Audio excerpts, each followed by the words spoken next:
to hell and back during this season. They fought, endured, and now there's only one step ahead before the eternal glory. PUBG Continental Series Finals. Before the final battle begins, let us walk you through the tournament system. 16 teams, 9 from regional finals and 7 invited ones will compete for 3 weeks.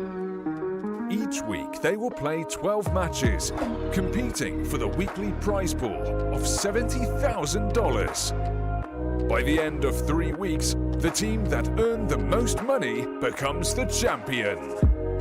In a match, the team that gets the chicken dinner takes first place. The other places are allocated according to the number of kills. During the tournament, the crowdfunding campaign will be held. 30% of the money received from selling in-game items will be distributed among the teams across all 4 regions. That's it. Join our stream and watch the clash of the PUBG Titans in PUBG Continental Series Finals. Hello PUBG Esports fans. PUBG Continental Series 4 is fast approaching, pitting 64 teams from 4 regions against each other in typical heart-pounding PUBG fashion. That means it's time once again for you, the fans, to get ready for another Pick'em Challenge, so that you can start earning esports points once the tournament starts on June 10th. PCS4 esports items go up for sale on June 2nd, the same day the Pick'em Challenge begins. These items are available for purchase for 3 weeks, and serve as a key way to earn the voting coupons you'll need to pick up even more cool rewards. You can grab up to 14 voting coupons from buying PCS4 items, so pick up as many as you like for even more votes. A free voting coupon can also be obtained by watching PCS4 live streams, which we'll get into later. Every one of these purchases supports the PCS4 teams, with 30% of net sales going right back to the teams through equal distribution and via the prize pool. You get cool stuff, support your favorite teams, and get the chance to earn even more cool stuff. It's a win-win-win situation. To earn the great new rewards in the esports shop, you'll need to play one of the Pick'em Challenge games. Back once again is our Pick the Winner game. Pick the Winner lets you predict overall winners for each participating region. Each voting coupon spent gives you 1 pick, and you can only vote for each team once, so choose wisely.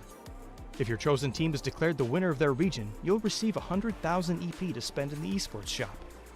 With 4 different regions, there's 400,000 EP up for grabs in this game, so plan out your picks and rake in the rewards. Our second game is Team Face-Off.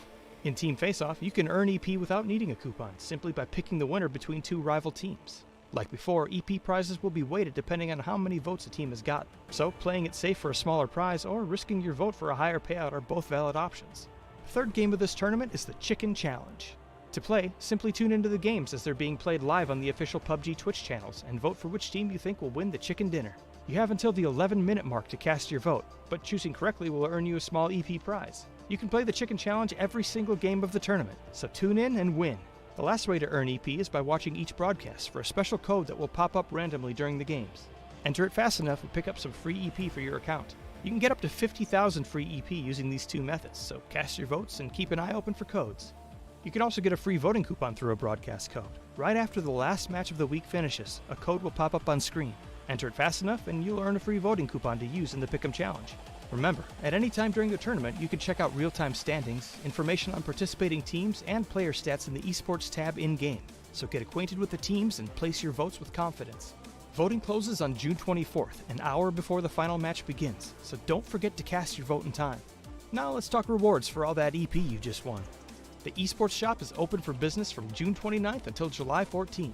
You can view and plan out your purchases beforehand, but be sure to spend your EP during this window, as any excess EP will be lost after the store closes on the 14th. PCS4 is back, and our roster of PUBG pros are ready to put on one hell of a show. So log in, study up, place your votes, and strap in for the exciting PUBG Esports mayhem. PUBG Esports, PCS4, and the Pick'em Challenge. Get in on the action today.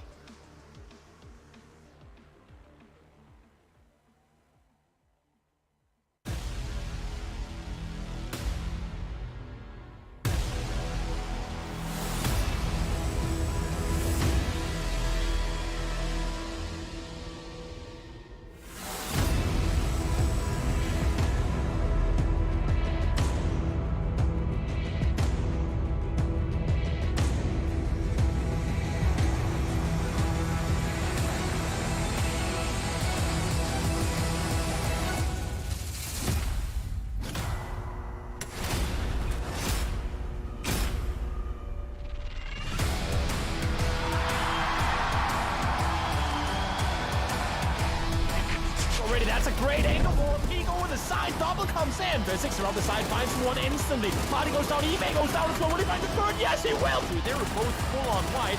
Nobody will use it. Oyuncuyu düşürmeyi başardı yalnız burada harika bir şekilde. Sorokal'in direktman üstüne gitti. Geldikleri mi karşılarına yalnız? А броняться ты что делаешь? Он сейчас переселяет всех! Тиммейтами, готов выходить поста. Закидывает ему флешку. Отличный выстрел. Welcome on stage. Ends. Digital Athletics. Heroic. Team Liquid. FaZe Clan. 5. Redline. Skate. Natus Beancer. Virtus Pro. Exhalation. After Alt. Mutiny. Big Boss Lake. Road to Glory. Supermassive Blaze.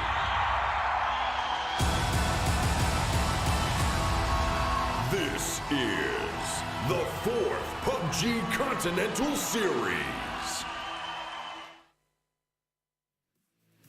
Welcome to PCS4 Europe Grand Finals, and I am joined here on the Analyst desk with two esteemed gentlemen, Hypoc and Toby. Toby, how are you doing? I'm doing amazing. I mean, I was in a good mood coming into this, but that intro, that got me completely hyped. So everything, I mean, I know we're online and all, but that was as much as anyone could hope for. That was amazing. Yeah, absolutely fantastic. How about you, Hypoc? Yeah, good. Yeah, happy to be back across the pond with you guys. I guess the resident imposter for this month, at least, with you guys throughout PCS4. But yeah, that intro just, damn, wouldn't it be great to be in a studio like that, an arena like that? But the crowd noise gets me hyped to get things started. Yeah, me too. Absolutely insane intro, and I love to see how the show kind of turns out with this. It's you guys sitting out there. It's all the viewers that is like among the fans out there, and I'm extremely excited to get this started here, guys. And obviously, we've seen the other regions already pop off. APAC and America has already concluded theirs, and we saw some amazing games and a 4-way tie in Americas with Sonics actually ending up on top, and a 2-way tie in APAC. With Fury and Buriam ending on top of that. So kills is going to be extremely important here. Toby, who are you looking out for to be a kill-heavy team in this tournament? It's definitely true. It's a big, massive underline. One of the teams that I would expect to see go out guns blazing is I kind of want to say the likes of FaZe Clan. I mean, they're playing it. They're playing it to win. I think, like most of the teams will. But a team that's been capable many times before, a team that's going to continue to be extremely capable, is the guys from FaZe. What do you have?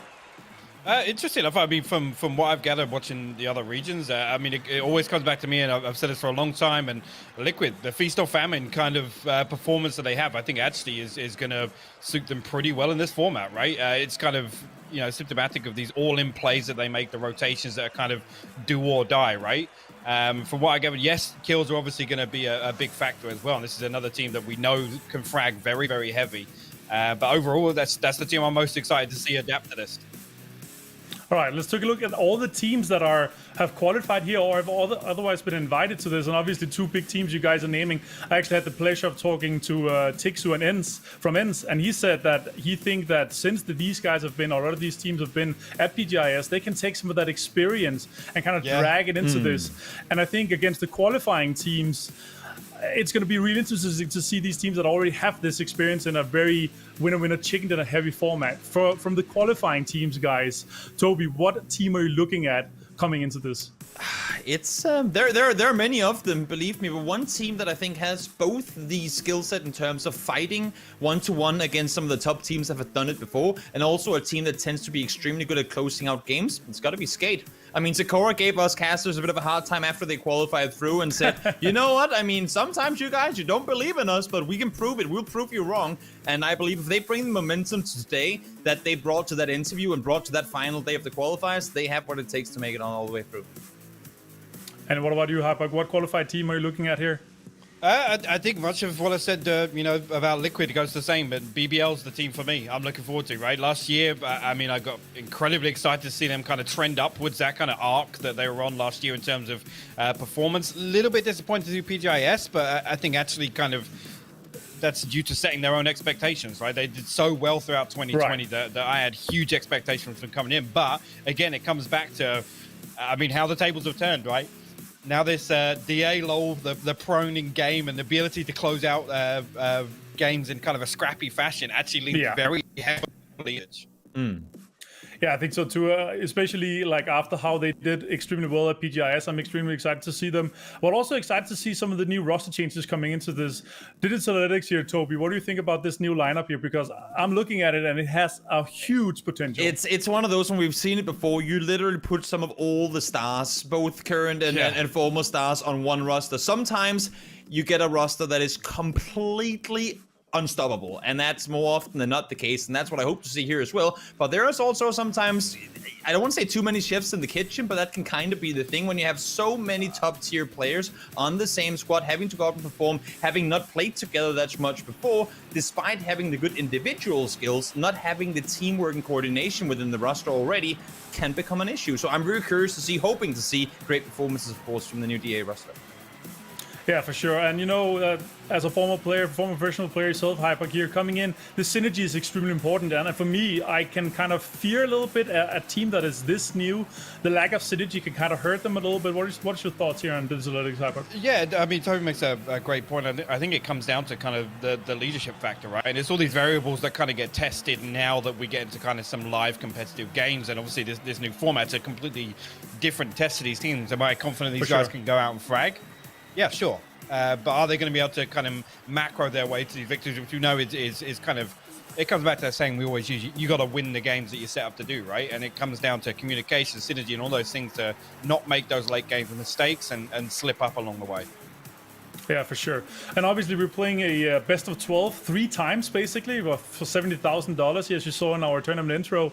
And 6 games can also be rough for some of these teams. We're starting with Miramar. It's going to be extremely exciting. But also, I'm looking a little bit at Heroic. You know, they are our current PGC points leaders. And I'm kind of excited to see how well they're going to be able to see this, because if they do well in this tournament, they could literally put themselves in a position to already be qualified for PGC 2021. What do you think about the Havoc? I mean, it's obviously a talking point throughout the whole year, but again, for me, the way the PGC points plays out, you want to get on the board as early as possible, right? So coming off that ESL Masters victory, obviously the pressure's on. Now we come into obviously kind of a different lobby altogether. There are a lot of other factors, but now they've set the bar. I think they've got a bit of a buffer to maybe play a little more, I don't want to say risky, because I say risky in terms of this format. It does rely on kind of those high risk, high reward plays, right? You've got to make those all in plays, those kind of one and done rotations. But having that kind of buffer in the back of their minds, actually, I think is a huge positive for them. Thoughts, Sobi? I agree. I had the chance to talk to Bolin, the coach coming into today, and he said they're going to be playing way more passive for 2 reasons. One of them being they're not quite sure what to expect. I mean, and that's where you bring in some of those guys, as you said in the beginning, Martin, that come back from PGIS, that has played this. You got to go out and get that win format before. But yes, you have a couple of teams that has been there, but it's the masses. Just because you have one guy who's good at something doesn't mean that he can go out and do that when he goes up against 15 guys with another agenda. And I think both for Heroic, both for FaZe, both for Liquid, both for all these teams that I've had the chance to talk to, they've all come in with the first couple of games is probably going to be feeler games. Because honestly, as much as we know what we want to expect, it's not sure that it's going to go that way. So I think a lot of teams are going to be hitting the brakes early here in the beginning of this one. Yeah, for sure. I completely agree. And I'm extremely excited to see this one kick off here. Obviously, the first game of Europe, we've seen some of the other regions already start off. And some of these teams here, you can definitely tell that they've been practicing and been focusing on our most chicken dinner rule here. It's the wins that matter. And to take us through this fantastic journey, and the first game to kick us off here for the grand finals of PCS4 here in Europe, it's going to be Pansy and Sims. Take it away, guys.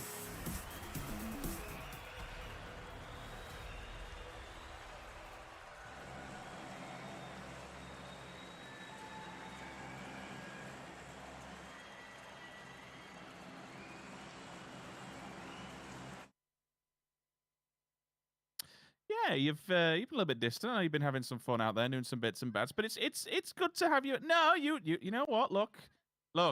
You. I would say you left me for Hypoc, but he's here as well, so it's not exactly fair, is it? Nothing we can really do about that one. It is one of those things. I'm probably arguing to myself at the moment, but we'll kind of go with that. You've are you back with us now, Lauren? Are you back with us?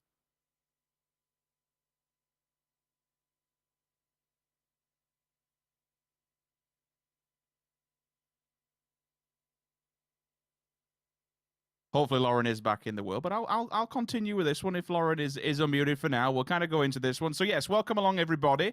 This of course is PCS4. This is the first game of essentially 36. Now it all comes down to wins at the end of the day. You got to be banking those up across the 3 weekends that we are going to be playing. We are in for a lot of fun. For these players, it's kind of hell in a cell because at the end of the day, there is so many different nuances that can change and can adapt. I'm going to have to pause for a second. While Lauren's getting sorted in the background, we did anticipate this. When we were going to get to it eventually, there is a hot drop that is unfolding before our eyes. Now, we kind of anticipated 5 versus Team Liquid. Now, this is Team Liquid's territory. They've been here for years. This is their backyard. They do not want to be sharing it with any other team. Now, for 5, if they can somehow push Team Liquid out of this, that would be a huge, monumental a statement to set before everybody else. Now, don't get me wrong. Let's not joke about this one. Team Liquid is not a pushover team whatsoever. If you've been watching PCL, you'll have seen more recently that they've come off the back. They got 7 wins throughout that competition, or PSL, excuse me. So they know how to play this format just as good as you would do from the normal super settings. This is a very damn good team. It's not going to be an easy task whatsoever, but for one of these two, eventually, they will have to fall out of it because losing players early in a format where wins literally mean everything, getting to that late game is the most viable thing you can possibly do. Hopefully, unmuted? Question mark? Unsure. Let's get confirmation on that before we really jump into this. Just want to double check everything's good to go. We love working from home. It's one of the joyous things that we. I'm actually going to go and watch this back and just hear me arguing to myself. That'd be quite cool. Oh, I love that for you. At least someone's listening. Welcome back, officially. Thanks. No, it's been really nice. You were really welcoming. You just straight up flamed me for no reason and took my intro. I was never even muted. You mute me, Rich. That's brutal. I wish I were. But you're right. You've held some really big points. One, the Liquid potential hot drop, something that was discussed a little earlier, at least on the socials. A lot of people kind of theorizing it could happen, and it has at least in this game, and it may even happen on Erangel. So we'll keep that in mind. We'll see how that actually affects Liquid potentially. Outside of that, the team that, just decided to call out Toby, we love a bit of that. Nothing like... I always love it when teams yell at you on socials. Makes me feel great. But now they have to live up to that reputation, right? If they're going to say, look, you're underestimating us, well, you're going to have to prove it. You're going to have to prove that you are up to the caliber of being noted that often. Circle has come in. It does look, pretty far off from center. Have the circles been treating you well? I mean, as said, you left me for Toby. So tell me how they've been. Have they been terrible and you've missed me most of the time? I wouldn't say it's been terrible. We've had a lot of new stuff, and you kind of saw that yourself through PCIS since we had a little bit of a change-up. There's been a few shocker circles here and there, which is probably the biggest change. It's like, bloody hell, not seen that ever before, or it's been a hell of a long time since I've seen that one. So it's more shocker circles than anything. Quite a lot of repetition when it comes towards Miramar, generally when we're starting to see certain ones, and a hell of a lot more towards the north, to be fair. I know game number 1's slightly different. Physics. Ooh. Tags Jimbo.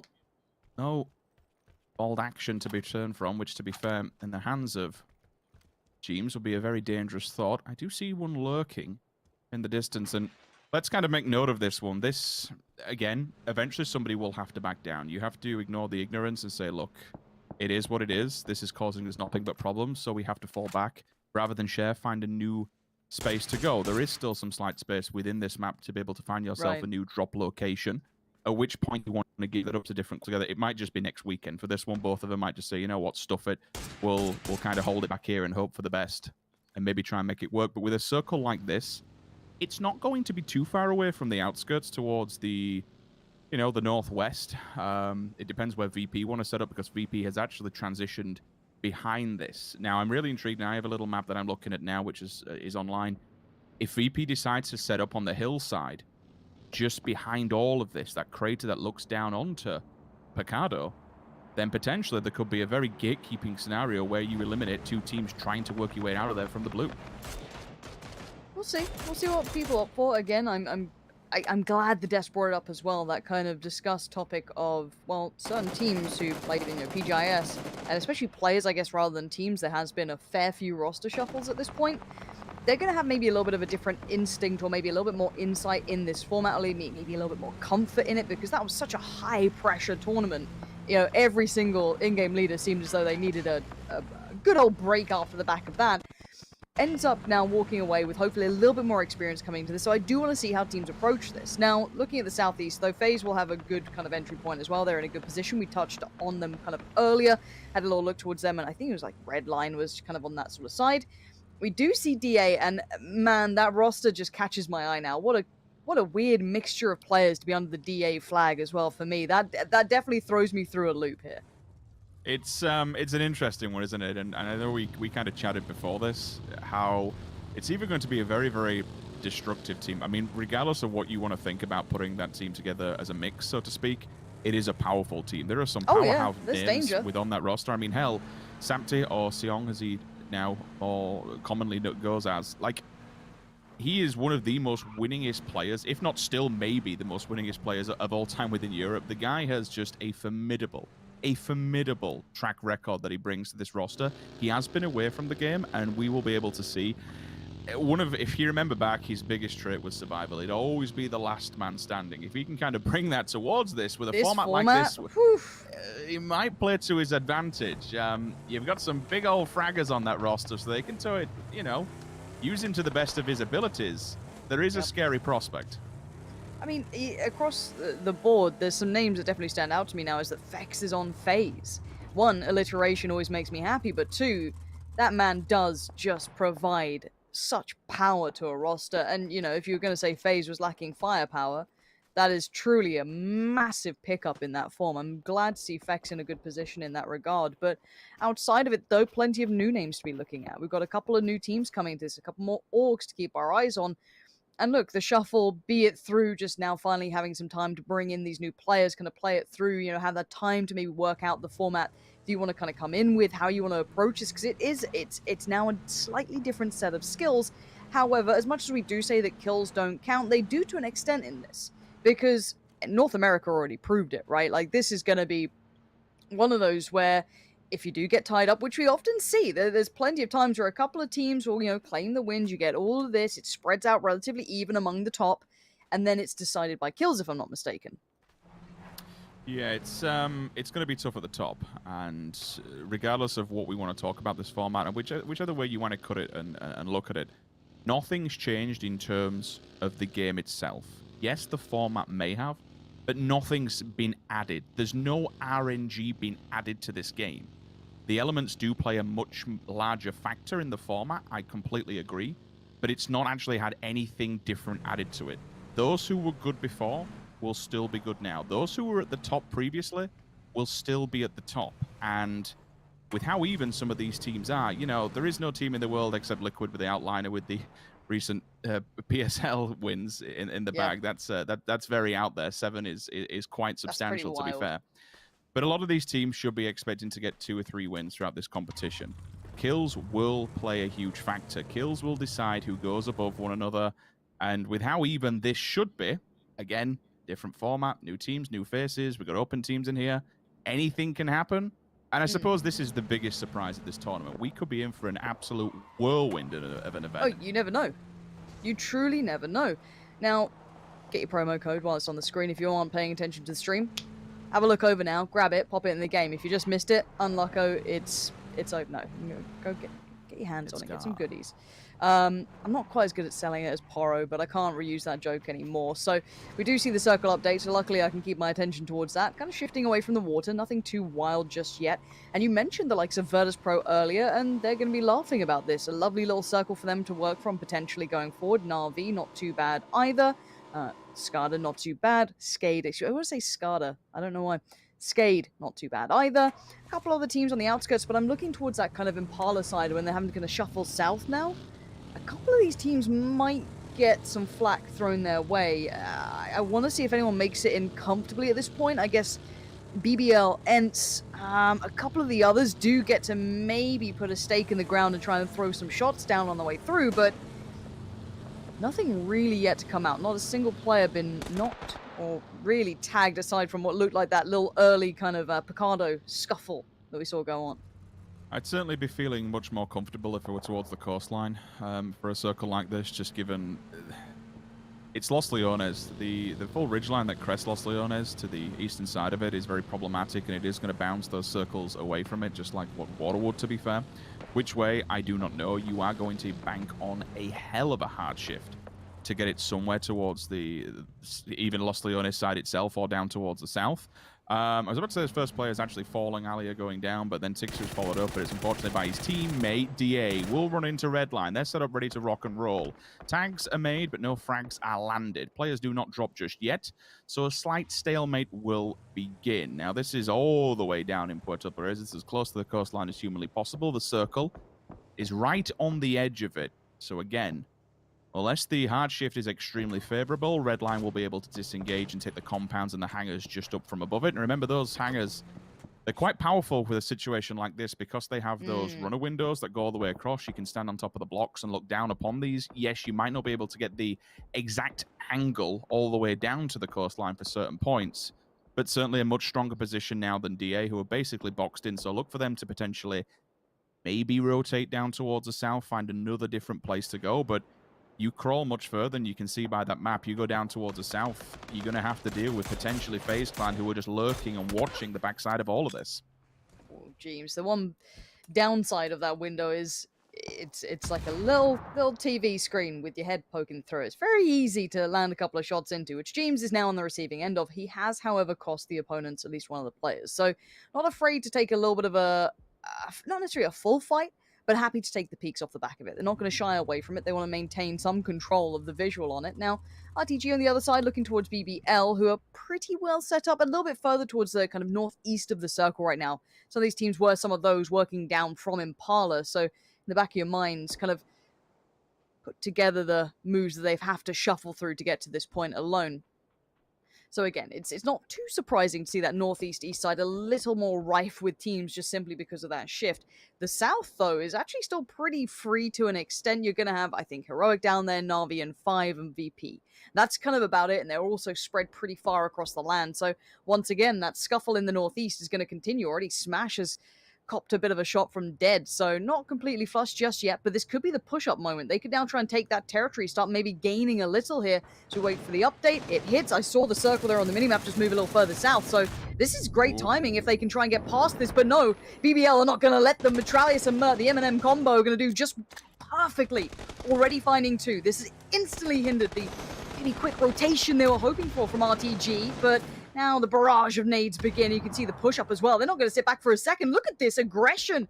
Code Marco Unafraid. Still going to work forward. That's going to be 3 now done for. I think Cobra is just backing out of there. He wants none of this. I get it. You always push on the knock. It's one of those things that you're synonymously going to do regardless of what kind of scenario, but maybe you could have hit that from an angle rather than just hitting it head on where you know people are going to be lurking in the windows, people are going to be lurking in the log cabins to the right and left-hand sides. Ultimately, RTG just, I mean, it was a straight-up Hail Mary send. It wasn't inside the circle, so I get it. Maybe you wanted to try and remove an opponent and then work off the back of that, but still, yeah, there could have been a much better way to approach it rather than losing 2 players dead on arrival. There's nothing you can really do from them. The rest of the boys will have to try and disconnect and find an alternate route into this. 5 will still be lingering and lurking. They're on the outskirts. Circle has moved away, but they can kind of play in this rough terrain. The problem is the more that they shoot towards the side of Heroic, and remember, Heroic now it's not a pushover team. These are your recent ESL winners, looking extremely strong and doing what we wanted them to do and become the team that we knew they were more than capable of. The more shots you put into the back of them from the side of 5, the more ground that they can try and cover and deny you getting into the circle. They could quite easily turn and punish 5. Now, I do want to look towards them. I mean, whenever I see T-Bone on a roster and I look at these guys, it is that new label, but still very powerful. But Code Marco striding through Liquid already. Now, Liquid may not have expected the contact off the back of this, but Marco's happy to push up a fight now. He's going to be able to slip away from the vehicle, expecting the nades to roll on through, rightly so. Looks to aggress from a new angle on it too, maybe try and find Mexi or Ibby now pulling up. That's a full-on flush on Jeems. Liquid at best are down to 3. Now, I do wonder if the rest of BBL are kind of coming into this one. I'm looking at Code Marco, but where's the support? Metralis, okay, there they are, just on the ridgeline beyond. Smash still a little further off, but yeah, third party has potential here. I want to see if AA actually push on this, and they do. Now, that's a problem for BBL here, Rich. They've got 2 fights on 2 fronts. Yeah, and it's not exactly the most stable position to be holding. It dips off and falls back rather open. Have they bitten off more than they can chew? You wouldn't suggest so. Unfortunately, Trouble has just found them. You make some noise, and of course, teams will come lurking and looking for those free frags if they can pick them off. That's exactly what AA has done, but after all, has felt the full force of Marco himself. If he wants to try and get a little bit aggressive on this, if he understands that maybe for a second BBL's eyes have just been taken off the prize, he could advance on that. AKM in hand. Now, remember, we'll talk about it when there's, much more time to talk about it with the gun meta, but AK is back. It is well and truly back. You can use this thing all day long, up close and personal. It is going to shred Marco, though, with the 1-2, thank you. Clib and Ibby is gone. On to the third. Metralius comes in. And all of a sudden, BBL, that is a straight annihilation onto Team Liquid. It might not be the DA you know and love. It might not be the same team anymore under a different banner, but they play exactly the same. That aggression was just paramount. I was a bit worried for Marco or Metralius being a little bit on a ledge. That third party came in, they weathered the storm, and they completely swept through Liquid. Gorgeous work from them. They are now down to 2, but they do at least get to strike some blood, get into the game, start feeling a little warmed into this. Now, we'll see what they do down the line. I'm sure they're going to try and keep their heads down for a moment working forward. But let's look at who's towards the more middle side of this as well. Keep your mind on this one. Ents have actually nabbed themselves a great position in this circle for now. If they can actually maybe get a bit of structure to it. DA, I want to say full send, but it's not the same squad, so I mean it's just going for a drive. They don't get the cool tag to it yet, VP, I want to see what they do with their position as well, because they were quite, I guess, static in the southern side of Los Leones, which is the north side of the circle, but they do need to work their way in, and they're going to have a couple of teams kind of in between them, and there's a bit of cover to play with, but still, the south is still being resolved. This is over towards the northeast. That's the team that tried a third party, AA. Pokemolodoy, made to hand. Could be a good send on that as well. That's not bad at all. Can at least keep him warded away. Damage already been done to 2 of the players on the other side as well. Pokemolodoy making it a little bit more dangerous as Zorf does find one. The nade's very good. This is very nice from After all so far. But they do need to clean house. It is a 2v4 as it stands. 2v2 standing, but there's the nade. That's the problem. They can recover. The other side do have the players there as it is, and Zorf would have to go big boy mode if he wants to try and save Pokemolodoy. Instinct's been flushed. Nucky's gone down also. Now V pick up 1. Like on the back, will be just wandering away. I don't really think Zoom... Oh, actually saying that, I suppose Zorf is on his own here, and he is up against it. With Pokemolodoy going down, that makes things a little bit easy because now you don't have to focus on that fight necessarily. You have to focus on survival. If he was going to try and get the res, then maybe it's a little bit more difficult. Then keep 2 up and try and attack him from this one. They'll build the smoke wall because the blue is moving. They've only got 20 seconds before it's on their back and punishing. Cobra feeling the full force of this one. Gatekeep looks like it's about to happen with 5 and Q. Red line on the opposing side of it. Zorf's giving as good as he's get. Now he knows where Exhalation are going to be coming from. That's the best advantage of this. He's got the vehicle to work off the back of as well, and maybe if he can survive, he stays mobile. There's the first, tries to get the transfer, but Ivus from a distance comes in, and Redline, you would expect that they maybe try and pounce on this one. But with the circle being unfavorable, I suppose it all comes down to the lay of the land now. You have to look who's onwards of you, who's in front of you. Is there any point now going for Exhalation to try and confirm into it? Cobra from the blue. The snake will strike, but instantly is put to rest.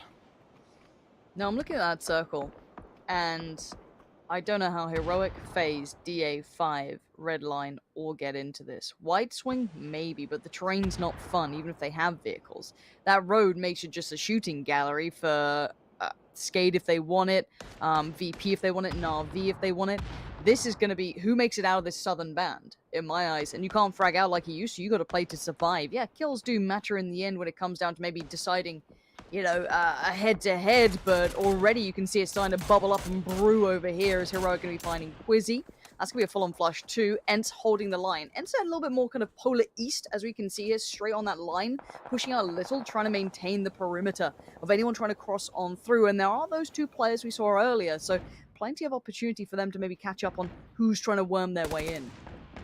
For Ents, it's currently worth it because you've got 6 teams who are outside of the zone, nail up, and the rest of Redline being one of them. Rudy will answer back in kind. Quick trade off, both players down for now. He'll be straight on the answer back on the offensive. That's a beautiful little lean. Dex has to get up once this health's gone. Does get it and goes for the quick look, and it's a back and forth 1-2. Thank you. QB and nail up in tandem. Ends first one to open up. Zoom goes down. That's a damn good nade. Second one will be in tow, so the completion of the kill should be there. Daboom has a little bit further to the south, but it's very, very exposed and very barren upwards. One of them cops onto him. All 3 players. It's going to be a GG. It does feel inevitable, but trying to play survival, trying to keep his head down away from the action. You can see Ends trying to sweep and clear, but QB could do something with this if DA aren't watching. I mean, the man's on his own. He's just hit 2 absolute bangers. He's trying to slide. Oh, no. Oh, no. Nope. Nope, not going to happen. Uber there. Gets him. No problem. And Daboom's found 1. Now, he's taking down Diggory. Not gone for the flush, but look at the HP left. He's on an absolute slither. And Rustamar makes light work of him. The rest should be possible. They're still within the circle here at this point. And Ents actually secured their eastern side, which is very important. Now, we talked about that southern band, but we're looking at some of the kind of knock-on effect here. We're going to have Na'Vi, Skade right next to each other. Heroic on the other side. FaZe in the south. The A just a little bit up. NTN as well, not too far away. These teams are so compact now in the south. So we'll do all we can, but as you can see, there's 3 conflicts currently on your screen. 1 towards the northwest and 2 all the way down to the south, both west and east. We'll get a little bit more compacted now that the circle has moved towards the western side. Perfectix, look at that. VP have been in and around this area for quite some time. His advanced movement on his own has garnered them a very decent position within this. Molly strikes, and it's tickling the backside of Skade. Beamy has the information where VP is going to be lurking, or at least the single solo player. Now, if they understand that there's only 1 player up there, maybe that's something they can advance on. Maybe that's a position they can remove and deny VP to take. We've still, this battle going on your screen, Na'Vi versus Skade, downwind of this. You've still got Heroic who's setting up ready to strike when the iron is hot because they have to come over a roadside. You've seen that FaZe, DA, MTN battle kind of brewing away in the southeast as well. FaZe did draw blood, but it's kind of encouraging DA to get involved. Vard has a little look, but doesn't quite find 8C. Gonna have to peel away from that as the blue is coming in. They're gonna have to move almost as one. I guess FaZe could dip to the south. Maybe Heroic could get vision on that. I'm curious to see if the ridgeline actually will display it. As for now, DA try and run the gauntlet. It's a bit of a death valley here. This could be a problem. Smokes litter the battlefield already as the fight begins. Gustav's on the ridgeline as well. He could look into this, but already Ents are taking on BBL. There's a VP member in that thrown down as well. That's over towards the north. Between these two though, that's a kind of 1-for-1 trade out on each team. FaZe losing out on Gustav. Only a knock though, not a flush. DA still continuing their sweep up here, but they're going to be pinned down soon. That wall of smoke is going to be hard to move forward from if the likes of Danny Mon or Granula are waiting on the other side of it. They are just going to wait patiently for this, whereas DA do have to be the ones to make the move. For FaZe themselves, they're forced to move just because there's no room in front of them that's really taken. It goes up to the roadside, then other people will be able to stare down upon this. So you need to put a player within that reach of been having a decent spot to find once this fight's over and done with. At the moment, I get it. You want to clear this. You want to take the point. You want to make sure it's all said and done, this fight. But you also have to have a backup plan. That is a belting. Molly and a nade. Fex does the dirty onto DA. This stalls them and only leaves 2 left alive, but they have to face off against Mutiny. Quite literally, out of the frying pan, into the fire. The fire's already done its damage. How much more can Uber sustain? And Uber up against FaZe. That's a storyline in itself, but for now he's kind of had to hit the dirt get the heal back off, try and live to fight for another second. DA have kind of been crushed under this with only 2 still standing. You can see, do you still have a player up somewhere? Oh no, on the high ground too. 8C got him! So that shows that FaZe is still very much paying attention to this. Uber receives a little bit more damage now, but 8C gets some back, and you can see the deeper angle being worked with, but FaZe destroy DA. No love lost there either at this point. FaZe gonna be working their way forward, still standing, looking strong. Skade in between them and Na'Vi. Heroic trying to leapfrog up. Good use of the smoke gets them towards the right side of the road, and that's a huge pick. Beanie just straight up beams down Melman. Alia down as well. Heroic, sick work on this push. They had no right to look this sharp coming across here, and FaZe capitalized on the timing just right. This is great play coming down from both proactive teams pushing this ditch. Anonymous hiding behind the vehicles. The utility will be committed. Now remember, with FaZe taking out DA, you also saw Mutiny fall as well. So they now know that there's an abundance amount of room. Once this fight's all said and finished, whatever they can do for this, whatever they can scrape from it in terms of points from bodies, they can then turn and face away from it. Heroic goes down and it's split across 3 different rosters. Anonymous will answer back onto Fuzzface, but Fex is there to put the nail in the coffin. Melman kind of out of the fight at this point. There'll be no line of sight onto this one, and that's why Gustav's advancing further forward to try and give an eye line to see exactly what's going on. They have a good amount of room, but the problem is ENCE. The problem is VP. They've read what's going on here. They understand the lay of the land, and they're taking residency within the center of this circle.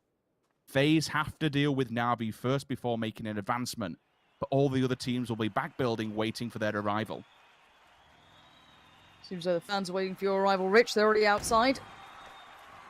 Waiting for the signatures. Get the pen ready. Yep, get it going. 8C. Surrounded here. Melman head down. FaZe looking far more deadly, and Na'Vi looking a little shaken here. Pan in hand. Flings it over. Doesn't quite find what he wants, but FaZe, if they don't get the timing right on this, they're going to be in the spot of bother. Na'Vi are going to make this tricky, and here comes the push. Example's going to take the attention, but keep in mind, there is still Melman here, and there's Melman to strike. Finding Gustav. Keep playing this ridgeline. FaZe are in danger, Rich. All he's got to do is slow them down. If he can funnel them and bottleneck them into a position that his teammate can help out on it, Gustav's gone. Fex answers back. That's the second one. It's a 1 versus 2. Hiding around the corner. He's done more than enough damage to maybe even deny this gay from him. That's a third! Straight to the head. Doesn't actually get the final one. Please excuse me. I thought he clipped it, but there's the third. Where's the fourth? It's not there. But look at how much damage has been done. It's all on Fex. The res. How in the world is 8C still alive? Probably not for long. Here comes the clean and sweep. Yeah, VP want to get this one over with. Perfectix does have to hit the deck, but he's got his teammates behind him. And VP still maintaining good positioning here, but I've got to say it, ENCE as well have been kind of through the ringer. They've been taking plenty of fights, and they've kept themselves proactive. They were close towards the northeast side of this, originally VP towards Los Leones. And SMB, I haven't been keeping a track of, but they are down to just 3 here, but still could definitely do some work. Are up towards the north side, and as we can see, the terrain's not so favorable, but the shots are going to find Squeaky. Wait, what? That opens up a chance, and they're going to take it. It's time to move. Maybe VP's eyes are looking elsewhere. Maybe not. Already the shots come down. Lazarus receiving so much damage. Lose there. Just trying to get that flush if he can. Gets it. Good work. And VP maintain dominance from the top of the hill. Have a little bit of a ridge line to work with, but not too much. Taking the top side gives them good, clear viewership of what's going on.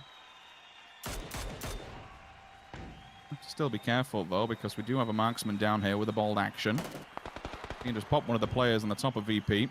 Forces them to go into the resuscitation. That takes it down to just 1 player to watch what else is going on. Clearing the back lines to make sure that ENCE has not got too close, because they clearly have the info that they're alive and kicking somewhere in front of them. All the flashbangs are committed just behind them. They now realize that they're not there, so where's the next potential place? It's directly in front of them. Finally, it has been fun. If Lipsin would have hit that, I would have absolutely lost my mind. Uh-oh. Uh-oh. Uh-oh. Diggory! Just watch the nuke strike, and they found another way forward. It is a gauntlet run. It's a death run, and Spyro's already punished Apocalypse. That's going to be a flush coming in. And so also on the foot of the hill. So, oh, the nades are coming through. This has got to be Virtus Pro all day long. The way they're playing this one out, they maintain position.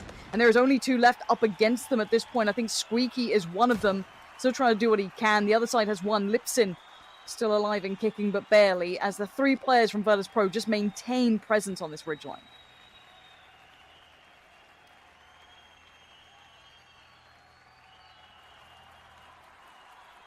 Blues here, so they're going to be forced to move. With 3 of them up on the top side, we'd have to anticipate this is a VP win. We've seen Squeaky do some monumental plays in the past, but ultimately it is going to spell death. Lipson looking for a head real quickly. If he can find one, it would help the anticipation, but ultimately, King of the Mountain, Virtus Pro. Remember, they played the edge at the start of this game. They've not really moved all that too much far into the circle from where they were initially at the start of the game to take the ridgeline and then force themselves forward. They put 1 player within that spot who claimed it, while everyone else was scampering for the edge, while everyone else was just having these individual battles back and forth. One of their players held it down tight and basically just left a nice bit of land for the rest of the players to regroup upon. Look, I'm always so happy to see the likes of Batulins do well. The guy is a gift to in-game leadership, and Virtus Pro as a collective, coming into this looking strong, while the teams that did have experience as well in this format. So not surprising to see them do well working with what they were given. However, that's not for us to sum up. Let's head over to the panel to give you all the information on what we just saw. Thank you so much, guys, and thank you for an amazing game here. First game is done and dusted, guys. What do you think about this one so far here, Toby? I think there was a whole lot to take away. When we were coming into this game, we were talking about how all the players and teams really were the ones to say we don't know what to expect. And I think this game kind of showed us what we were expecting. A lot of teams playing way more hesitant to take those fights in situations where before we'd have gone, why would they wait? Just go kill them on the other side of the hill. Here they go, no, you know what? There's also a chance that we could go third party somebody a little later. So what if we just sit tight for longer? And that meant that the mid to late game became absolute chaos in the Southeast. And what about you, Hybuk? What do you think about this game? Yeah, I think it's sort of the situation we saw with FaZe there. It's kind of a byproduct of that, right? It's where it's so congested, a kind of like a almost offbeat, right, in terms of teams' expectations. And yeah, the terrain is a big consideration in this circle in particular, but it comes to a point where they look very, very comfortable in terms of fending 2 or 3 different teams off. But at the point where they have to push through a fairly tricky point, I don't want to say it's kind of hesitation, but it's almost like this desperation point where it's like, okay, we actually have to move now, and now it's even more congested than it was before in the mid-game. So it ended up being actually Na'Vi able to put so much damage into them, and ultimately that's their demise. Yeah, and while we look at the highlights here, I actually looking at how FaZe, and they were in mid-game, they were putting so much pressure, and the focus on making sure that they were pushing teams away from them. You could see how Skate they were moving, how they were crossing the road. They actually managed to have a lot of space, but obviously with how circles moved and how it turned out, I was really surprised to see them succeed that far into the game. They didn't get third party that much, and the kind of 3-way fight that ended up being extremely passive play due to the kind of triangle positioning was actually really surprising to me. But Virtus Pro here, guys, taking this one home here. For me, I am actually expecting a lot of the teams, especially here in our first week, to take more wins and take more chicken dinners continuing to this. Were you surprised, Toby, to see our first winner be Virtus Pro? No, not at all. And I like the fact that you brought up FaZe in this comparison here, kind of, because they were doing the exact same things early on that Virtus Pro tried to do. They, as soon as FaZe crossed the road, as you said, they try to spread out, try to kind of keep people away, make a sort of a buffer zone for yourself, and that's exactly what Virtus Pro did from up the hill. They knew they had the high ground, they knew they had the vision of pretty much everyone in the circle, but they also knew at some point when they're done fighting, if we aren't down that hill already, we will not be able to get down there because everyone will be looking towards us instead. And therefore, they sent down Pixelic. He prones literally in the middle of everything. You can see them there, completely hyped, getting that one win. I mean, it is only best of 12, right? So it's huge. But getting to prone in that position and then be able to play around that hill, knowing you have at least 200-300 meters of buffer when you get down there, that is massive. And that pretty much brought them the win. Yeah, and while we take a look at the match leaderboard here with a lot of kills early on, especially from BBL, amazing to see Fex actually popping off with 7 kills here. Hybuk, thoughts on Virtus Pro?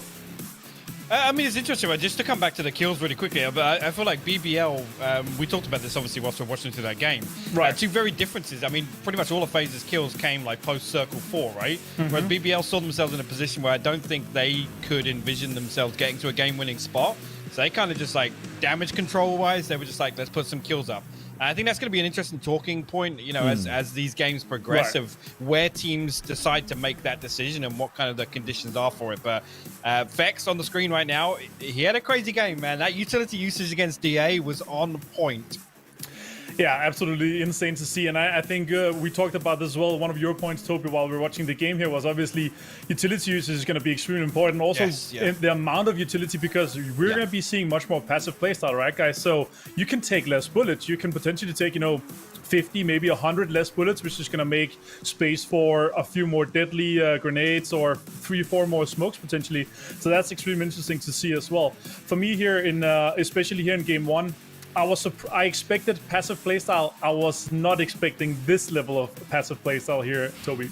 No, and to go back to what you said with the utility, man, I have Batulin's word for it coming into today's games. He said, I can't tell you exactly what you need to change in order to succeed in this format, but one of the key things is mindset. You can't go out and take fights all the time, utility. He literally said utility. You need now to start considering, do we use our utility for when we push? Do you want to throw those flashes to make the run over the hill and take the fight? Or do we want to throw those flashes early to say, we're over here, don't come this way, how about you go the other direction instead, so that we can take the fight right to you afterwards? That's pretty massive to me for sure. I think as well, sorry, Martin, just to cut in. I think as well, this is an interesting point as well. We talk about kind of that redundant stage of the game here in this format, at least, where, we typically would see teams kind of fight for things in mid-game, try and assert some pressure elsewhere, push teams away. Right now, utility becomes so crucial in that third-party factor, right? As soon as you hear a fight popping off in Circle 5, Circle 6, particularly this game is a good example, the way the terrain plays out, you want to just be able to spam nades in there. You want to be able to throw Molotovs in. And like you said, there's an argument to be made about using smokes and flashes defensively, but the big catalyst in that scenario is going to be the nades and the Molotovs. So, yeah, what's the point really in carrying 205-5 when ultimately the big kind of game change is going to be the ability to engage in that way? Yeah, and you can definitely tell, especially the amount of Molotovs we saw used there. It's extremely important to carry these. Nades are extremely heavy. Like, even after the nerf and the double, people still need, 2 of them, but you can see how many Molotovs are used. Even though it's open terrain, it's kind of hard to throw. You can decide where the teams are going. Like, you can take them out of a smoke. You can manage and push them around that. So it's really fantastic to see how well these guys are using utility, and I can really feel the focus on that as well. But that's kind of it for game one here, guys. I was kind of ecstatic to see how well the teams were moving around early. You can see the passive playstyle a little bit from the qualified teams. I'm kind of hoping to see them, look better at the game here. They have some minutes to look better at the game, and they can see how much open space there actually is, because there is a lot of teams that are playing edge, and you could see that in phase 4 and 5, where you see an insane amount of teams that is playing the edge here. So we'll see if they catch on to that somewhat soon, or if it's going to take some games, maybe even going into tomorrow. One more team I want to talk about shortly before we're coming into this here. ENCE. I was kind of sad to see that position that they had. For me, they had a potential to kind of take this win home here, but you could see how VP was playing a little bit passive to make sure that Blaze were pushing that position there, Hypok. Yeah, I think VP is going to be an interesting tour. These guys, I mean, if you watched any of PGIS, it was pretty funny to see, the first kind of couple of weeks and that kind of, I guess, that adaptation they made somewhere along the way. But these guys were molded in this kind of playstyle, right? They're honestly, it's the A 2.0 from 2020, to be honest, where they're able to ride things out through the mid game, play very passively, but also remain in control of the area, the terrain they're holding on to. Yeah, exactly. Thank you so much, guys, for your thoughts. We're going to take a short break before we get back to game number 2.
Welcome back after that short video break. There's some fantastic videos, some fantastic content. That's actually what I've been loving the most here from 2021, guys. We have some amazing videos, some amazing content, and I can't wait to show you later what Hypok and I, we were taping yesterday. Hypok, what are your thoughts on yesterday's content production? No comment whatsoever, Martin. Yeah. Unfortunately, we lost out on having Toby because his camera and some other stuff didn't work. So it ended up being me and Hypok commenting on some of those videos. We're going to show you that, guys, later.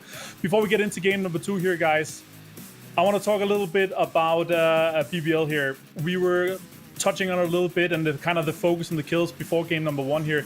Toby, the importance of kills is going to be extremely important. And we saw a 4-way tie after 12 games in Americas with Sonics leading, obviously, with the amount of kills here. The importance of kills is going to be extremely high here. Do you think that the sooner the teams kind of realize that they're not in a winning position is going to be the key factor coming into this? And do you think that has changed coming into this, or is that just something that the teams have been doing all the time? I think for BPL in particular, I talked to Sixmo today, and he told me he thinks that they're at an advantage. We had a little laugh about DA and how they used to play back in the day, and they're like proning and DA Lul and whatnot. They said we have always played to win.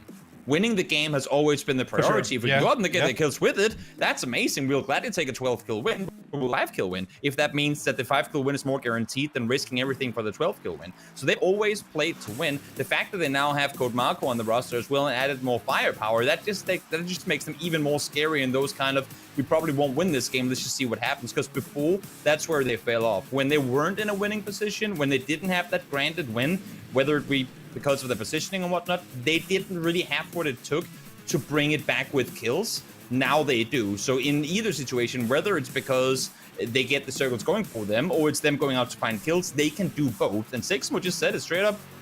We are one of the teams with the bigger advantages here, and I think it showed early. They weren't afraid to take the fights when they had to, and they got a lot of kills off of it.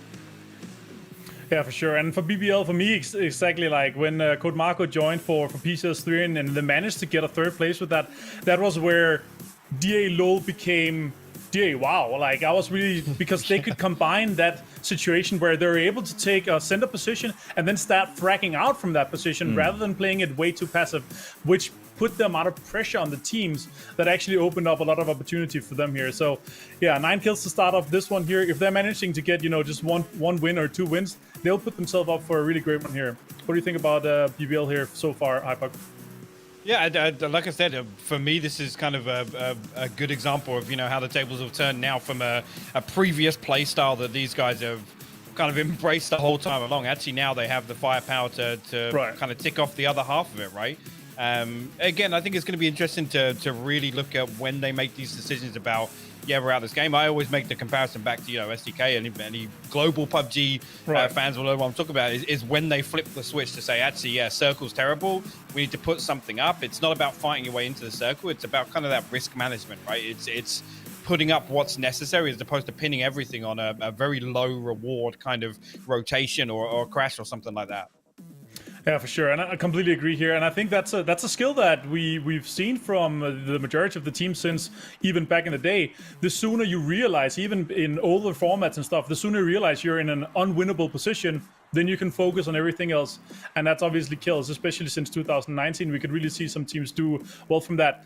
Another team, before we start into this game number 2 here, guys, another team that I want to talk about shortly, even though it's only one game, Digitalytics and their new lineup here. I was really happy to see how kind of well synergized they were. They were playing close together. They were bouncing kind of well off each other. What's your thought about Digitalytics here, Toby? I mean, they wrapped on the edge.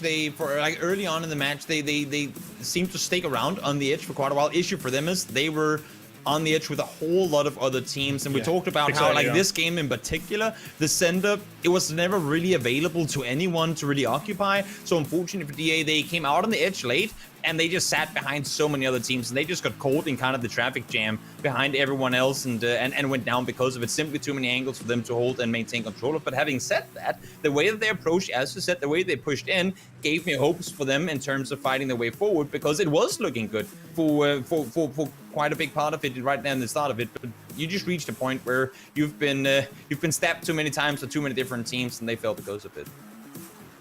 Thoughts on DA, Hypok?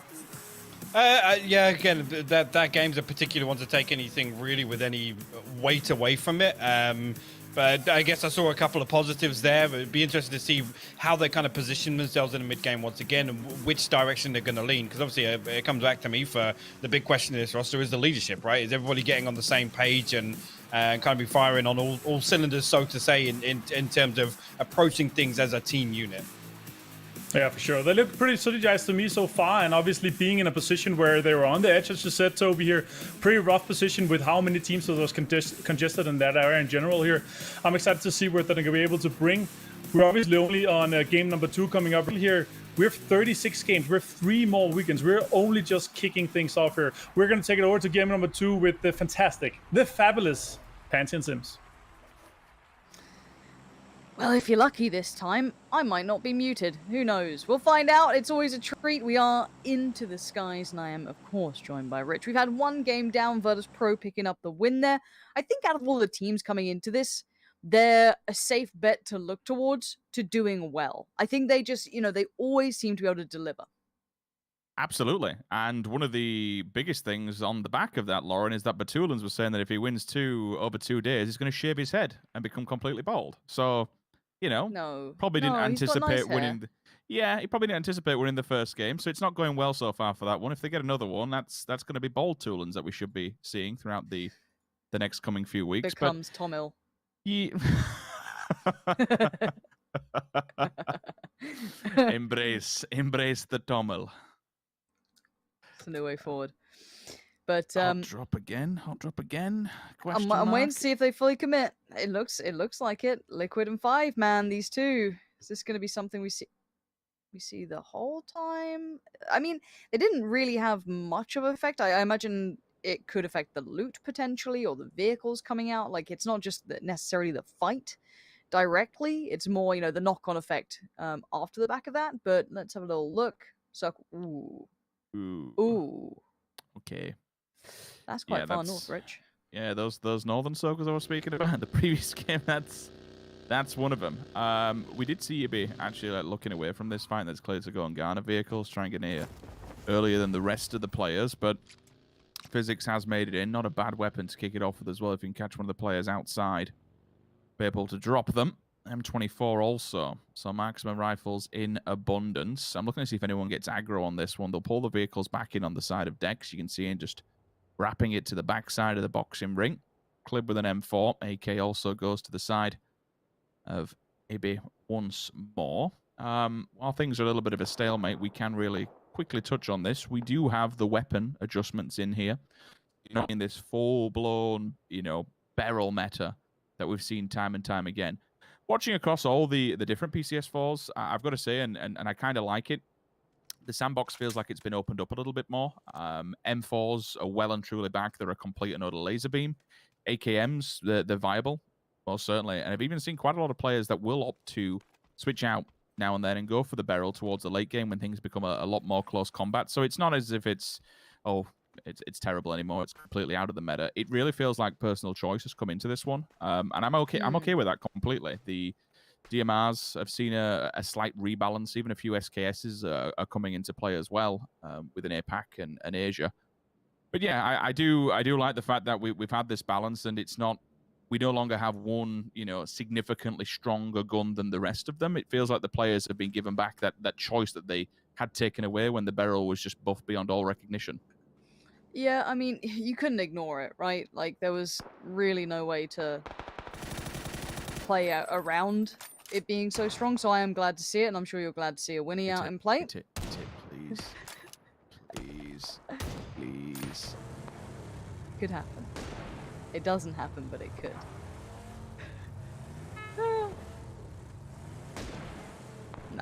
No fun to be had.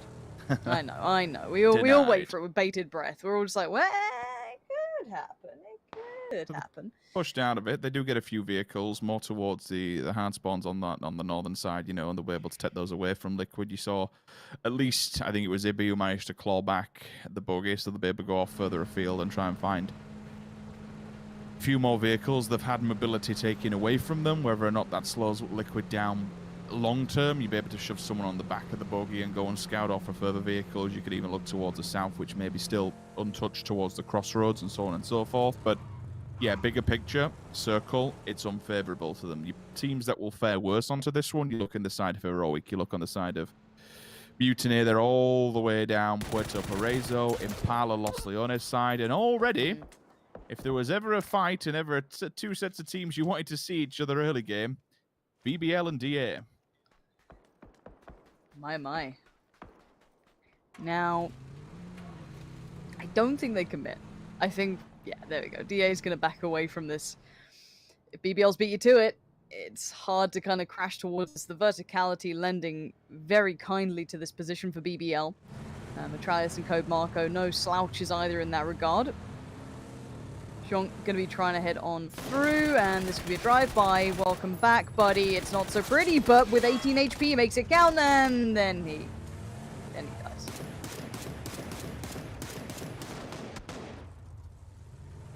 Trade off. Seong and Lipsim do lose Youth while doing so. SMB will continue onwards. A little bit unfortunate for DA. It is what it is. Hence, all the way across the hillside, you can see their position on the map on the right-hand side. Double A's directly in front of them. BBL will take the ridge line. SMB's further down towards water treatment side. Everyone else is getting rather condensed. FaZe, different angle of approach. They'll take more of a northern face of this on the cliff faces. This gives them access to Oasis. This gives them access to the top side of La Cobarreria, because I've now seen, since this, and kind of goes synonymous what we spoke about, or I touched on the previous round, Lauren. I've now seen 3 Oasis endings, and I'd never really seen any. Oh, cool. Was that with Toby? It wasn't, actually. Well, 2 of them with Toby, one of them with James. Nice. I'm glad you had a good time. Oh, No, yeah, I'm glad you had a really nice time. Yeah, put me high. Nice. Okay. 2 can play at that game, Lauren. Oh, just tell me about the nice holiday you went on with your mistress. Yeah? Toby. Oh, it's the hair, isn't it? He's got that lovely, like, wavy hair. I knew it. I did just get back from a week in Whitby. I just thought you were being serious. I'm like, oh, okay. Holiday stories. How do you know? How do you know I'm on holiday? Wait, we get holidays in esports? Hello? No. We just play games. For now, though, we do just kind of have everyone kind of shuffling north. Looking towards VP and Skade in this, just because the potential of shooting through this, I don't know if they're really going to have much danger. It's still a belter if you hit it, but puts them on a little bit of pressure. I love the fact that someone just called Toby the rebound. That's made me very happy. I've missed PUBG, man. The people are funny in this.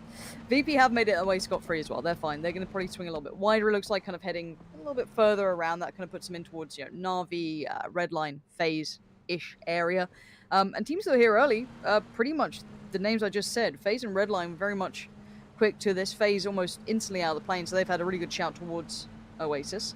And I'm looking towards Ents. They always seem to do well in these very northern circles. It always seems to suit them quite nicely. And considering that previous game, they did have a fair run. Met their end, I think it was either 2nd or 3rd. I do want to keep my eyes towards them. Same with BBL. BBL could have a nice run off this one. But again, there's a couple more teams to head in. 5 being one, Liquid the other, Heroic coming in 2. It's a fair run towards the northern side. It's hard to really take anything from, this. Oh, okay, so we're right about Liquid. It really did slow them down with the vehicles, but they'll still get in. There's still plenty of time, and far away from the blue as it will push on it. But again, being a team that normally rotates early, 8 minutes, it's certainly going to be very late for them. A circle like this, again, there's nothing really can take into consideration too much. That really Oasis is possible, and it is playable at this stage. Sometimes when you see circles a little bit more southern, a little bit more westernly, you look towards that Crater Fields ridgeline. Crater's the top side of it, looking down in Cobarreria, but this one's pushed quite a lot more to the east to try and think that's a possibility. You've still got that huge amount of space in the middle where everyone's taking control of. We've got Skade in there, RTG, Na'Vi, the extremities of the Cobarreria. Redline's playing a dangerous game. They've got a 2-1-1 split. Ivers is further towards Exhalation side, more towards the east, just below Oasis. But QB's gone for the compounds that overlook Oasis. Now, that's not a bad spot, because I've had a few circles go towards there. But if it is a bit of a priority position someone wants to remove, one player versus the entire team would be very, very difficult. FaZe Clan have gone for a 2-2 split. Gustav with the biggest of guns in the game. Let's give the level 3 helmet to somebody else. You expect the level 3 to go with the sniper unless they want to use him for some sort of impact fragger. Get him in there quick and hope for the best. You'd anticipate split between his teammate as well, who he's working with. I think it's Fex that he's got directly in front of them. And they've got a bit of a job on them because you've got Ents heading this way. You've got Heroic heading this way. But there isn't much room. Once you get behind Oasis, it's very barren. There's no real reason. There's no hard cover that you're going to be trying to take control of. So I think, legitimately, FaZe can hold this pretty well. If the circle's favorable to them, and it gives them really, really solid access to anywhere. Oofed. Take your pick. It's worked. They've hit it. They've rolled the dice and they've. But hey, how well. many times? How many times we phase rotations? You know, they're in the right place, right? I've been heartbroken by FaZe in the past, and you. So I can't get overly excited. I need to wait and see how they deal with this because they're gonna have a lot of teams kind of gravitating around that area. Now, yes, there isn't much in the north, but there's still bits and pieces. There's still vehicles to be played with, so we can indeed see some teams maybe pressuring. So we have to see them keep it. Clip. He just flicked him Clip, out did of the you car. just while in a car? Yeah. Clip. He moving sniped him out of the car. I was really questioning why he had, the old bolty in hand driving around this. Fair enough. Fair enough. Please tell me someone's got his POV. That'll have been sick to see. Do it. That's actually nasty. I was like, crazy. looks like he's jousting with that thing in his hand. But we are going to be having another fight going on here over towards the Oasis itself. The luxurious lagoon awaits. Ibarco just trying to play the outskirts here. He does have plenty of players in front as well. Going to have to be careful if he decides to go further forward. Maybe a nade could instigate. But again, we've heard the desk saying it. Passive play can work out well, but these teams are very close by. Everyone's getting into close proximity here, so you're hoping that you've. Just going to touch on it again. I love how we're just seeing, compared to, not but a few months ago, you'd look across it and everyone would just be rocking barrels straight in with the M4s. Barrels are still here, a couple of AKMs split between them, but everyone back on the old 5.56 meta. Rock and roll. Buckarox goes down in the kill feed, but Tulins finds one. VP's currently in a 2-2 split. Heroic 2, kind of 2-2 as well, watching the side of Ents. While FaZe have actually gone into the center of the Oasis itself, DA will unlock above all of that. Zorf, first frag to be found here between the conflict on red line and AA. Maybe the push will come through. They need to get out of these buildings just because you can look at Hibiko's position. He is behind them, which denies any kind of wrap. Information may have just come through that they've transferred to the opposing building, but you won't be able to see too much from Bogarty's POV unless he goes up high. There is a nade being cycled this left-hand side. Need to be really careful for that, because if he goes a little bit too far, the boom goes down. James finds one. Liquid. Okay. Might be late to the party, but that's 2 frags in under 2 minutes. Yeah, I want to see if they can keep 4 up. As silly as it sounds, the amount of times there'll be a pick against them, and look, we've always said it, right? If Liquid get towards the last 5, even last 6, with all 4 standing, it feels like a different team you're playing against. They look so proficient. Same to an extent with FaZe. We said it so many times. You're getting picked off on these rotations, and now the different format might kind of create this atmosphere that encourages them as much as possible. Try and keep that 4 alive. But it's a new look FaZe. It's a Fex phase, I guess. So it is a little bit of a different aspect in general, and these teams are keeping their heads down. No one wants to have unnecessary fights. No one's overly pushing, overly peaking, and there's no point lying to you. We don't need to overly scream and shout about what's happening because these teams are playing very patient. They're playing the long game here. If they see a potential, if they see vulnerability, they'll pressure that. But we have to wait and see how this is determined. They are playing for the win. And what? That's not even a circle. In the world? Has it ever gone that far north? No. That's got the wall almost outside of it, technically. Well, that's 50% unplayable area, right? Yep. Okay, welcome to the very far north part of the map. And in theory, we go phase 4, land ratio comes in, so that should push further to the north because of water, surely. I mean, it depends how much it classifies as unplayable. We don't need to sit here and decipher the circle settings. Still horrendous. But yeah, but look, all I know what's happened is I've come back to cast a bit of PUBG. Player unknown's in chat. He's hit the button. He's hit the We're having a weird circle button. Thank you. Appreciate it. Nice welcome back here. Rich didn't say welcome back, so at least someone did. Horrible man. Promo code, though, for the chat will be coming up any second now, so get yourself that one as it's on the screen. Pop it in the game and get you some rewards going. So we do get to see now every team kind of, I guess, in the same position as us, kind of questioning what the hell is going on. We're going to have teams now trying to play around areas that we have never, ever seen. There is never a world in which you've seen this fight. RTG backs literally to the wall in the north, using cars for cover, what smokes they have available. This is mad. Na'Vi will look onwards of this. Heroic have also spotted, so you'll see the trace of fire coming in rather soon. Liquid and Scarred have yet to make an entry point into this. Mexi has to find somewhere to try and call home. Na'Vi just... I'm not entirely sure where they're going to go once they're done with that. VP have to hit the deck. Fex will find one, knock it into two. So, Batulins, unfortunately, will go down and lose his scalp. Everyone else, I'm thinking the rest of Na'Vi, excuse me, VP. It makes between the two teams. VP are in a split. Someone's on the opposing side to them. This is kind of dangerous. You can see what they were trying to advance towards, these little cabins in front of them. But this would be what Heroic would like to call home, because they're on the extremities. They do have some hard cover that they can play off, but if they can deny this, if they can keep closer to the water side and deny entry points from anyone wandering across it, again, with that water, I don't know. I've not been in it enough to be able to say that it will play an effect, because I'm sure you have to be able to swim. Bit of slow motion action. There we go. Caught back. I thought my brain was lagging. Oh no. I thought it was a replay. But, oh, Fexy boy. Making us question things. 8 times on the old SKS. Just bouncing away. Doesn't quite find what he wants. We're waiting for that circle to shuffle in to see where we go, because water in this normal, it moves away from water. It moves towards land, but we don't know what We've got a whole lot of water in there, Rich. This is, day down at the Lido with the kids. You're going to have, the pool around the side, everyone in the lovely little beach huts. Very summery vibes right now. FaZe slap bang in the middle of the islands almost, I guess you could call them that. Ents towards the north. I mean, these are the teams we were mentioning very early on. Ents, FaZe, BBL. BBL came on the eastern side, FaZe more west. Ents kind of a little bit later on approach, but still super solid on play coming into this. VP have kind of snaked a good position. Looking towards where Liquid are, because they were super late to the circle. Okay, still on the south. And now the extremities are going to be just... an absolute bloodbath, right? Like, they no way can all these teams survive anymore. There's still 16 teams here. Still 6 of them that have got to get inside the circle. Grenades will begin to open up as Skade try and make some sort of an advancement. Once the bombardment has concluded, they'll probably put the smokes down and try and push under the cover of them.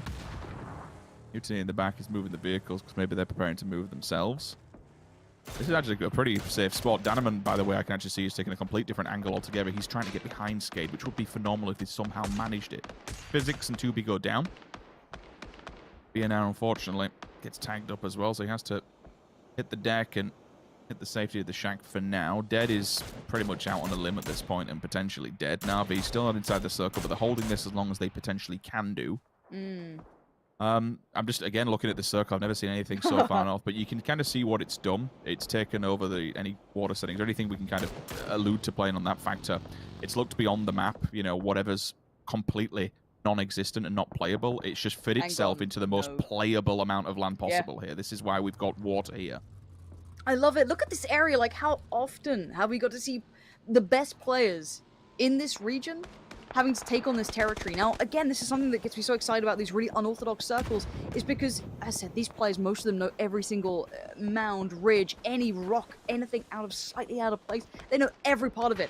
And now, this is a very untraditional area. And look at Skade on approach. Oh, they get caught. They got noticed just at the very end there. I was wondering if they could maybe get to the door and have a little bit of a surprise, but no. Finally, the kills start flooding in. Teams now just exploding on contact. Too many teams in too little area, and there's going to be Mutiny finding another. Opening the door, a little bit of a knock on there, and down he goes. Already, though, Skade going to try and fall away. 2 players still standing. They could do with some safety here, but Liquid going to keep themselves safe in the south, and they do keep 4 alive. So they hold a great deal of territory in the southern side of the circle, and Skade trying to make a way out of this, and they're not going to. Sakura, the last one alive, gonna have to try and make something out of nothing. Cars in the way, they have no idea what's going on. There was a nade in hand, but a mad dash! That creates an opportunity. Sakura finds it, spins around on a dime, gets another, no more bullets, no more chances, no more life. And no more Skade, down in 14th. We've got 13 teams still, and the circle is about to update. Where are we going? Who gets the keys to the castle? It's ENCE, FaZe, and BBL. In all my career, I've never seen anything so far northern. You're speaking to a northerner here who lives up towards the side of Leeds. Like, this is absolutely horrendous. It's going to force almost every single team on this map go through one another to get towards ENCE. We have only 3 teams in this circle. Everything around ENCE is barren. FaZe, they could take something. They might be out of the line of sight of ENCE, which is security in this small shack that they have you see on your screen. Bar that, BBL will just be behind them, looking onwards of ENCE. ENCE is staring at almost certainly a guaranteed, like, top 5 position here, just because of where they are on the map compared to every other single person. This is insane. I love This it. is one Look of at the this. most treacherous gauntlets I have ever seen players have to go through. Perfected did just get Gustav, but Redline just almost completely exterminated the team on the other side of the little bit of a lake here. Yeah, and Exhalation go down. That's done for. Great nade to finish it, seal it. And now looking towards Heroic, out towards the western side. They've got Na'Vi coming in their way. T-Bone is not. There are still players alive for Heroic. Who's still standing? I think it's Beamy and Page. Yeah, just off to the side there. There it is. Beamy and Page going to try and work further forward. Example still standing for Na'Vi, trying to be a pest, do what he can, but a big shot comes out from Beanie. Look at the HP left. It's nothing. And Physics is the one to find it. So now all these teams compounding, compiling, just crushing into each other. Liquid need to get a move on. And it's BBL in their sights. Nade's going in. Molly's going in. BBL better be ready on this one. 2-2 split. They put the vehicles on the backside, which might give some mobility to Liquid should they need it towards the late game. Marco will find Jeems. Now remember, it was in the previous round BBL that did the dirty and give Liquid an unfortunate 16th placement. Now it's time for some sweet, sweet revenge, but they've got a hell of a lot of work to do. Thankfully, there's no one yet at an alternate angle. Mex is trying to go for the side of Smash. There is a bit of safety here and a bit of time towards Liquid. If they can find Smash with these nades, that's one building they can wrap and they can use. If they get him out of there, that gives them somewhere to try and stabilize. Still, it's not safe by any means, just because of this terrain and how it's working from it. If they can wrap around and get behind them, again, you've got to think there's not many teams really that can see them. Mutiny, by the way, have just gone all the way to the top side of the map away from every single person. Probably a good shout. They get to miss out on this massacre that's going down. Bogatini still just amongst it all. You're going to have a couple of players on the side. Nailip is knocked. You got Ivers down there. Might have just caught a pixel of Ivers potentially. I think he's got a good idea where he may be, just seen through the long grass, but not by much. Trying to back away as he goes. DA in between them. Then you got VP. Then you got FaZe and BBL. FaZe going to find AA, but you can see now Redline forced to move forward. Step by step trying to forge their way. Hibako waiting on the other side, but Redline, they don't make it any further forward. AA get to move down, but now the circle updates. Whew, MTN, they went for that wide positioning. They sat all the way to the north. They've got to work their way in now. N still in a good spot, FaZe in a good spot, and BBL passed the first test against Liquid. The Finnish garage is proving rather strong and rather fruitful at this stage. Heroic wants to come in from this, I think FaZe can't see them from that angle. I'm still trying to, in my mind, figure out the lay of this land, because I've only ever... It's very rare you even play this, even in public matches, you know? I'll go see it towards a comp side. Again, we've seen a lot more northern side circles with the most recent updates and the most recent patches, so it's not to be unexpected these days. AA with all 4 players alive and kicking. They can get out of here and cross their way into the circle. They've still got utility to use as well, and that's why they're expending all their smokes now to make the cross that much more easier, but look at Perfectix holding with the 3 times. If he sees them coming through the gap, then he might be able to just lay waste for them. Goes for the pre-fire and the expected angle they may approach from. Well, they've made the first cross. They've committed an absolute boatload of utility to do so. How much more is left in the tank? Once all these smokes dissipate, their position may be given up. And I'm forgetting all of this time that while this was happening, VP slotting themselves in directly in front of them. There really isn't anywhere that After Alt can go without being shot at. This has got to go north, right? Like, I'm looking at where this could be. It looks like... How does got some BBL players get getting in that? The vehicle. How I don't know. They just shot over DA. And we do see Mutiny in the vehicles. Tap, tap, tap. Mexi making it look so simple, doing so much damage, but no kills to come through from it. They found a nice little ridgeline, but can they stabilize here? Wondering if those nades from Ents find the placement. Looking in towards the hands of Tixu and Squeaky. Over the ridge we go. That looks good. That looks really good. Nice connection towards Granula. That's going to be already one player knocked, but they can't really capitalize on this. But while it happens, Heroic can move up. There's a couple of shacks in the distance, but I don't know how much they give you. Rustamark, good nade as well, and the flush towards Granula. So this is already looking a bit dicey. They're just within that nade range, but while this happens, look who's lingering in the back lines. Liquid, trying to be like a thief in the night. They're going to see all of this. Actually, Heroic see them. Page just spotted Mexi, but Mutiny are none the wiser, and Clip from the back. Ooh. There it is. Sick nade from Clip. Bye-bye, Mutiny. Back to the ship, and Liquid going to be able to leapfrog into the position. The idea was always there to try and disconnect from the side of BBL rather than tackling them head on. Lou with an absolute triple blinder of an aid onto AA. There was nothing else really for them to do. Misses the second follow-up for the door. Zorf is there. And he could confirm this one if he gets another one through the doorway. Nothing else really he can do. Zorf will have to just try and basically stay alive best he can. With the smokes down, this is on a very, very thin margin. He will hit the res. He's got 45 seconds, so he'll be able to get him back on his feet unless one of the VP's players has some more utility in the pocket ready to go. This is the nade earlier from Clib, I believe. All three of them mopped up, Very so nice. back-to-back triple kills, and Gustav just popping people's faces. 8 teams still remain. Only one can be the winner in this. VP making a good run for it. 7 kills to their name here, trying to fight anyone in their path. Now, keep in mind, this circle is not in there for BBL. BBL just made a mad dash to the next compound. 4 players just scurried from one building to the other. That just caught me by surprise. Now, we have DA, BBL, VP, and what's left of AA to try and make it into the circle. I'm looking at BBL to make that move, and it looks like Fogger just hates Zorf. He's like, no, dude, no, there's no way out. There's no way out.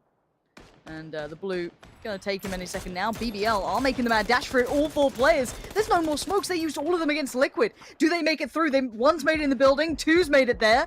1 did get caught by Vard in transition, but they might be able to get a pickup here. But keep your eyes towards Liquid. They've been lingering in that back line. VP starting to make their move. They've got FaZe looking their way. I don't know if anyone else could see them. VP's biggest challenge right now will be FaZe if DA make their run as well. VP's been so fixated on After All and trying to, follow up on the triple that they saw with the nade earlier on. And the thing is, it'll actually be all for now. I suppose they get 2 out of it. Hold on 1 second. Oh, no. Marco and Smash, Schuber and Pixel try to make the cross. And instantly only Metralis one is DA. there, puts the nail in the coffin. If they're any team to take them out, there'll be a smile on their faces. Mert back onto the side of Ibby as well, but he has traded off with Smash by doing so. They're inside this up and down building. You've got a very, very exposed upper area on these kind of office blocks, so you have to be very, very careful. Breaching them, it can be a lot easier. You can get inside because you've got the hallways that give you some kind of cover. Look But again, at this. it's just extremely rough grounds. There's nothing else really to be said about it. Look, my credit goes out to BBL for being so malleable in staying alive here. Quick fights here and there, quick moves, making that mad dash in the open. Oh, that's brave. That is very, very brave. I'm not sure how that's going to work out, but for now, I guess people's attention's turned. So in just the quiet of the battle, he takes a second and probably gets Perfectix back up on this. Yeah, no one's been able to face this right now. BBL might catch him again. It's still a little open, but whew, that's a little dicey. If BBL went for another peek maybe, or, got a little Aggie on that, could have been something. But no, VP managed to stay alive with 2, but still keep your eyes on Ents. They've been waiting quietly, doing a little bit of damage here and there, but they've held the keys to this the entire time. While it may only be small in, the bigger picture, denials of points like that, because if we do have a tie, which is it's a very realistic potential. thing, you're taking points away from teams. You're denying other teams knocking these players, which is what exactly happened with After All earlier on, getting the player and taking him out yourself. That point goes nowhere. FaZe is still looking outside of these windows. They know once they try and... Ooh, okay. Bit of an opener comes off the side of Heroic. This They can't push loosens the knot a little bit for the side of VP. Yeah, VP could, but Heroic can't. That's the sketchy part for Heroic is how do you actually make your way up that? There's like a little bit of playable area, but a much Baloo's going to make the most of it. Huge. Gustav now a little bit lower. Now even down bad. Gustav knocked, and there's the flush from Perfectix towards one and the second phase being just eviscerated by VP, and Lou tries to just sneak his way and he gets in there. Under phases knows that one knock from Heroic created such an opportunity, and there it was. VP instantly made the most of it. Vex is just holding, hasn't made a step just yet, so they won't have the full position until now. Once throws it outside of the... Is he going to if he chases it? That's so damn clever! Ring around the roses, and Vex says hello out of the window. He baits them, throws out the molly. They opt to run from the front, just leans out of the window. That is disgusting. That is just a 900 IQ play. I just love that we've seen two great teams. You saw one, VP just make the most of a very small advantage, and you saw Fex once again delivering as the big boy individual we know he is. But for now, we come down to the situation we're in. Phase 9, it's all folding forward. 15 players, 5 teams. That's an aid! Holy, that is 2 nades from 2 different teams coming in and just obliterating Heroic. Bye-bye. Now Mexi is blind as a bat. He is dead, buried, gone. BBL on the sweep through here, trying to get past Liquid as best they can. One of theirs is knocked, but they've got a little bit of time. Maybe a res could come through, but Clib's trying to bide that time, trying to get that flash down, try and create a little bit of a wall of defense. But Diggory's found Metralius, Ed's now flexing out as well. This plays Clib a second. A res could come through. Any amount of time he'll take. Tixu still lurking on the sidelines to try and get the information of who's directly in front of them. Fex is there as well, and he'll at least distract these teams away from Liquid while they stabilize. 2 players is absolutely better than 1. The flashbangs will fall this way. Fex can be a nuisance.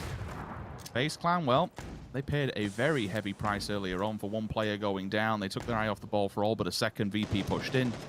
Yes, Fex did answer back, but he lost 2 players in the whole engagement. Rustin Mars holding just to try and avoid these flashbangs coming through. Final circle is upon us. Clip has fallen down. Smash spots 1EB. Straight on the lean. Smash there for the confirmation of it, but with 1 HP. What really can you do? Well, first aid kit. He's bought himself some time. FaZe goes down. Marcos still on the offensive. This is kind of crazy, to be honest. They're refusing to go down, but the sheer numbers for Ensalone are overwhelming. This would be a miracle run by BBL if they're able to pull it off. End standing with 4 players. They're trying to sweep and clear. Code Marco amongst them in the Wolves' Den. He's just trying to slip through in the smoke, but he's been caught out. Ends seal it. 8 kills. Great positioning. A northern circle like that. I always just think, you know what? It's got to be theirs, right? It's got to be theirs. There's a very few teams who play it so well. They always seem to do well out of it. And Ents looked solid in that Rich.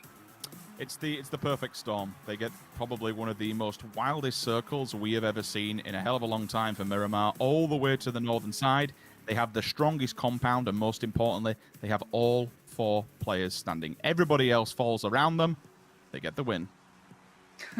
Well, boys on the desk, what do you make of that one? That was a very unique game. Oh my god, guys, that is probably one of the most northern circles I've ever seen or played myself. I gotta say, the way that obviously everything played out was crazy, but the circle and the amount of pressure from the team south, the teams that tried to get into it, Hypuck, they were just under so much pressure all the way through that late game. I mean, there was one circle, I think I counted at one point, it cut out 9 teams over on the southwest side. Again, everybody up on the north was kind of celebrating. And then the very next circle, it pulled straight back the other direction. So really, really wild ending there. And actually, it comes down to, I got to say, in that scenario, Ents had the opportunity to kind of play that out pretty slowly, but still fairly active in terms of, you know, sending out enough people away. I mean, obviously we were talking about this, like that's just a concrete, right? It's in the mid game, very easy to push and pressure onto. In the late game, pretty much unbreachable, right? So I think Ents managed those levels very, very well. Yeah, they did for Deed. What do you take away from this game here, Toby? I think, I mean, it just lines up perfectly. Having talked to Centex coming into the match yesterday, he said the only real thing that's different from how we would usually go about a business to now that we're playing the Most Chickens format is us having to dare to crash compounds earlier. Like those tier 2, tier 3 compounds that we wouldn't normally ever even like at any point in the game consider viable.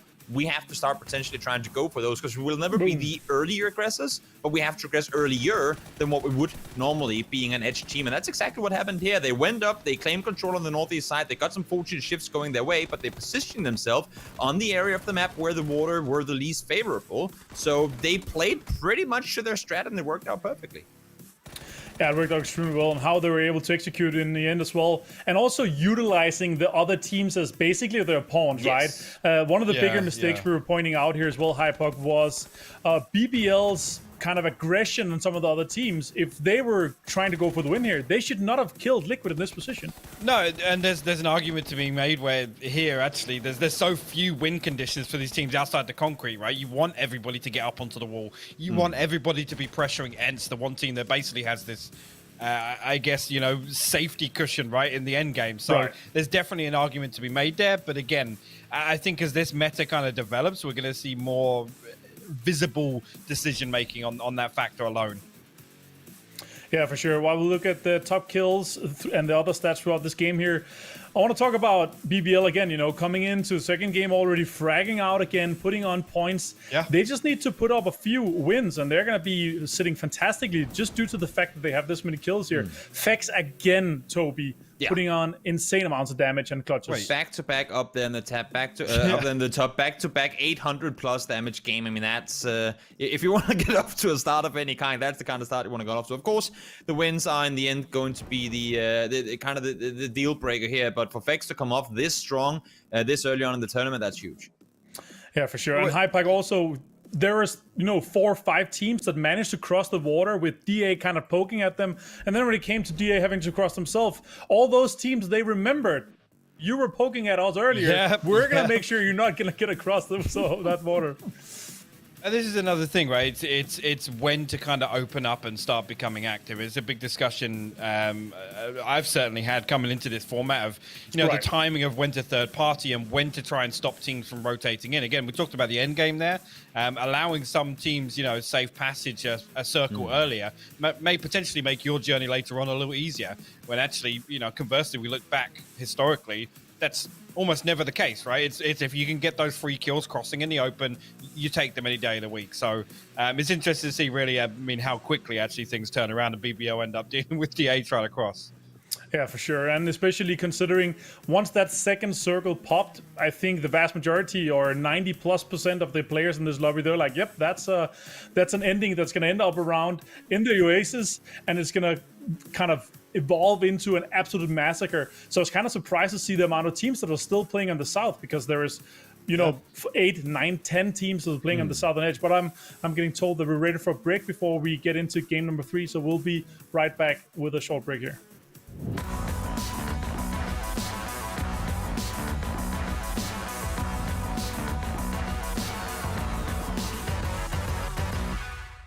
I'm sorry. I said they were having a lot of luck. Well, apparently they're not. Oh no, Ents right in between them. A PO gets knocked by Squeaky. Instantly flushed it by...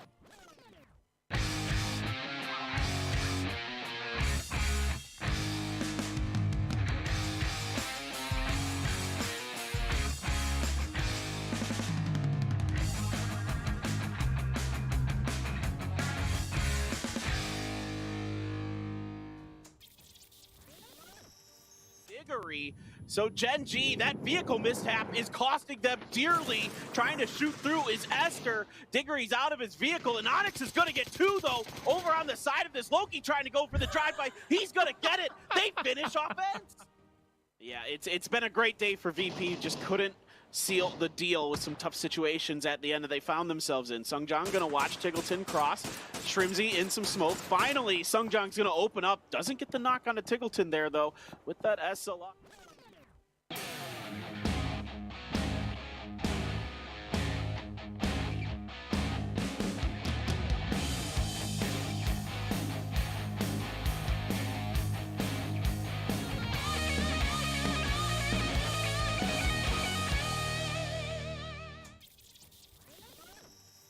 up. Doesn't get the knock on to Tiggleton there, though, with that SLR, and that's a little dicey as Tiggleton right behind 80 here. Is he going to see him? Pokey walked right by him. He didn't see him. He never saw him. No way. No. Oh, my God. I don't think either of them has any idea that they crossed paths. He ran straight past him. There's no way. That's Lou gone down. They're committing to the push still. They're pushing further forward. Spiro ends up running over his teammate. That's unfortunate. Now.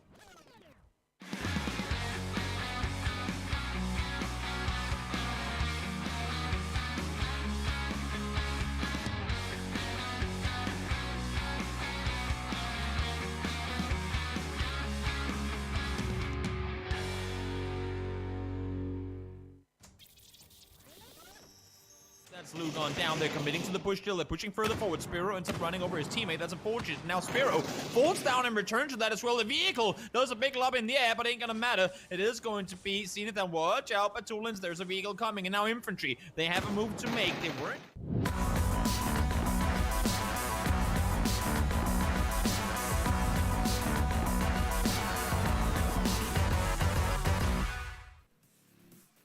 Welcome back to the Analyst, guys. It's always good to see some throwbacks of some moments, especially with Toby going extremely hype over some funny and incredible moments here from our past tournaments. But guys, let's talk a little bit about more, the tendencies that we see already after 2 games. And one of the big ones we talked about, guys, during this is obviously the amount of teams and how well they played passively to make sure they have 4 guys alive for late game to make sure that they can get a win. Toby, you were pointing about a little bit about it, and Hypuck as well. But let's hear your thoughts here, Toby. I think one of the big things here, and we talked about it, as you said, coming into today, how no one wants to be the engager. No one wants to be the one to initiate the fight. They want to have the opportunity to third party. That's going to work, but only in some cases. You can't rest under your laurels. You can't sit back for too long. Like we saw here with DA, they sat back. They said, oh, we can't cross. It's going to be, we're still safe here for now. Let's just wait it out. Let's just wait it out. And all of a sudden, everyone else has made that cross except for you, and you try to make the run on your own, and you kind of pay the price for it. So I think for many of the teams that coming into today and coming into this new tournament format that we're going to slow things down a little, you have to watch out not to slow down too much, because there are still teams that are going to go out and get frags, and they continue to do so. Yeah, for sure. Hypuck, thoughts on that? Yeah, I mean, obviously our discussion mainly based around kind of that risk management kind of ethos, I guess, and to a perfect example of that of knowing when to kind of dial it back and obviously allow teams to move up and whatnot. But I think it was Mutiny, right, Martin, that pulled up very close by. And at that point, it's like, okay, we need to fight to the death to stop them from coexisting, right? We need to make sure that they don't become a threat later on. And it's interesting, like I said, fascinating really to watch the differences in decision making. But that there is a prime example from ENCE where typically, you'd say, well, leave them as cannon fodder to the other teams in the surrounding area. But here, it's they're pulling up on our prime real estate. It's going to be dealt with now. Yeah, and I think especially that kind of managing of going out and just poking just enough to a team that they will be too hurt to push you later. And I think that that kind of management we saw, especially from ENCE in that situation, was fantastic. And while we were 2 games down, we still have 4 to go. I'm actually loving that we have this many games here. I hope that continues rather than the 4 that we've had in our previous PCSs. And our first winners, obviously, Virtus Pro and ENCE. 2 of our invited teams. Guys, do you think, or Toby, do you think any of our qualified teams is going to be able to take one of those chicken dinners in our last 4 games today? Oh yeah, for sure. No doubt about it. I'm not saying that it's going to happen, but I would not at all be surprised to see it happen. BBL twice now has had some really good performances, just falling short of victory. And we've seen, we talked about Mutiny there for a second, seen other teams go out and play extremely well, just falling short of the win. But we know it from, since the start of PUBG, sure you can go out and get a lot of kills, and usually you can kind of back it up with placement points, but now placement points out of the way, and we know how incredibly difficult it is to get the win home. So it's really, really hard no matter who you are. But I don't think the invited teams really stand a bigger chance of bringing home the wins than the qualified ones do. Of course. And Hypuck, are you still sticking with a BBL as well, with a big chance of them taking one of the qualified teams first chicken dinner, maybe? Yeah, I'm liking what I see so far. I think the game 1 was a kind of a contrast to game 2 in which in the manner in which it played out. But again, I'm looking for kind of when they make that decision to switch up and kind of hold on to what they've got or put some kills up and kind of strengthen the tiebreaker position. Yeah, for sure. And I think besides the two picks that you guys have picked in Skate and BBL, I think also Redline with Naleb, QB, and those guys, they have a lot of potential coming into this one here. They are a very frag heavy team, and I think once they get into a good position here, they might be able to kind of turn it into the pressure that we see in the management, but they always end up, on the edge and manage to like put themselves into a fighting position here. But that's it from us, guys. We're going to be going straight into game number 3, the last game of Miramar, and we're going to be having it with and Pansy. Take it away, guys. Thank you. All right. Yeah, game number 3 coming through. Already 2 of the teams making it into the kind of, I guess, the winning scenario, right? We had VP and ENT. Now, Rich, I think out of the teams, these 2 were some of the ones that had heartbreak over there in Korea, who were constantly striving but just struggled to make it really count when it mattered. But they have droves of experience. They played this format a great deal. They've played it extensively against the world's best. They come over here and they can translate that. They've been able to prepare so well in that regard. So I'm not too surprised to see that translate here. Has anyone else stood out to you, though, that looks ready to go? I know the desk was talking about BBL, talking about Redline. Is anyone else joining those ranks for you? I think after 2 games, it's not the most necessarily the easiest thing to say, but I don't want to say anything without cadence. There's so many, especially with a circle like that, there's so many variable factors that can be thrown into the mix. Pause and see if Misa does land any shots towards Redline, just gathering vehicles and getting the hell out of there. Totally fine and totally okay with that. I want to have a conversation, Lauren, and go deeper into it, but it's always really hard to take our eyes and our attention away from the complete standout thing here, which is Picado, because once again, 5 have failed to disengage. Now, the thing that's in my mind, I wonder this, does this also transition and continue throughout Erangel? If these teams are both committed to the cause now when we look towards Picado, we'd have to assume for all intents and purposes, this will continue forward. Either that or that just says, you know what, we have got a backup plan in mind. We are going to go somewhere else. We are going to kind of switch things up. It's hard not to look away from BBL. They've had some fantastic showings so far, and we're only 2 games in. The wiping out Liquid pretty much in that first match, fighting tooth and nail towards the previous one.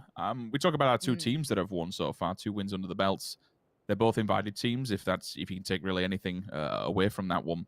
But they're also those 2 teams, and I like what you said, heartbreak within Korea. They're those 2 kind of teams, and maybe you can put these 2 things together, that are always almost just at the win, but they're always towards the late game. They're always playing in the right position to be able to make it towards that top 5, that top 4 echelon.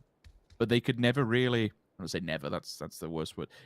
More often than not, it was always heartbreak because they were so close, so damn close every single time to getting those wins, to getting towards it. So a format like this, going through the ringer and being that team that likes to play the long game, that likes to play the edge, that likes to be surviving to the latter stages of the game, this could be really beneficial for them. It could, and I think that's why when we kind of first theorized this format, or, we're talking about it in competitive play, when it came to at least associating which teams could do really well, those 2 are certain names that were brought up. And, when they were called DA, their name was brought up as well. Now, BBL, to an extent, they play a form that they always go for that, it sounds silly, but always going for the win. The teams that used to depend a little bit more on fragging out have had to adjust further, I'd say. They'd have to go a little bit further to find that comfort now, whereas in previous, as I said, a couple of teams really did characterize what could make them very good in this format. However, we have had the circle hit, just to keep you guys in the know, very far northeast. Not quite as far north as the previous, but I think Al-Azhar, sort of that area, Cruz de Val, sort of, very northeast side. So AA, BBL in very good position. I want to take note of that now, because I always like to see if someone has to go very much against the odds to push up into this. But as it stands, I'd say those 2 have the strongest beginning in this one. Outside of that, though, it's a fairly long road for the likes of FaZe, Redline. It looks like Heroic got themselves moving early on. A couple of others beginning that rotation route, but as we saw to the very end there, this is teams now showing how well they can play the survival game as well. This is something that is, I guess characterized with the fact that we'll see that one circle where teams physically cannot fit in that circle anymore, and that's where you get those 9 teams suddenly just get destroyed. But until that point, teams are exceptionally good at worming their way around. Very few early mistakes. Now, looking at DA just touching in there, they're going to be heading on up. They've made it into that circle, but we can't get past this. Now, it's hard to see the true ramifications of having someone drop in the city with you in this way. I want to look towards the loot. Do we ever see Liquid or maybe 5 looking a little bit lighter for utility potentially? Because the desk said it early on that it's very much a different game in that aspect, that utility is paramount. So if maybe their loot routes cut a little short, it could bode for some problems. We already saw the vehicles having some issues in that previous game. So again, something just to keep in the back of your minds as we build through this. It's still workable, you know. Oh, yeah, 100%. When we think about that previous round, I look towards Liquid playing with a buggy and nothing else, and they still managed to get towards it top 3. Put plenty of frags on the board as well, so it's never completely going to bust both of these two teams up. They do play 2 different halves of Picado. It's whether or not they start to lose bodies early. That's when it becomes a really nasty situation, when you get the close combat engagements, when you actually see players dropping. Maybe then you try and disengage from the fight and you get mopped up on your disengage. That's where it becomes problematic. If they can share for this quite safely, yes, it slows them down. Yes, it does affect the loot economy and also the vehicle situation, the mobility. But it's not completely over and done with. It's not going to write them off unless they start losing players. That's the big factor. I mean, my mind goes to how well they'll share on Erangel. That's a little bit trickier. It can be divided, but one side's a little more viable than the other. I am also seeing another team getting quite close by to that whole fight. But look at Road to Glory here. They're getting some good punishes towards DA. Already, Zhong's going to be found and flushed, who's been lost a couple of times early now. We've seen a couple of these players being picked off here on rotation, taking some riskier routes that have definitely caused them a couple of troubles. Now, that's what I was alluding to. Redline got very close to the fight that was going on in Picado, or at least the kind of gentleman's agreement almost there of, well, we'll stay here, you stay there, no problem. Redline went, well, we don't like that. We'll take one of you for free. Why don't we make it harder? And they did. So already, that's something to keep in the back of the minds. If these two teams are constantly in this battle, someone could pressure it, make it harder work. But Ents and Heroic, right next to each other. Squeaky's going to bail from this one. With a circle like this, my mind instantly tracks to the Bermuda Triangle, if you will. Cruz de Val, Elazar, and then when both roads point towards where, funnily enough, VP is at the moment. You have that triangle in the midst of all of this one. Bazcoop does finally spot one. Rustam Map. The back of the win will be the first player to fall for the side of Ents, and T-Bone hits a world of a shot straight from across behind the hay bales, finds Diggory, removes his face. Now the rest of them will have to go and try and get him back on his feet. Tixu out in no man's land. The question is for Heroic. Have you done enough damage, or, you know, do you just want to continue the punishment? You've already removed one behind you. You know Diggory's down. You know his teammate's going to try and get that revive. I mean, for me, they should absolutely punish this. They've got them backed into a corner. Definitely do. I don't think there's much space to be done with that. Tixu, it's a good attempt to be being closed in on. Get your promo code while it's on the screen. I'm calling it out so no one in chat can whine that they missed it. Go grab it now while it's up there. And T-Bone looking to grab a kill real quick. So I'm so glad to see T-Bone back in this as well. I love watching this guy play. So much potential. Already looking to try and warm into this one. There are 2 players still here. Tixu and Diggory are perfectly now on their feet, healing up as they go. They should be just fine. But they are going to be surrounded. Once Paige and Beamy joins in, a lot of this terrain becomes a lot less safe. These windows have a lot more problems, a lot more angles. They're suddenly not looking so good, and maybe trying to bait them on this peak and see if maybe the 2 in the compound can punish. Ooh. But T-Bone just copped a load of damage off Diggory.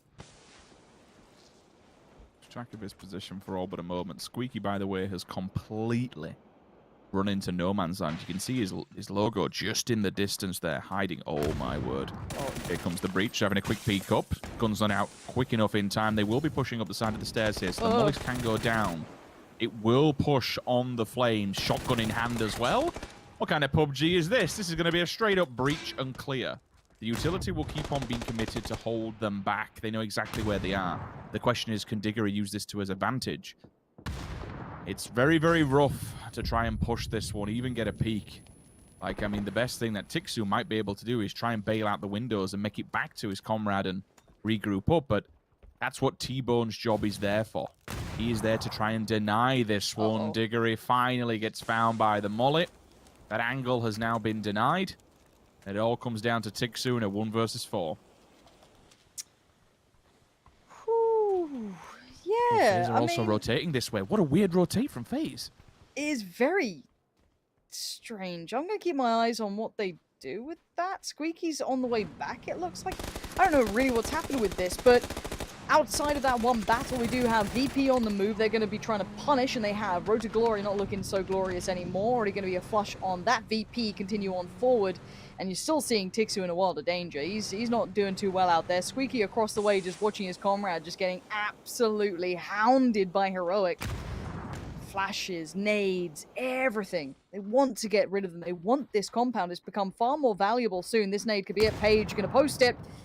Brilliant. Brilliant nade from Page. Tixu is gone. The compound is now theirs. Squeaky will have to cut his losses and head on out.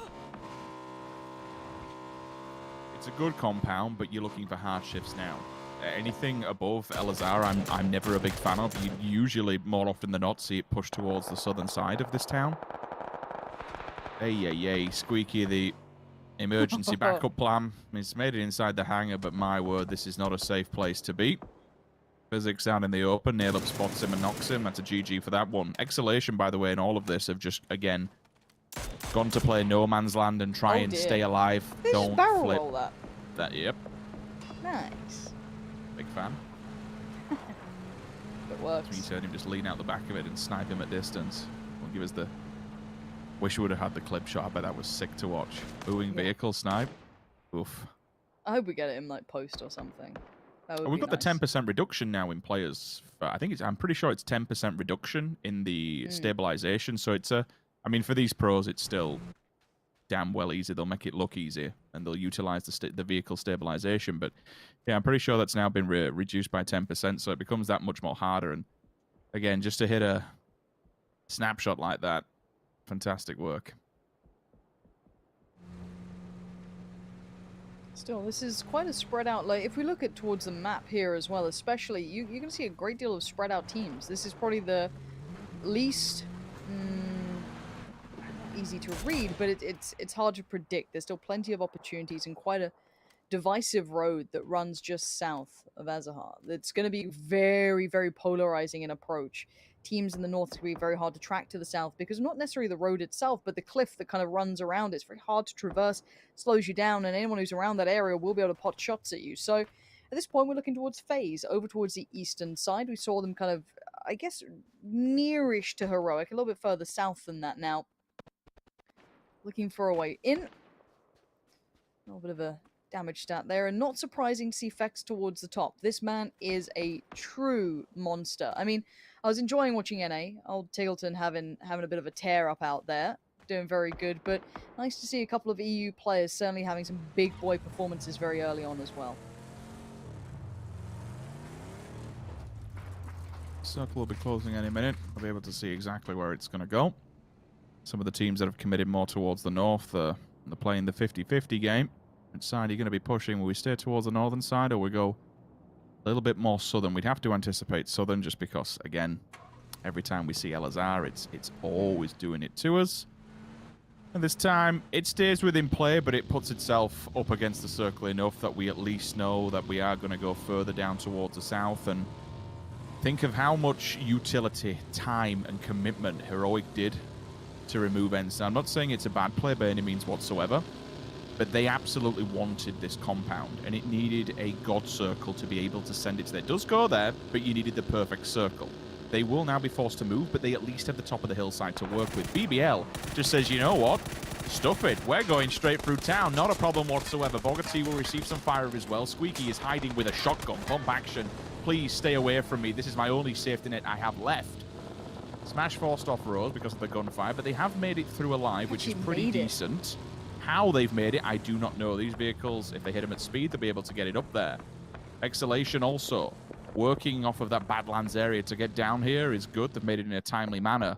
Na'Vi will be the most northern team for now. They'll stay their place. I actually think Na'Vi are looking to chill on the top side of this hill. Lukaruk's and Gustav, 5 will go down, split across 2 different teams, but Lukaruk's presence now noted. Fex lurking on the hillside with the remnants of FaZe. Fex, though, if there's someone I see up there and it's Fex, I'm backing away. I'm finding a different fight. I'm looking for another compound. I don't fancy it. No, thank you. But we have to look at all the other teams kind of filtering down. Who's still in the north? I'm seeing Na'Vi up there a little bit, VP lingering around the outskirts, but most have made it somewhere. Oh, squeaky. I mean, what? It's the best weapon for it, right? He's got a level 3 at least. So he's got some sustainability. But the pump action is slow for that second shot. You got the double barrel, you can at least whip it twice. But yeah, he's going to need people to come through in a very sorry state to be able to put it to good use. They'll have no idea. Oh, if he comes around this corner, he's just going to get blown away. Pumpy upstairs. Look at him. Oh no! He's hearing all of it. The little foot slaps on the floor. If his headphones are loud, you'd crap yourself, wouldn't you? Oh. He's seen enough. He knows there's someone there. He's patient. Oh, Squeaky's a patient boy. Finn's notoriously patient and calm. Oh. Oh no! No! Nice try, Squeaky. Nice try. Good effort. Yep, we'll take that. It's fine. It happens. Wait on that circle update in about, what, 17 seconds or so? At this point, a little bit of a look back here as to what went down. And that was when we kind of jumped on board and saw them disengage away from Fex at the end. But towards the top side, BBL snagging a great position in this. Holy... VP, come on, man. Come on, VP. You don't need another win. You're already good. You got one. Chill out, I smell a boys. shaven head. I smell a shaven head. If a shaven Baby head boy smell, Batulins. Oh, Gets the bic out. puts the robe on and picks his head on stream. Come on, man. Do it. I can't think of anything worse. Maybe Hibaka getting caught in the heels on rotation. That kind of sucks. BNR gonna find that, and Road to Glory trying to hold on with what's left. I'm pretty sure they're down to a few players. I think just 2 remained after that early fight being pushed out by VP of all teams. FaZe still in towards the east, probably have the longest rotation now, especially next to Heroic, but I'll see how Heroic approach this, because they're going to come right up this hillside. Yeah, Page is downwind of it, but look at Fuzz first. This is a really good read from FaZe Clan to be able to try and stop this push up side of the hill. Fuzz is actually, he's looking a different way. If he catches him, if he just pushes this really quickly, he won't be able to swing it, especially not with the mini out as well. The marksman was looking onwards of it. Page, the turn! Beautiful 1-2. Takes down 2 members of FaZe. There's no one left here to support them because the other 2 have already moved it onwards of the circle.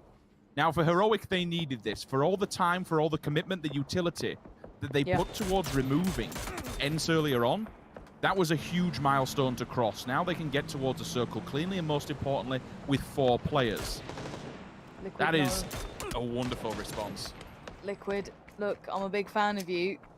Yeah, I like your work. I like the nades clip. They've been pretty spicy, but VP, look, I get a little nervous. I'm waiting to see if anyone else responds, because Lou and Batulins is still kind of split across towards the more northern side of this ridge, if you kind of think of like north and south. Liquid approaching, of course, from the southern side. Yeah, here we go. Batulins and Lou both going to kind of lean over a little, not massively. I think they still want to maintain positioning, but do you want to live with Liquid in your pocket at this point? No, you don't want a soggy pocket. Sounds terrible. FaZe, all kinds of trouble. They've got BBL one side, they got everyone kind of paying attention now. But they're trying their best, and there it is. Batulin's ready to find Mexi. I don't know if he's going to be able to get a flush from these angles. They look kind of long lines of sight. Good return fire, but I don't think the nades are quite close enough. Let's see if I'm wrong. I am wrong. I'm severely wrong. Spyro's good. Perfectix is great. And now Liquid in a shambles. Ready, Ibby and Mexi just foot of the hill, nowhere to go. And you know VP are going to pressure this.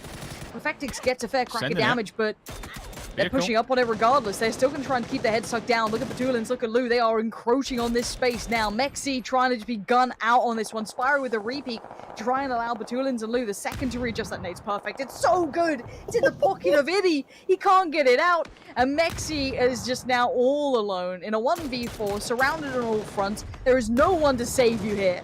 VP maintain. They manage the ridgeline.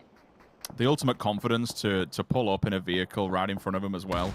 I mean, regardless, you know they're in a weakened state, but it's still Liquid any given Sunday whatsoever. They pull up in the vehicle, they crack on with the nades, and they just dismember them on the hillside. Nothing they can do whatsoever. Circle hasn't been favorable to VP. And the problem is they may not realize that Na'Vi will be backfilling this.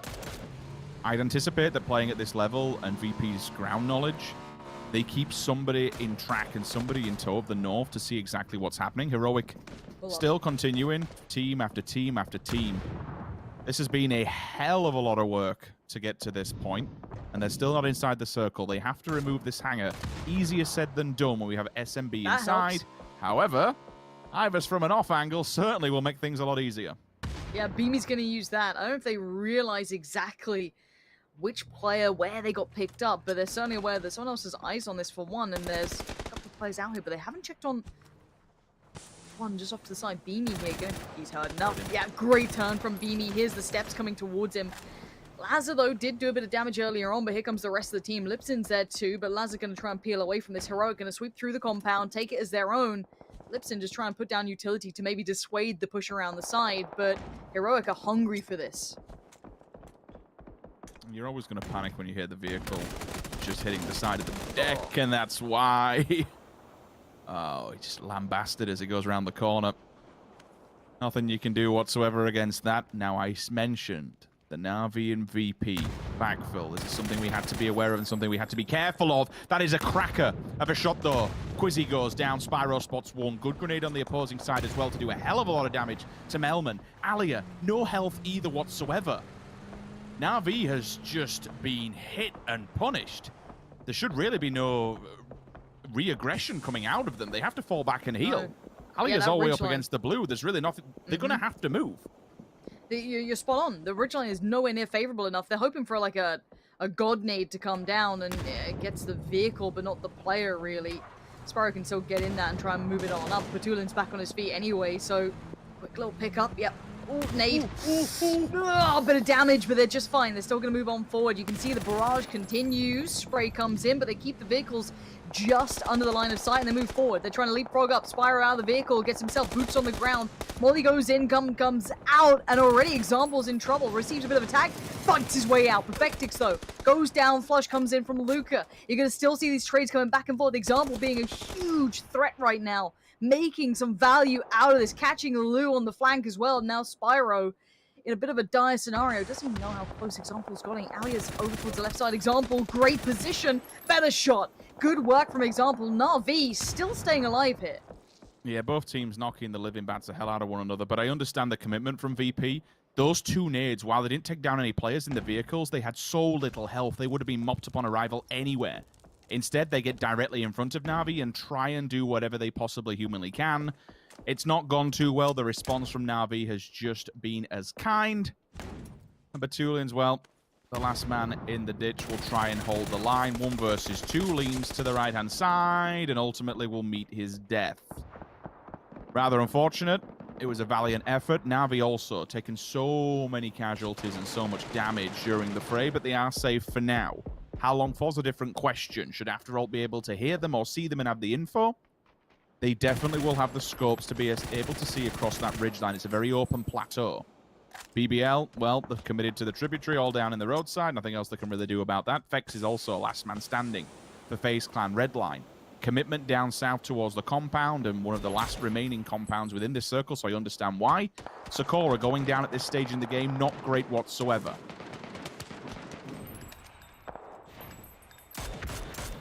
Slow.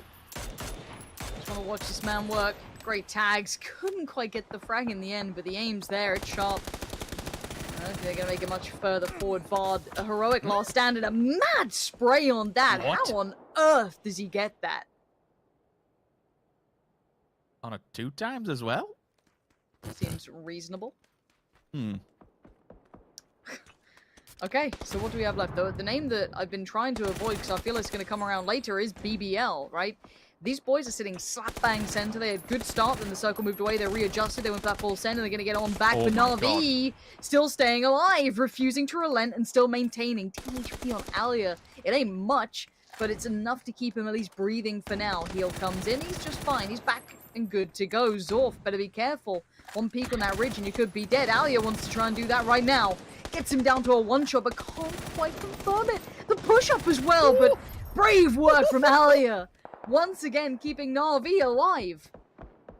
Embrace the tornado energy, Na'Vi of old.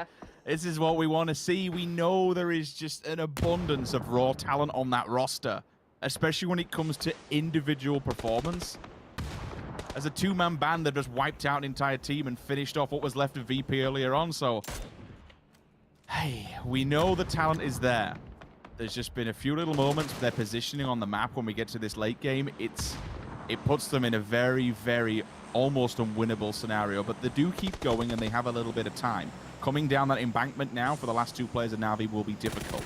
Look up, waiting for Heroic to move within the blue. They have to be forced out towards it, tries to hit him through the smoke and does get him.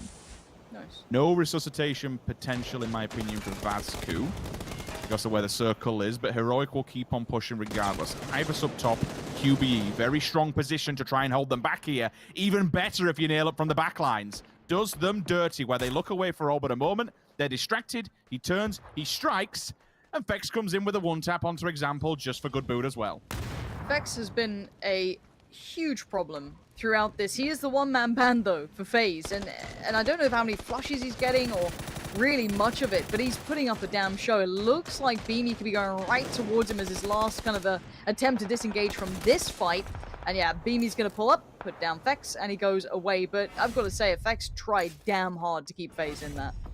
I picked up frags, and you know, when we're talking about this whole format where FaZe are a team that I expect 1 or 2 wins throughout these 36 games, yeah, frags are good. For those tiebreakers, I mean, hell, they're in second place at the moment, I think, with VP only topping them out by 18, so we shall see. Vehicle, here we go. This will be a bit of a... This will be a full send. Oh, right, out of... If that vehicle hits the plate... like a Michael Bay movie. Really was, wasn't it? Trying to get out of it. Now, the scary thing for BBL, though, Rich, look at their positioning, right? It is just in between. It's this kind of crevasse with Redline on top. You're going to have a Snake behind. You've got someone Heroic there. You've got Skade here, too. Redline's still 4? They are, aren't they? Yeah, they are. Okay. That kind of springboards them up in my mindset. I think this is a BBL or a Redline game at this point. I know it's not much of a statement, but the position they're in, I don't know who I favor more, but I like the proactive play count from Smash and Code Marco. That, to me, good indicator. Try and get towards a little bit more territory to play with.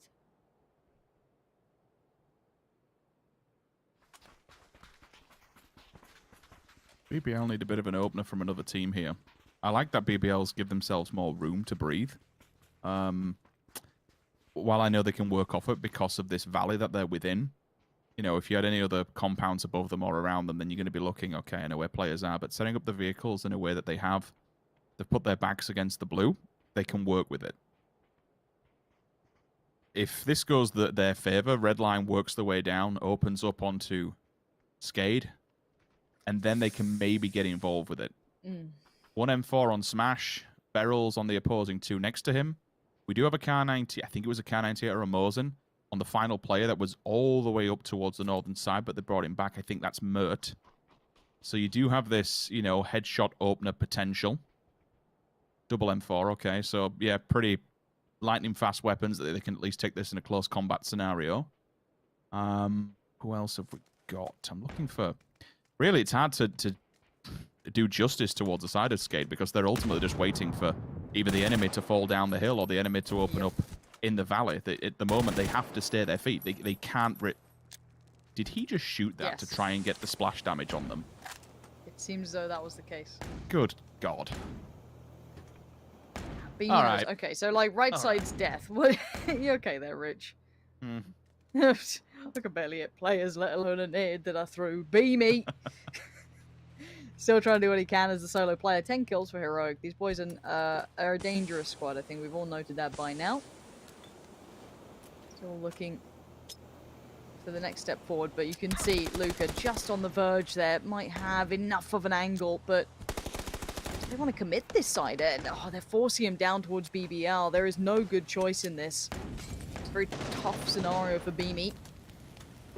Mollies, flashes, everything being thrown in. Look at how pinned in he is. Redline want to get rid of him, maybe then allows them to focus toward Skade. Unless Skade see this and then choose this as the moment to push up the ridgeline potentially. I want to see if that potentially happens here. I'm seeing damage coming through. Nice work from Beamy. Does find Luca. This is a problem. QBE's just gone down to the zone. Oh no! Redline, what's happened here? A push on 2 fronts has just absolutely left them in pieces! Ivers is your only one alive, and Skade have done the damage as required. Now, it's got to be a moment for BBL to move up too. They've got to see this fight, and they want to be a third party to this. Skade are in, I mean, 2 players standing at the moment, now just 1. Rez coming in, there should be a player back on their feet anytime now, but Ivers looking to try and remove them. Tries to clear the line of sight here, but he can't. Does he go for a Rez? So many tough choices now to be had. Yeah, and while this has all been unfolding, BBL decided to move into it. Smash up front and center. Marco's directly behind him. Metralius will fold into it as well and maybe send it forward. Get the barrels involved here. Get the 7.62 up close and personal. They'll stop on the plateau for all but a moment to see if Skade and Redline do open up onto one another. Because again, they have the most ground leverage here. Correct. They don't have to push into this just completely blind and then die needlessly. If they did, this to me is a throw. They waited out. Unless they get hit from 2 different angles at the same time. Now, that is really problematic. And also Nuki's down. Nuki's not been noted. Oh, no.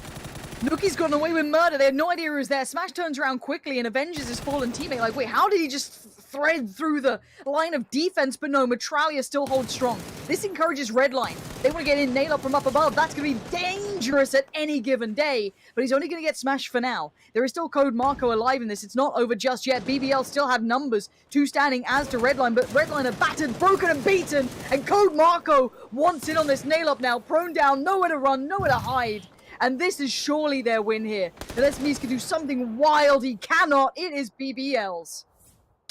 And we've said for quite some time, the first time we saw him come onto the scene, that Marco was going to be a staple of any PUBG esports scene. Oh, yeah. And so far, he has lived up to every single expectation, gets the double towards the end of it, and does clean it up. Yes, it got a little bit messy, and that all comes down to that one player just being able to slip through the cracks, as you mentioned. Oh, it could have been worse. The win's there. It's a little bit messy, but ultimately Marco is there to stabilize them, and it's a pretty damn decent win. At this level of play, I don't think you get many easy wins. So credit to all the teams at the end there, making that very competitive. But let's head over to the desk to break down everything we just saw. Thanks so much, guys. What a fantastic game, and what a rough game as well. With that shift going west, all the teams, they panicked, and there's a lot of congestion on the southeast side. But BBL, Toby here, they're able to take this one home. I mean, I saw them when the circle went back towards the west, and I was like, there's no way they survive this, right? They're literally the ones in the valley that everyone will be shooting at. But fortunately for them, everyone trying to get down into the valley had to fight each other first, so they managed to pretty much outlive all of them, and they get a good game for themselves. Hi, Buck. Thoughts on BBL's win here? Yeah, I mean, the stars aligned, honestly. The fact that there was so much kind of scrappy fighting, and honestly, the high ground kind of being negated to that degree by how many teams were. I guess, again, we keep coming back to this discussion about teams picking and choosing when to engage, right? Right. But it allowed a couple of teams to actually kind of coexist for a little too long, in my eyes. And no real kind of comfort garnered by that positioning. Yeah, especially also considering how, the terrain plays out. There's so much space for kind of like when all the teams, they have to push a high ground position, and how they're able to hide behind the ridges. And I completely agree in that sentiment. But also, it's not as easy to go out and poke. But we saw Virtus Pro doing that really well on multiple occasions. We saw that Navi doing that on multiple occasions as well. So it was really lovely to see. But, BBL here, we talked about them. They're able to know, like, in the other games, they know they're not able to take the win. They managed to get the kills, and here, on the third game, they take a win, and that's probably going to put them in most likely first place because of the tiebreaker with the kills here, Toby. Yeah, it's great for them, and I can't help but imagine or think that had we been back in the old super settings, we would probably see 1 or 2 teams trying to crash that position down the hill. But everyone's going, that's such a risky play. We can't risk going down. Yes, we might get some kills if we get it, but even if we do, we'll lose 1 or 2 players, and we simply cannot, we cannot risk not playing for the win, which now is wait, there's already another team here. It's really not worth the risk. So I think BBL in this situation, oh my lord, these shots. Yeah. BBL in this situation really granting themselves favors with kind of maybe, I don't want to say knowing, but expecting their position to be safe. We've talked about them before, Sixmo and the guys, and how they always find these great positions to play, from this one being one of them, but I just cannot help but think that had we been back in the old format, they would have been contested harder than what they ended up being. Yeah, I kind of agree to that sentiment as well. But also, they would, like, the fights that would have been up on high ground with them, they would probably have been concluded earlier as well. Let's take a look at the scoreboard here, of course. 9 kills, again, massive amount of kills for Big Boss Life. And Redline also fragging out. And that fight, I kind of feel like it was the case of them being super aware here, Hypuck, that the teams kind of disengaged at a point where they're like, if we pull out of the fight, throw a few flashes, we might be able to survive and be the last team to third party instead. Yeah, I agree. I mean, Beamy, put in massive work to stay alive as long as he did and make it as difficult as possible. But I can't help but feeling, leave 1, maybe 2 people to hold Skade at bay. Because as soon as that next circle posts, it makes it so difficult to then dig Beamy out of that position, right? He's got all this utility to sit behind, but I got to say, a little bit of hesitation there. At the end of the day, it's a solo. You're 4 strong. You got to be decisive in those situations. But again, take nothing away from Beamy. He definitely made it difficult for them. Oh, yeah. For sure. And in a situation like this here, you can really see how they're thinking about the process of this. But BBL, they actually played it perfectly. They knew if we can be the last team coming out of the canyon here, if we can be the last team to third party, and that's 100% you could see what they're playing for, considering how they were playing in the last 2 games here. So perfect to see from them as well. Any other thoughts on this game here, Toby? No, I mean, I think you pretty much summed it up pretty perfectly there. I mean, the ability to get yourself into a position from where you don't have to do a whole lot. It sounds easy, but it's actually incredibly difficult because it's all the prep work, it's all the pre-work that you do in pushing the position at the right time, having kind of fended off everyone else maybe opting to go for that position too. And BBL, they did it well. They went there early. Sure, circles went their way, but every time anyone even thought about going down to that position, BBL let them know that you do not want to go here. I mean, we came first, we're going to defend it, therefore you should not even consider risking it. No one did, so smart play. Yeah, super well executed by BBL. Guys, that is it for Miramar. We have 3 games done. We've got 3 more to go, so we're going to take a short break before we crack open Erangel.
All right, welcome back, guys, to PCS4 Europe Grand Finals. I'm joined here by Hypuck and Toby. And guys, we are halfway through, and we're going to crack open Erangel very shortly here with game number 4. And Hypuck, the differences here from Miramar going on to Erangel, do you see any big changes, any big change in strategy or anything else? No, I mean, I've been kind of putting off mentioning it, but I know obviously Lauren and Rich have leaned into it a little bit. Is this situation with Liquid, right, in the early game? I think it's interesting to see them kind of in damage control mode in terms of their looting phase, at least. Now, whether or not we're going to have the same thing happening across on Erangel, which rumor has it we will be. It's just interesting to see if we're going to see any adjustment at all from this. Again, Circle's been fairly unforgiving for Picardo, at least. We'll see if things change coming into Erangel. Yeah, pretty much the worst Circles I've seen in a 3-game kind of back-to-back with this. It's I would have loved to play it myself in a ranked game, but in a competitive scene like this and a competitive situation like this, it's been extremely congested, especially late game for this one, Toby. Yeah, it's when we had the talk earlier of teams trying to feel out the lobby. I mean, the whole feeling out the lobby, you can throw that away and continue to try to do the same thing, because these 3 games I don't think have really portrayed how the overall, I want to say, like early on, most chickens meta is going to be. The Circles have been, as you said, completely wild, and it's just really hard to take anything away in terms of like the overall picture when you're forcing teams into very niche situations where you go, okay, had it been any other Circle, they would not have done it this way. And that's kind of been the case 3 games in a row now. Yeah, for sure. And here we see the leaderboard after 3 games done and dusted, guys. It's a 2-way tie for first place, and it's down to 3rd tie as well. We have 26 kills on both of them. Obviously, most likely not going to happen here on the last day and after 12 games, but it's pretty interesting with the kills being this close already, and we can probably see this continue, Hypuck. Yeah, well, it's interesting to see actually with BBL's kind of early progress in terms of just putting up numbers that they're still tied. So that's quite. But again, a couple of other teams there standing out already. Teams that, again, we come into this format, we talk about teams being due a win. There are a couple of teams already tracking, I guess, where we'd expect them to see traditionally with the old format. Again, eyes go towards FaZe. I mean, actually, Redline having a very impressive performance in that previous game. Heroic as well, putting up a good kill count. These are a couple of teams that we'd say, actually, the way they're playing, they're probably due a win throughout the day. So it's going to be interesting to see if, actually, BBL and VP can kind of maintain this pace already set throughout Erangel. Yeah, for sure. And on top of that, coming into Erangel here, I feel like we might be seeing the invited teams continue to do well. Of course, BBL also taking this one here, but I feel like they're going to be slightly more comfortable coming into Erangel. It's Miramar has an insane amount of terrain where you can have a few teams, a few players rat a little bit. What are your takes on that one, Toby? I agree. It's harder. I mean, unless if we get those Wild City endings, it's for the most part when it's open on Erangel, it tends to be really open around those fields. Where on Miramar, usually you have, even though you're in the open, you have more hills that are kind of, I want to say, human size that you can at least throw them behind. If you're on Erangel, you have more of those pancake areas where there just ain't going to be enough space for a lot of those teams. And that's really where I want to go back to. Maybe the whole idea that some of the PGIS teams have more experience in this format itself. Not that I think we're seeing a play style that is completely similar to what we saw during PGIS, but those teams that want to play passive, sure, but dare to make the early aggression to allow themselves to play passive for longer later, those teams I think will thrive much better than the teams that keep kind of holding the break for too long, because they just end up getting, well, completely smothered on the edge of the circle. Yeah, for sure. And on top of that, I feel like coming into, Erangel, it might be the more experienced team, but also obviously the invited teams, they are extremely experienced. They have played for a longer time. Vast majority of those players, they played in PEL. They have their experience of playing, hundreds of games under the belt. So I feel like they can kind of drag on that confidence. Hypuck, this next 3 games here that we have for the rest of the day, do you think we're going to see, one of the qualified teams take it home, maybe Skate, maybe Redline? I felt like Redline here in the last game kind of showed some good promise. Yeah, absolutely. Like I was saying, it's a team I'd look towards now being due a win. So I hope they can carry that success across to Erangel. Yeah, for sure. Thank you so much, guys. We're going to take it away and throw it over to Zims and Panty, guys. Have fun with this one. I'm sure we will have droves of fun because this is going to be a fantastic game, I'm sure. We are going to be starting off towards the northeast and heading on down south across Sosnovka Island. And yes, it is Erangel now, so everything kind of into the classic mindset. However, with that new format twist, we have to now look to who joins some of the big boys who've got, gained those wins. We had, VP, ENT, and BBL, which I feel as though were the right teams to pick up the early wins so far. They've been looking the most ferocious when it came to it. They're really in the good positions, constantly pushing towards late game. But now who joins them? That's the next big question here for me. And obviously getting that win under the belt is going to be a lot of pressure removed. But my eyes go to Pachinki because I've got to look at Liquid. I've got to look at 5. And do we have that hot drop? You can't take your eyes away from it. It looks exactly like it. 5 will take a bit more of the western side, we would assume. Liquid potentially moving to that southeast embankment. Quicker off the back of it. Again, it will slow them down. Depends where the circle is going to take us. That's the bigger telltale sign. Remember, again, Liquid is a very quick team off the back. They like to get in here, get looted, and get gone, especially if it's somewhere, either northernly all the way down to the south. So you know that thing what Liquid does after 4 minutes or even 3 minutes in some circumstances and rotates all the way to Sosnovka? Yeah. Yeah, good luck. Oh, it's southern. It's real southern. Okay. Right. What are your thoughts on this, Rich? You talk me through your initial reaction here. Look. Okay, right? yeah. My initial reaction, straight up, we got the new bridges in play. We might actually see something happen on them. That's my initial reaction. This is the first time I've had the pleasure of casting a game with the new bridges in play, and lo and behold, game 1, they might be a very prominent factor in this crossing them. All right. Let's have a little look-see. Let's see how this plays out. See if there's any differences in approach. Anyone plays it a little different, or if it maybe just plays exactly the same. Who knows? We're going to see the first couple of teams, or it looks like SMB will be the first to test it out.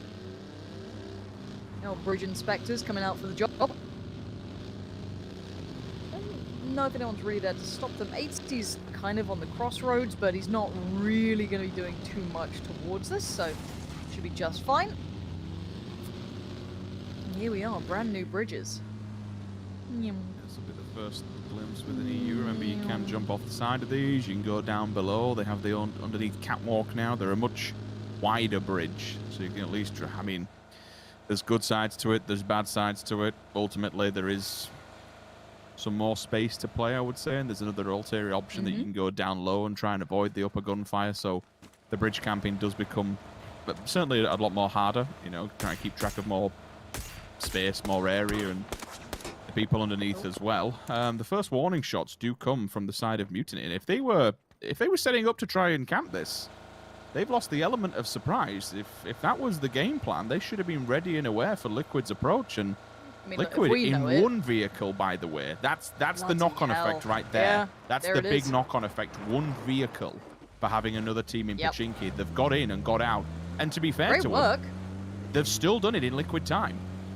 Yeah, no, credit to them to actually pull this off, not get dragged down or held back by this, and they get one of the first steps really across here. We did have, I think Skade came here initially, then I think we saw that kind of cross coming out from SMB, then Liquid, but hot on the heels, FaZe coming through as well. They're on the eastern side.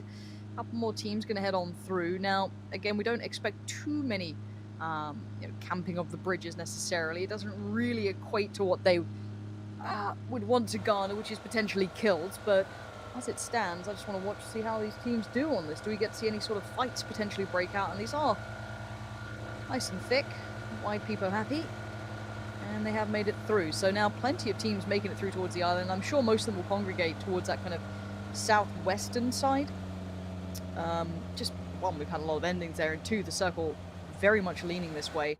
Radio tower just on the cusp of it almost. So again, this is going to be quite compact because that northern island is almost unplayable, right? Like, you've got the slice of ferry pier, that's about it. Otherwise, you're just going to be looking towards basically where Liquid actually picked up, which is a great position. I can't say it enough. Liquid have really managed to snag a great spot off this. You touched on it. The position of the circle is... It's also leaning more towards that western side, so we have, I think we all... It's nearly 50-50 of the water to land ratio here. Yeah. Everyone will be leaning towards the western side of Sosnovka, if not just the top areas, maybe playing the north and hope that it does swing back eventually. Double drop, it looks like, is coming in as well. That far back, I'd assume one's in the water. One doesn't look like it might actually be on Liquid's head, so the great position's probably going to get even rewarded by a drop also. There'll be some free level 3 gear, regardless of what gun's going to be inside it. Everyone else just congregating at the same point. We've got teams parallel driving towards each other down towards the southern side. Exhalation, you're going to be running across a roadblock if you do move more towards that left-hand side, so I do need to be careful. VP are actually inside Sosnovka, so if any team decides that they want to kind of book it off the edge, which SMB might be doing here. Oh, no. Okay, yeah, just break for a second. They are still in transition, which I didn't make note of. I thought the pause maybe on the bunkers to try and play for them. If VP is smart here, they might try and split this 2-2, you know. If they can keep control of those bunkers, because we have had, even in PCIS, we have had a lot of bunker finishes, and they have been a very, very strong position to hold. If they can take multiple of them, like take the front, the one that's near the forest, and maybe even the one that's closest to the plain side, there is a very, very, it's a very strong position to hold. It is. I mean, at this point, yes, we are just under the 7-minute marker, right? But a lot of the key areas, the key... Absolutely F in debated. the chat. Absolutely F in debated. the chat. Well, I guess we could have maybe a bit of ferry action, potentially. I'm looking towards if anyone dares to consider. Already, SMB, I think it's in, what, phase are down on this side? On the very far southern side of things? Yeah.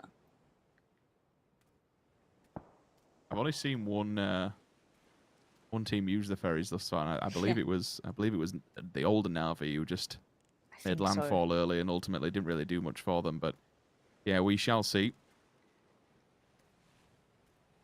RTG's down there at the moment, just lingering around Novo.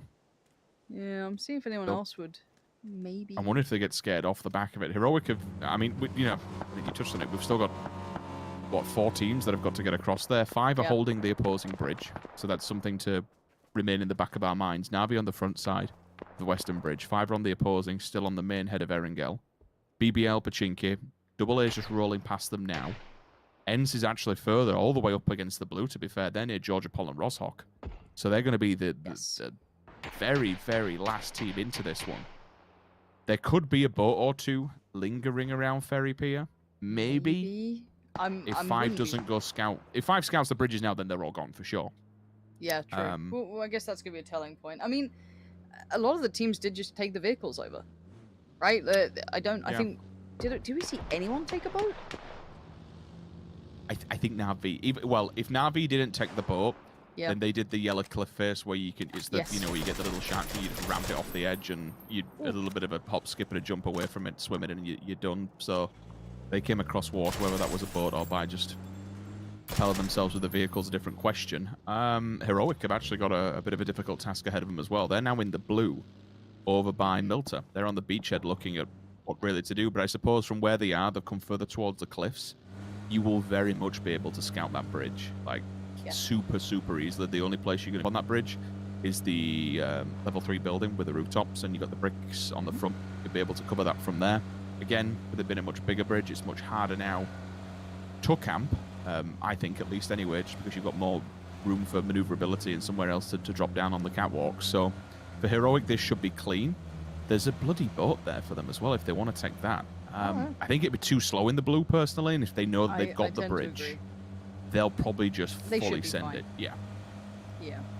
I think that's probably the best bet. I'm looking towards the other side now. I do think, if I'm not mistaken, I heard the fact that we might be getting a promo code up for you. There it is. Magic. Just as I say it. Bring! That's the sound it makes. You guys can't hear it. I can't hear it. That's the sound it makes. It's in your head. Yeah, no. It's joined by the voices. But for now, Redline under a bit of pressure. RTG on the worst side of that, and lovely shots coming out from Redline. Comfy. The minis looking anything but small. As RTG in a little bit of trouble. Going to be working their way around. We do have the update on the circle, just kind of centering in on the mainland itself, or the mainland on the island, I should clarify, because mainland ain't in. However, look towards that bridge side. That is brutal. 5 are actually somewhat sticking around here. Their presence alone is going to cause so much chaos. I mean, you mentioned the meme about the ferries. Honestly, like, AA might just jump on it and say, you know what? Stuff it. We'll go. I can see Dex actually walking on the bridge, which assumes maybe he's on the catwalks below, just utilizing it, keeping himself for cover. Oh, I'd love to see that. I'll see if they go for the cross. If they do, then it'd be a nice way to actually cross it. One down low and several up high above. Them moving should give a bit of a warning sign for the rest of them. I mean, the circle... What? Need for speed over there. No. It's gone very poorly. We actually have a fight in the middle, like, base itself. This is great. I mean, I used to drop here. This used to be my favorite fight. I used to love a bit of it over here. However, Na'Vi gonna have Melman knocked. You have Ibby knocked, but Ibby's quite recoverable unless a nade just trickles to the edge of it. Now, Melman's been flushed, but you can see already example trying to keep them at least a bit further away, but the lines of this battle somewhat favor Liquid to an extent. I mean, I say an extent because if VP turn around and pay a bit more attention, if they fancy potting some shots from pretty far away, they could maybe see their backs. But I'm saying that's a fair crack of a shot, but I wouldn't put it past these boys. 5, though. Didn't make it across the bridge, but the other team trying to attempt will be Ents. I saw a Molly in hand, but Dex does make his appearance. First time getting to see a bit of a bridge fight now since the update, and Dex does get a couple of shots through, but Ents make it through themselves. So they are living their lives happily now on the island. Just so you're aware, After All decided to disengage from the bridge altogether. And they are taking the long road. They're taking the blue. They're going the heroic path, and they'll be taking the most easternly bridge and bringing it in just past Novo. I think, honestly, with the speed the circle's moving in, the circle will beat them, so the damage will be pretty big. They need to have the meds to survive this. Even if they can easily survive through it, it's taking meds away from them for the late game, so we have to keep that in the back of our minds that After All's utility in terms of survivability is going to be lower than the rest of them once they arrive, unless they can re-gear or just remove a team and steal their meds from them. Fair play, but you can already see the health has been drained slowly. Probably checking the beaches for any spare boats because it will be a quicker alternative. Just kind of hop above there off the back of the shark fin and bolt it over. BBL also now is just starting to make the commitment towards the bridge, I believe, because they're getting inside vehicles. But 5 haven't left their position. Just be aware of that. While they're not camping the actual bridge itself, they're still in touching distance of it. So should a team get off the back of it and hit the left-hand side and go over the hill, that's where 5 will be waiting for them. For BBL, the best case scenario is that they turn right and avoid that conflict altogether. Yeah, I have to see what goes on with them. Waiting for the update in about, 10 seconds now. I do like how VP have slotted in quite nicely here as well. You did have Redline picking up that positioning towards the bunkers. You were talking about it. Heroic actually with Page doing similar. It looks as though they're above each other on that. T-Bone taking some territory in the east. And okay, Eastern Shift. Alright, so this now opens things up. We have the kind of forested hills towards the southern side where FaZe reside. We have the roll-off of the radio tower towards the east where Heroic hold. And then the northwest, I guess, is more of the battle of the buildings with Na'Vi, VP, Liquid, everyone around that. But then you go further beyond towards the west. Where do these teams go? I mean, I think a few of them are probably going to try and rotate towards that main road. The one that slithers between every other single person and FaZe Clan. Ooh, Ibby's dead.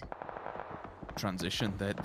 They're moving out. They don't want to be in here. They want to be out towards that road. It should, in theory, pull down, and there'll be more breathing room out here. There'll be more space towards that roadside because you've got the plateaus that fall off, so you are going to have hard cover should you be able to get to it, but the simultaneous rotation comes through from end, so it's kind of parallel parking at this stage. Clib's doing whatever he can to try and just push them back and give him more room. Cobra's there to throw a nade down if they want to try and pass it through the ticket booth. The vehicle is in front of him to give him some sort of cover. Hopefully it's further enough back so the explosion doesn't clip him behind there. However, the splash damage might not go through. Damage to both Ents and Liquid. So once they arrive here, for any teams that are ready to receive them, it will be problematic. BBL, you chimed in and said, you know, rather unfortunate. They're out in the blue. So damage is already been done to these guys, and a couple of taps away from the gun, and it's bye-bye. let's just talk about the difference here. BBL struggling to make it in on this one. Compare them to ENCE, who are both in a similar position. I want to see how ENCE does in this regard, because they've got themselves quite a nice position. Maybe not perfect, but it's somewhat viable. I say that, and look at Beamy. Just instantly takes out 2. ENCE slotted in right into the center of this, on that road that you were talking about, the one that kind of snakes around in between them and Liquid. But Diggory's trying to do some work, but already AA is going to find at least a pull-up towards the other 2 teammates who were knocked. Squeaky and Tixu now gone. AA are going to slot into that. Another quite high priority area, or at least a very playable area, unless Liquid want to get involved from that ridgeline. Then they're right in the pockets of them. Diggory still trying to do some work, can't back away too far. Very open, but living in the smokes right now is AA. He doesn't have any nades to deal with it though, Lauren, I don't believe. I looked on his utility when we quickly tried. Oh, maybe I tell. Wait, was that a nade from? I think that was a Liquid nade with the color of the tags that came up. I think that was a Liquid nade that just did damage to them. You've got the 2 mollies over here, but there was definitely that one player opposite them in the ditch. Did not have any frags on him. Ooh, it had to have been Clib, maybe? I'm trying to think of who was like close by to that. I think it was Clib on the ridge, but that aside, nice work from Liquid, just to, show a little, but not a lot. Keep themselves at least somewhat in cover, and sadly for BBL, they're still being picked apart. They're just so far on the outskirts here, they haven't been able to find a way in. So Pixel's going to put down code Marco. They've been locked out in the west, very far in the west, actually outside of what you see here. Now, the circle updates and kind of centers up. Redline happy. I would say RTG, but it is just Cobra. But VP, again, shuffling to brilliant positions. Na'Vi going to kind of, I guess, worm a little towards the eastern side, take over the industrial building. 5 going to be held back in the blue. That's a very hard cross for them now. I wonder what they do with this. I'm looking at MTN as well. Mutiny trying to work their way in. Might be in towards the silo area, potentially. It's not ideal, but it's playable. Yeah, looks like they've gone for the silo, so fair enough to them. Trying to work with what they got, but one good nade could do so much, and the damage starts to roll in. Rustamar, this could be huge. This could be massive. They're pushing off the back of it too. Another mad amount of DPS just being thrown down, molly after molly, and there's the nades coming through. AA are about to be burnt alive. There is no escaping this. There's 2 down. Make it 3. It's gotta be. There it is. Finally, the Molotov burns, but Zorf gets one back towards Rustamar. Now, BBL have gone down in the meantime. AA are left in tatters as ENCE still trying to hold on. Diggory does the big boy push-up, and he's swept through. AA are dead in the water, and maybe he could get his teammate back. I don't know if he can. He's kind of far away, and it would be a dangerous run now as he can slot into that position. It would be. I suppose he's hoping for the body boxes. The 4 players he's just taken down. Maybe he gets... Never mind. I was going to say maybe he can preface some smokes on the bodies, put it down and go and get the revive. For Skade, you're looking at the ticket booth and just saying, why on God's green earth is there just 2 booths fully smoked up to high heaven? They're going to arrive at them as well. I don't think... Are they going to hit them? They actually are. You madmen. You are running into a blind fight. You should know this with all the smokes, but you know what? It doesn't matter. He's got the shotgun. He's shooting them all down. No. The DBS has come alive. Oh, no, no, no, no, no. They did not expect this to be turning up late game. Oh. He arrived at a ticket booth with a shotgun. What in the world is going on? I don't understand it. Nuki is on 24 HPs, trying to get his buddies back as well. Maybe build something out of what remains. The absolute massacre that went down. And now looking at the field, it's starting to settle somewhat. It looks like 5 are going to be held out here. I don't know if they can worm their way in, but it's looking unlikely. They're just living in the smokes as it stands. Deck's already knocked. Quizzy comes in, and that's 5 eliminated. Now we look at what's remaining. 11 teams, and not... I say stable lightly. VP kind of in towards the kind of plain wreckages. You're going to have Na'Vi in that industrial, so that's the kind of northern side with Redline and Heroic in the south. Plenty of teams, but them just trying to keep their heads down here.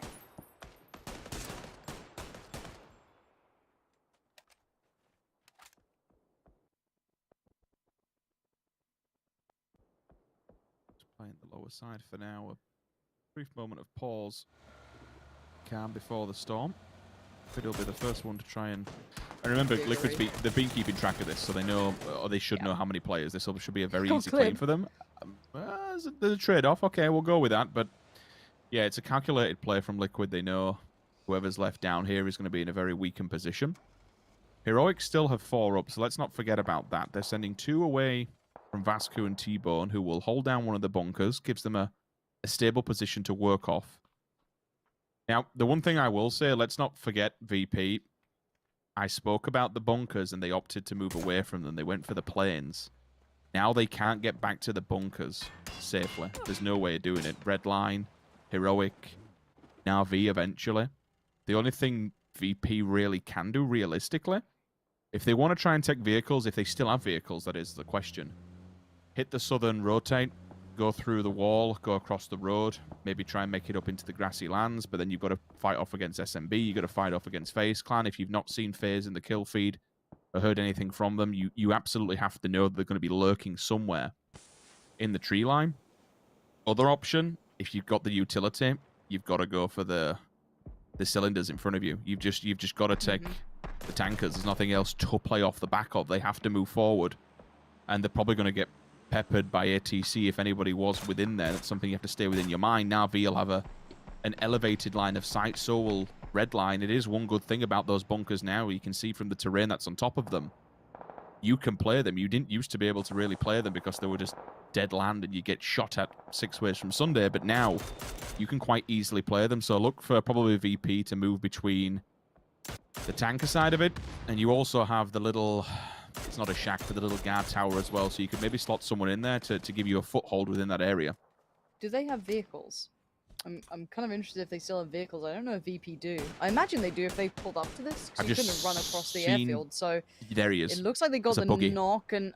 Okay, they've got a little something. It's not much, but DA, okay, they're going to try and pull up as well. They're going to move their way in. It looks like VP moved up Batulins and Lou. Okay, so off the back of the knock towards, I think it was Uber from Lou, they've moved up.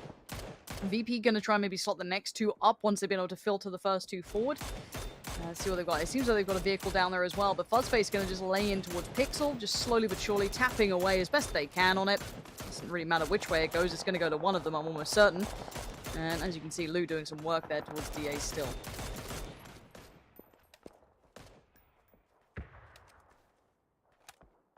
FaZe has been pretty quiet in all of this. 4 alive and kicking. Gustav will be closer towards the ridge lines. Let's keep track of anybody who wants to monitor the road. VP, it looks like, have done what we prefaced may do. They've at least gone for the small guard tower for now. That's where they've sent the vehicle, so you can still see Lou's playing off the back of the rocket silo. Apocalypse understands that there is someone still lurking within these shadows. It's Vard. Or maybe he doesn't. Maybe I'm talking absolute crap. Maybe he's just throwing the smokes down. Vard hasn't made any noise whatsoever. No way. And that super massive blaze gone. Vard sneaking it in. Okay. I don't know what Vard does from here. That circle shift has put him in between. That no man's land is rough. Same for VP. You know, they made a bit of a miracle run to get to this point. Moving on forward, even trickier. Now, Liquid are still in, but living in the shadows of FaZe, who do have nades, and you're going to be seeing them on the kill feed. Gustav finds James. Fuzzface on top as well, and while this happens, look at Heroic. They're just trying to compound the issue here. They could add some pressure from the other side, but is it safe to do so? For now, Fuzzface just going to underhand another. Lob it down. James now gone. And Heroic, what do you do with this? You've got yourself in a bit of a spot of bother. You are not safe there. FaZe can very much see where you're at. And what do they want to do with it? DA have gone down. Vard did get caught up in the end. He was trying to make that one-man play, but no man's land a little too tricky to work through. It looks like just head on over. It's back in the vehicles. Trying to take themselves through potentially to another position. Maybe heading down to where Liquid just were. Yeah, they are. Clip's still here, though. Still trying to just do anything, but Page wipes through both of them. Yeah, Beamy got lost, but they pick up a good spot now. VP trying to move their way forward, but they get the attention of 1, Skade 2, Redline. They've got plenty of problems on their forefront, and now Nookie, it's not good. It's not good. It's not good. It's not how you wanted the flash to go. It's not going well, is it? When you're hiding beneath fire, you know there's a problem. Ooh, now V, same rotation path as Heroic, clearly spotting out T-Bone earlier on, drives him by on the way forward as well, looking onwards of all those smokes that are going down. Batulins finally clears out alive? The ticket booth. 4 players up, 10 frags in the bag for VP. What in the world? There we go, finally.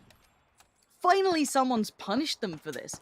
They've been methodically working their way up and up and up and up, next, step by next step. It was Redline to finally catch one of them, that's Lou. Now Batulins did make it up towards the... for the red. Spyro, you lucky boy. Oh, Lou's still getting tagged, though. There was a shot back towards Redline, though. I don't know if that was from Na'Vi or who that may have been. That was almost like a yellow name came up there, it looked like. So, Batulins trying to provide a bit of support, gets the attention of FaZe as soon as he moves out. Just going to thicken that smoke wall, maybe allow them a couple more opportunities to try and work around this one. They do have Lou back on their feet. And this is something you can say, about VP. They will fight with everything they got. Perfectix is probably dead. Yeah, he is on this run. Hyper in the open. You can see the amount of attention thrown their way, but they're unrelenting. They will give it everything they've got to try and push further forward. They have not been in a good scenario. FaZe peppering players from this hillside. Redline keeping everyone earnest. Heroic with the mad dash on Liquid. And VP just trundling through and trying to move on. Another Reds comes in. Perfectix back on his feet. Spyro this time. Gets caught off. Loser one shot. But look at what's happened. Batulin's just found Fex. There's still plenty of opportunity for them to snake their way in, but Redline are maintaining great position here. Yeah, it was raining red bullets for all but a moment until finally Batulin shot one of them up. This puts one out for the Res and leaves two standing. So much damage has been done on the side of VP. Heroic. I'm trying to think in my mind. That position, you see a lot of teams playing where they are currently, but once you advance forward, I don't think there's the safety net at the dip to be able to take cover in. Na'Vi will have a much more difficult time being able to step forward. Yes, you can kind of work off the back of the parts in front of the... I'm just trying to get this lay of the land wait, hold on. Full send for FaZe. Backside. Okay, now this is very problematic because this, in theory, should quell and quiet down Redline. They have to answer the call, but Batulins is directly behind them. They should have known he was still alive and kicking. He's got his teammate back on his feet as well. And more importantly, he can use the tower to his advantage to third-party this fight. But the question is, Lauren, does he really want to do that for him and VP? Surely he wants to let FaZe engage with Redline. Surely he wants them to knock the hell out of each other. I don't know what he's going to do here. This is going to be Mad Men sort of level play. Already another pull-up comes into practice. Heroic going to be making the mad dash. FaZe already looking a little bit worse for wear. 8C low. Gustav knocked Fex down to half and a good nade from Luca. Here's Heroic on the pull-up. You're going to see him just on the fence side. FaZe go down. That's Fex now. Absolutely out of it. Lou's been knocked. I think it's just Batulin's. Fuzzface on the pull-up trying to make something happen for FaZe, but it's just 8C. Oh, Fuzzface, no! 8C holds strong, takes down VP. Batulin's now dead, but Heroic still stand. 8C at the foot of this hillside. Redline have all four players standing. There is no way they should let this slip. 8C's gone. Heroic. Were they trying to get the resuscitation on the one player? I don't think they can. It feels like a bridge too far. No, I stand corrected. Good nade from Beamy as well. Will now knock it into a 3 versus 3. Uphill battle we go, but Vasco, you can see the gun in his hand, which means level 3 gear should be in abundance. The Groza for this engagement could be absolutely prolific. Up close and personal, this is going to rip the players in half. Everyone now, look at all this. 7.62, the barrels for close combat, will come in to play. The smokes will give away the position. The nade is fantastic. It denies the res and it pushes 2 back, but they've got nades of their own. A slight stalemate for all but a moment. No one has to rush this just yet. The circle will keep everybody safe. But you can damn well guarantee if one of these nades strikes, the team is going to push with all amounts of force. I will say the one thing, though. Heroic can kind of pin Redline a little to this. Heroic have the better way to potentially lean to what will become center circle, I imagine. So, at this point for Redline, they're going to have to theorize a way forward. Still 3 smokes here with Nail Up. No lethals. As you mentioned it, Beryl there. Vasco peeking the ridgeline. Spots. That's a heady straight away. Headshot just gets gifted out. Nail Up has to fall back. And any sort of chip damage towards the utility, like, you know, like your helmets, like your vest, it all comes into play now. And Redline have been quite quiet. Heroic have been in a couple of fights. You know, both of these teams somewhat in the middle. 9 kills, though, for Redline. They've been popping at players from further away. No big, close combat fights until this moment, with this final position. Positive side for Heroic. They're further in the circle and they can bottleneck. Negative side is that because you have this hill, you have to gatekeep 2 different areas. You're going to have to split your resources to try and keep control and make sure there's no leaking either side of this one, because it's like what we saw in the previous round, right? You're trying to monitor 2 different areas at one point. Even BBL lost 1 player just before they won it. They still lost 1 by someone sneaking down. Now for Nailup, he's the one that can really cause a problem for this. If Ivers and Luca decide to open up and draw attention away, you can already see there's been utility committed. This could be the bait. This could be the play. Look for Nailup. Yes. Look for Nailup on the swing. If he strikes at the right time, this is going to be perfectly orchestrated. Technically, it should be Nail Up against Beamy, who's been charged with keeping control of that. Paige and Vazku up against Ivus and Luca. Now, if Heroic overly respond to Ivus and Luca, that gives Nail Up this huge opening. But his timing has to be perfect. He can't go too early. He can't go too late. He has to be the perfect thorn in the side. And it's meticulous. Look how slowly but cautiously he's clearing this. And every step he gets closer, you can see Beamy now occasionally turning his head, looking towards it just in case, but not fully falling for this just yet. He's tapping as well, so they won't have heard the footsteps. They have no idea he's there, but I suppose it's a stalemate because the same goes for both sides. Now the utility will try and be committed as they've smoked off and gives them an alternate angle. That's a belter. Unless he goes down, they don't know this, though. Trouble. If he gets the med off, they don't know. Info still not there, but they've knocked him out for all but a moment. They're making the advancement. Here we go. The jump. Beamy just found Luca. This puts a bigger problem now in their hands. Naileup was meant to be the backline player, but now Ivus is all alone. Now, Heroic don't know that. They know they've gone one player down, but this puts a lot of pressure on Naileup to try and do something with this. It's that horrible scenario he's going to be put into. How do I try and find the right timing on this? Heroic just put so much pressure on us right now. Beamy on the push, though, trying to take some territory. Spots out another Ivus, though, punishing Paige, and it's looking like maybe Redline can hold this one, just dipping away through the backside. And look at Naileup. There he is, finally makes his appearance. Brilliant work from Redline in the end. We were loving the positioning they came in with, and you just saw it work out perfectly. All that time, he could have done so much. He could have gone forward. He could have thrown all the nades in the world and given away his position, but he didn't. He just held tight. A good old bit of trigger discipline goes a hell of a long way because at the right time he's allowed to strike. And while it's only one knock, it just throws chaos into the entire 3 versus 3. The rest of the team can push over the hill. And, you know, for that one, for me, I would favor Heroic. So for Redline, that is a very, very hard fought, most importantly, a valiant win. It truly is. We're going to head on over to the desk to talk you through everything that just went down. First game on Erangel concluded here, guys. And for this one, Redline having a pretty decent game in the last game on Miramar, but here to come in and win this one here, Hypoc, what a fantastic execution they were able to do here in the late game. Yeah, for sure. I mean, I was talking about whether or not they're going to be able to carry that momentum across, and they've absolutely done that. Another high kill win, actually, and hard-fought victory. It came down to a fairly pivotal moment there, I think, where, you know, a couple of teams were looking to encroach on that bunker, but they dealt with it perfectly. And I mean, traditionally, we see teams play very passively inside those bunkers. Actually, just to see with format switch and decision-making to come out and play that so actively to defend it. Yeah, they were able to execute extremely well with utility, and how the timing that they came out was actually perfect here for this one, Toby. Yeah, it really was. I mean, it's these type of games, the winning team tend to get overshadowed by all the circles went in their way. Of course, they're gonna go out and win it. Because, yes, I mean, Redline did have a player on that bunker in phase 1, but they were doing absolutely everything to hold off. I mean, we said it during the game we were watching in the back, that the FaZe Clan push down the hill, they had to make the aggressive play out of the bunker up on the hill to force them off, because if another team gets control of the above, like of the high ground on the bunker there, there's nothing you could ever do to get out of there. So yes, they get the circles going their way, but they did absolutely everything they could to make it worth their while, and they sure did. Great plays from them all around. And Virtus Pro actually did a lot of work for this one here, and actually I don't know if they kind of capitalized on FaZe Clan's push in there, but they really made it hard for FaZe Clan. The amount of pressure that they could put out also enabled Redline to kind of open it up. And unfortunate for FaZe, their plan didn't work with keeping Foss up there. I think that was the plan, Hypoc, with keeping Foss FaZe on the high ground for some time so they could put on pressure onto Virtus Pro.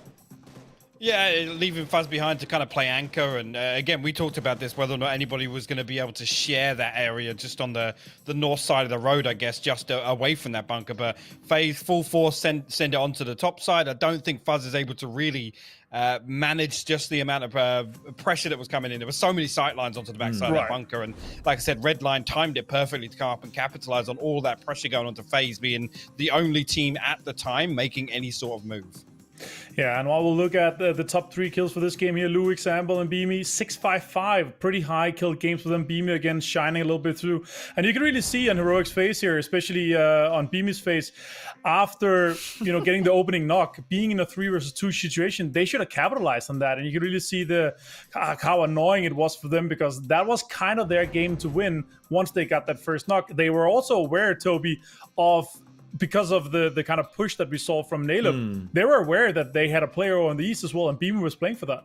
Yeah, Beamy saw the flash coming in from the other side. You could see kind of as a response to it, he looked over in that direction. So there was some sort of cue or clue that was going on. But right after you get knocked, great response. I mean, great response from not Naleb in particular, but the team as a whole on Redline to kind of force them to stay back. That we talked about it. Do you use your utility aggressive or do you use it defensively? Right after the knock comes in, it's immediately followed by 2 flashes from Redline going, we need one to rest, but before he sticks the rest, he throws a flash forward going, that might buy me some time here. So, and it did. I mean, it gave him the couple of seconds they needed to get the rest up.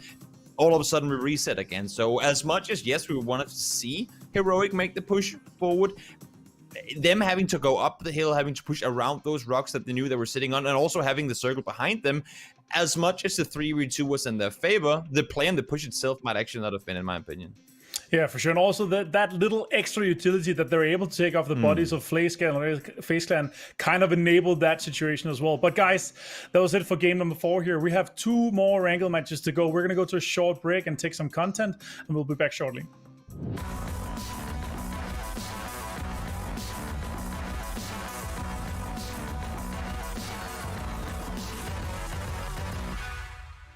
Sometimes on the battleground, everything doesn't go as planned. Let's take a look at some of those moments here. All right, this is Exhalation on Divan. Actually, one of our qualified teams. Oh my god, and he's going to be pulling up. No way. What? It's a massacre. All right, this is Fark with a breach onto Prone and Die, and a fantastic breach it is. Yeah, they've really they've sent it in there. Okay, and another one. Doinks trying to pull up on the other side as well. That's one way to do it, mine. All right, here we see Entropic and Out of War in a standoff for the win. Yeah, Nox actually on either side. I guess they're going to start spamming utility. That's not where he wanted that to go. That's not going well at all.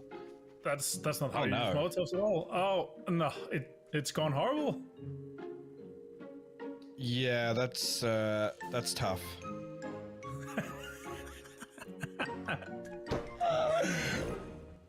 Right, one of our qualified teams from Europe East. It's After All on a rotation here, Hyberg. Yeah, either way, things seem to be going okay so far, but I don't think that's going to be the case for long. Yeah, there's a couple of ridges here, Martin. Oh no. And Soft is going to be picked up. Bogart flipped the car. This is just not the way. Oh no. That's all for now. Let's go back to the show.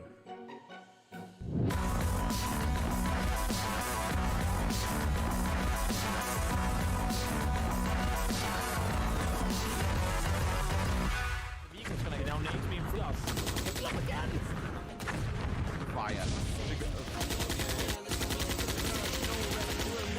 I do it again.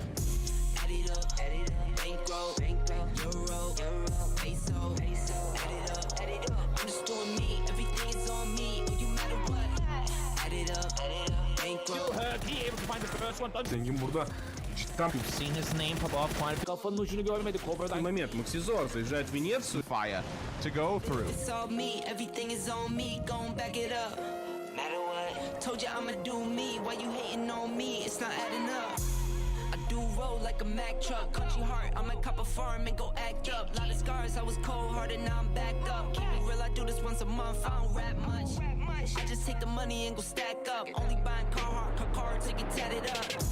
Add it up, bankroll, euro, peso, add it up. I'm just doing me, everything is on me. Oh, you matter what, told you I'ma do me. Why you hating on me? It's not adding up.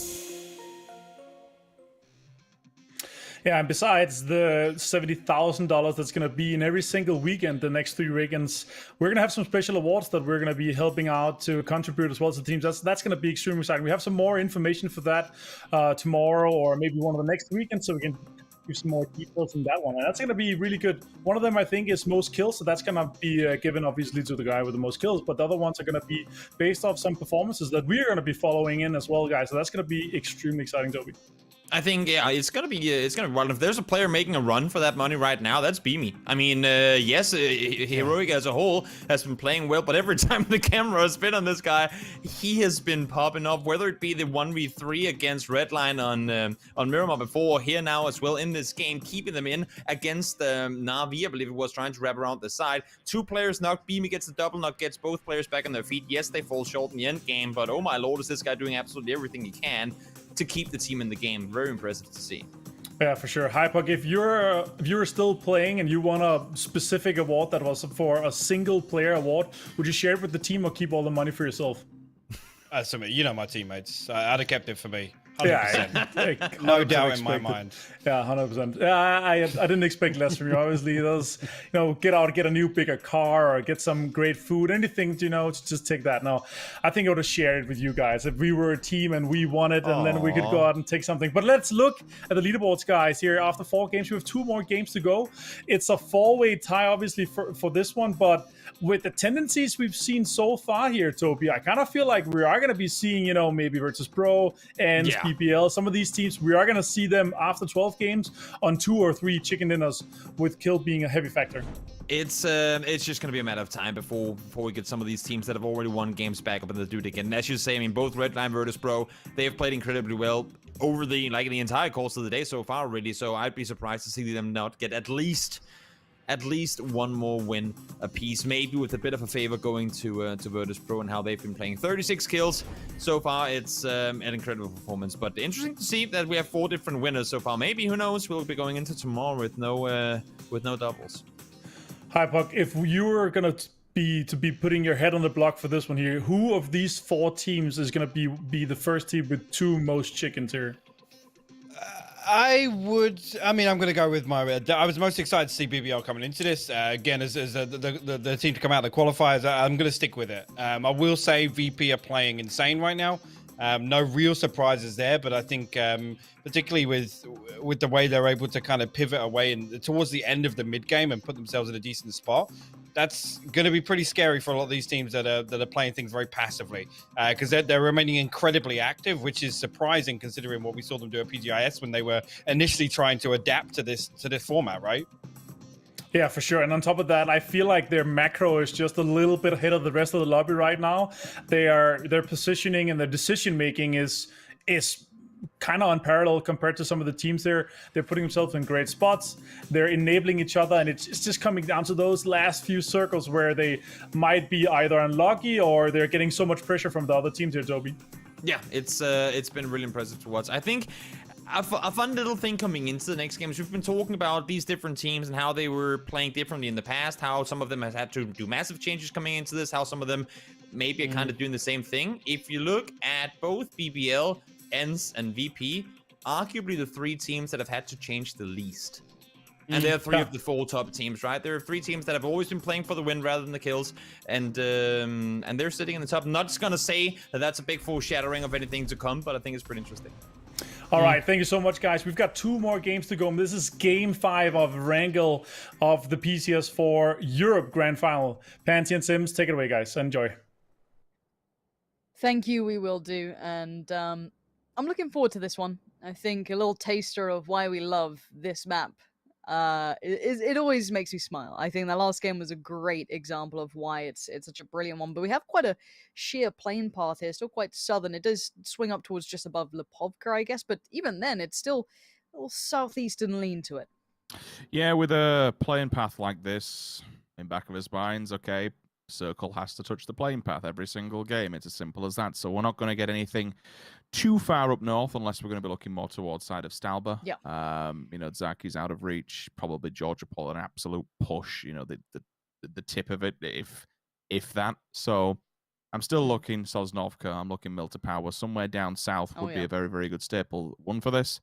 Have 5 moved to a different position this time Or are round? they just I'm hidden? No, I'm seeing the logo Are they next underneath? to Mexi and Okay, it's Jeans. because Yeah. I saw They're DA right was next next to to him, and it kind of Yeah. obscured them. Do we see any damage earlier on? Because this is much. These two are right next to each other. Yeah, this is a lot more condensed than the previous fight. If you remember, they're very split between two sides of the city, which enabled Liquid to get a vehicle and get the hell out. But this is very, very compacted. Double shotgun, Bison. Hell, I'm even seeing a hatchet to the other side. Oh, triple shotgun. Okay. First contact has been made. Can we see first blood shed in Pachinki? I feel as though we potentially could at this point. I feel they're just that little bit too far on committing. They kind of have to now. There it is. There it is. There's the first blood. They've got to work on this now. They want to set that tone that you don't get to hot drop us on 2 maps because Liquid are going to be nullified, right? They're just going to be slightly kept down, be it one vehicle, be whatever it may be. It's going to be a hindrance. You want to deal with that. But Gene's going to split to the other side. Now, they're not adverse to fighting in Pachinki. They've done it before. They've done it against North American teams when we've had international events and teams globally like this drop, and it's normally big boy teams who claimed it early on, so that none of them are slouches, but 5 coming in as the new contenders. This is a hard fight to win. With him being on the stairs as well, like the fire will have spread all around him, and there's nowhere to crawl out of that. If it hits him, they knew exactly where he was in the corner, right? And he was already in a weakened position. That information's passed back from James. Knows where he is. I've tagged him up. He's not gone upstairs. I can't see him though, so he has to be on the stairwell. Off angles taken. Clib comes in with the molly, listens to James's call, hits it with perfection, cracks him with the molly, burns on the stairs. Nowhere to go from that, especially with that low HP. You're instantly down, instantly burn it away. So they've removed 1. Good communication coming through. Good read on that. Passive information between the 2 players. Clib will have a wander in, see what's on the body box. There you go. On the stairs, picture perfect. Knew exactly where he was, so good read. Excuse me, I'm actually talking absolute crap. He's downstairs. Okay, so he's got away from it, but the fires, again, with the wood, have followed him down. He did pick some up off the stairs, so I don't entirely know if he threw a gun there, maybe just dropped it running down. 8 times, it's decent. It's going to give you some sort of leverage over how many other players are going to be there. If you can see them at distance as well. We'd have to anticipate that budget helmets, level 1 chests, they should be all in abundance. Your economy as a whole is going to be a little bit broken. Physics is holding point with his shotgun, and so is Dex, to be fair, and understandably so, but we know these Liquid players will move in numbers. And again, unless it's that 2-tap, 2-tap shotty, the 1-2, the pump action is going to be a little bit slow, but it doesn't matter. Anonymous, different fight, different place altogether. This is more center circle, so while all that was brewing, we have had the circle hit, and that's gone very poorly for Anonymous, hasn't it? You tried to back away and they went, nah, not gonna happen. But these are the 2 teams that had some of the easiest entry points to this. I'll throw BBL and AA into the mix as well, but Dannymon's gonna be doing some work. Skater pulled up, but I mean, they've been doing okay throughout the event so far, or the day so far, should I say, but I haven't seen them look deadly late game yet. I need to see a bit more of that. This could have been a great chance for them. So I'm sure this will be very frustrating, considering that circle position is, if you know the gold compound, think of that as send point. If you don't, north of the quarry. I think that's the better way to put it. And Liquid are just being bound up by this. I mean, they can't really cleanly leave. They want to deal with this, but it's slowing them down drastically. I suppose the one benefit to this, or not one benefit to it, excuse me, the one benefit of the format is that you're not playing for placement points other than first. So this doesn't slow them down in the placement scheme of things, you know, in terms of like points where you're going to be on the leaderboard. It's all or nothing at the end of the day. So there is this time extension that Liquid are allowed to play by this format. They don't have to get in and get out as quickly as possible. Element with a level 3 crate, saw the Groza, saw the gear. Happy days. Dex still has not moved. I don't think that boy's taken a single step. Whereas Physics has been moving left, right, cycling weapons. I'd have to assume, and this I'm not in Mexi's comms, I'd have to assume that Mexi knows the position of the player below him in the bathroom. I don't think, however, anyone knows where Dex is. That's a different question altogether. Oh, I don't know. Clib's looking to clear off the back of a nice flash in. Ooh.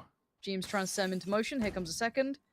Flash and go. Stairwell clear. Does he have another? No. So for now, Dex is living. There it is. Third comes in.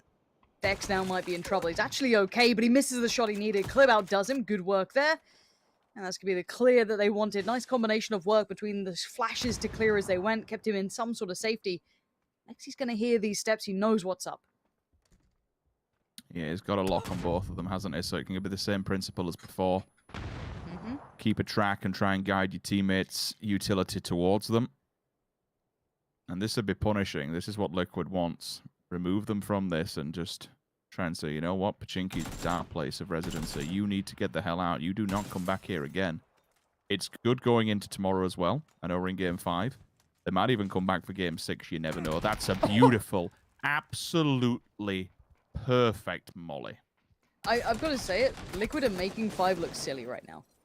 They have just been absolutely outdone. Absolutely outdone in this. Now, Physics, I saw him on the intro video. This guy's very solid, but Liquid, you don't get to lightly come into this. That's the thing. Liquid have played this spot for years. And yeah, they've been contested every now and then. They've managed to mostly work their way through. We've seen a couple of teams lock them in there for a while. We've seen how stubborn teams can be. But Liquid prevail. Chinky maintains theirs, and extremely well played. Love Liquid or not, I don't really care. If you're not going to give them credit for how well they just handled that, the beautiful flash synergy, the great communication, brilliant stuff. Now, the problem is they have to face the rest of the lobby. That's just them leaving their drop spot. They've got everyone in good positions, and RTG are in place to punish Liquid trying to leave. So, I mean, I don't know what this, like, you know, we hate Liquid apparently is, but everyone's piling in on the boys while they're down in the dirt, but they'll be trying to put themselves back together.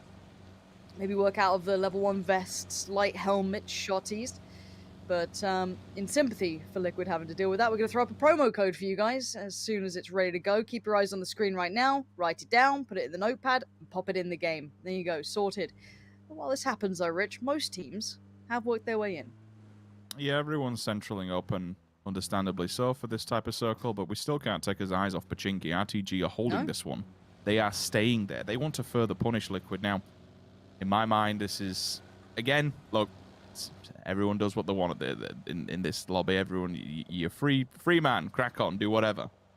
But you've always got to be careful, and you've always got to be in the back of the mind. This is essentially, quote-unquote, a city camp. This is them doing this on purpose. They understand Liquid's there. They understand what's happening with the fight. They've kept a track of it.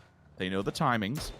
And they now know that Liquid is going to be gearing up. They've gone and sat by the hills next to the church. Has Ibby noticed? I'm curious now, if Ibby's noticed. I'm so glad you said that, because he has gone further towards the north, hasn't he? He's pushed out. So just so you're aware, for everyone at home, what me and Lauren are seeing, Ibby's pushed all the way back to the garage, and he's sat behind the garage looking the way of RTG, which suggests that maybe he's caught a glimpse of them. RTG like haven't necessarily moved. You can just see his logo there. There he is. Look on the mini-map right there. Has he seen him? Well, there's one in the building as well, into the double, like the, I don't even know what you call them, the double longs that they're at the front with the 2 porthole windows up top that look towards the single house at the foot of the church. Someone's been sat in that window the entire time staring at them. So I feel like Liquid. And no, hold on, we've got to split up. Look at James. Look at these boys now working their way out. What do they do with this? Because they still need to get Mexi and Ibby out of here.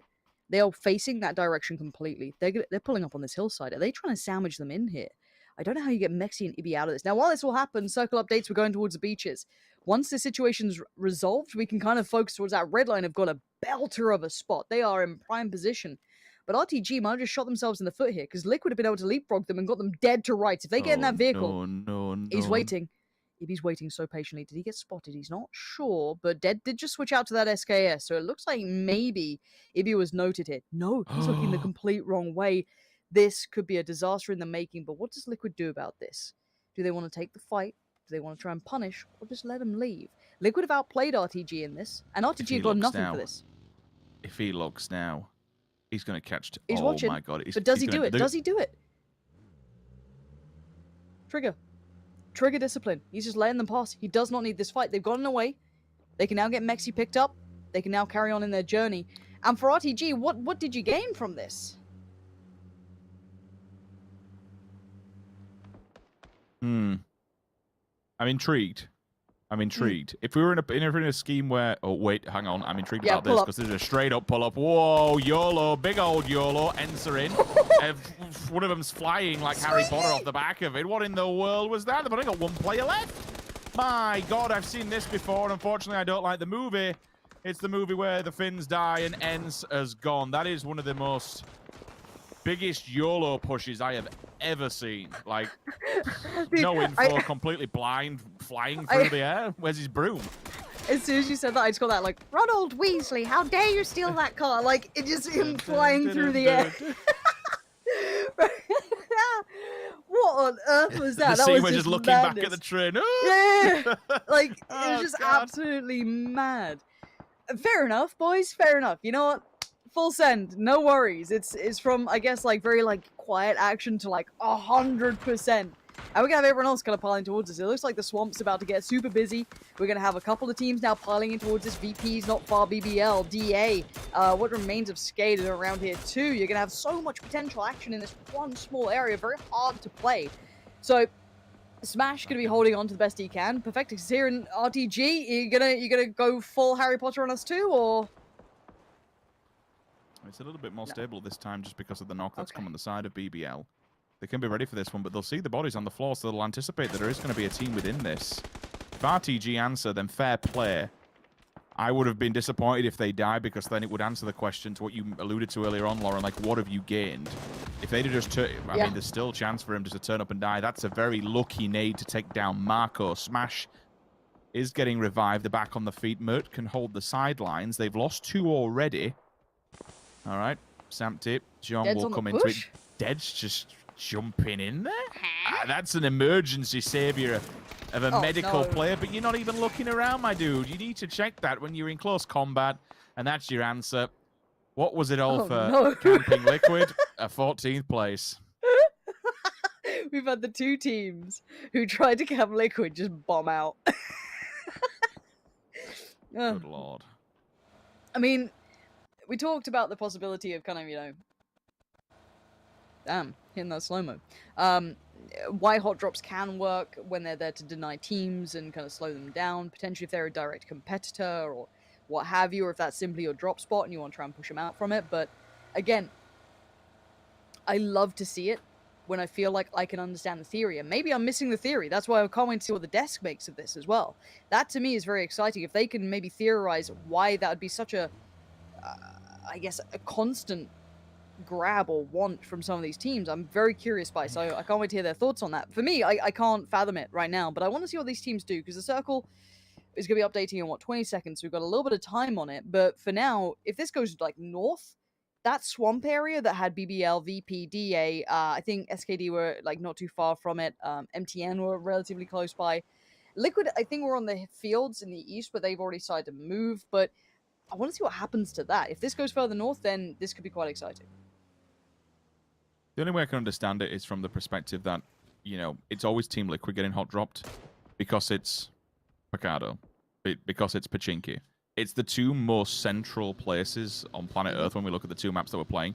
It's a very, very vital component to potentially winning games. It's a phenomenal, phenomenal position to call home.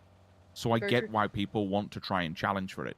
But you know this is Liquid's territory, and you know that if they are going to fight you, eventually they'll give up. We've seen them combat this on multiple occasions, and Liquid will eventually give up. But again, I allude to what I mentioned earlier. I still think with this format, it allows you to overstay your welcome. That's with something like Ents, where I think, you know what, they've already got a win on the board today, Lauren. Maybe that YOLO player's like, we go again. Not a problem. We go again. We haven't lost any points. We've lost a potential chance of a win. Yes, I agree to that. But we've not lost any points. We're not down here where someone's picking up, 25-point game. And now they've got, exactly. There's no catch-up in that.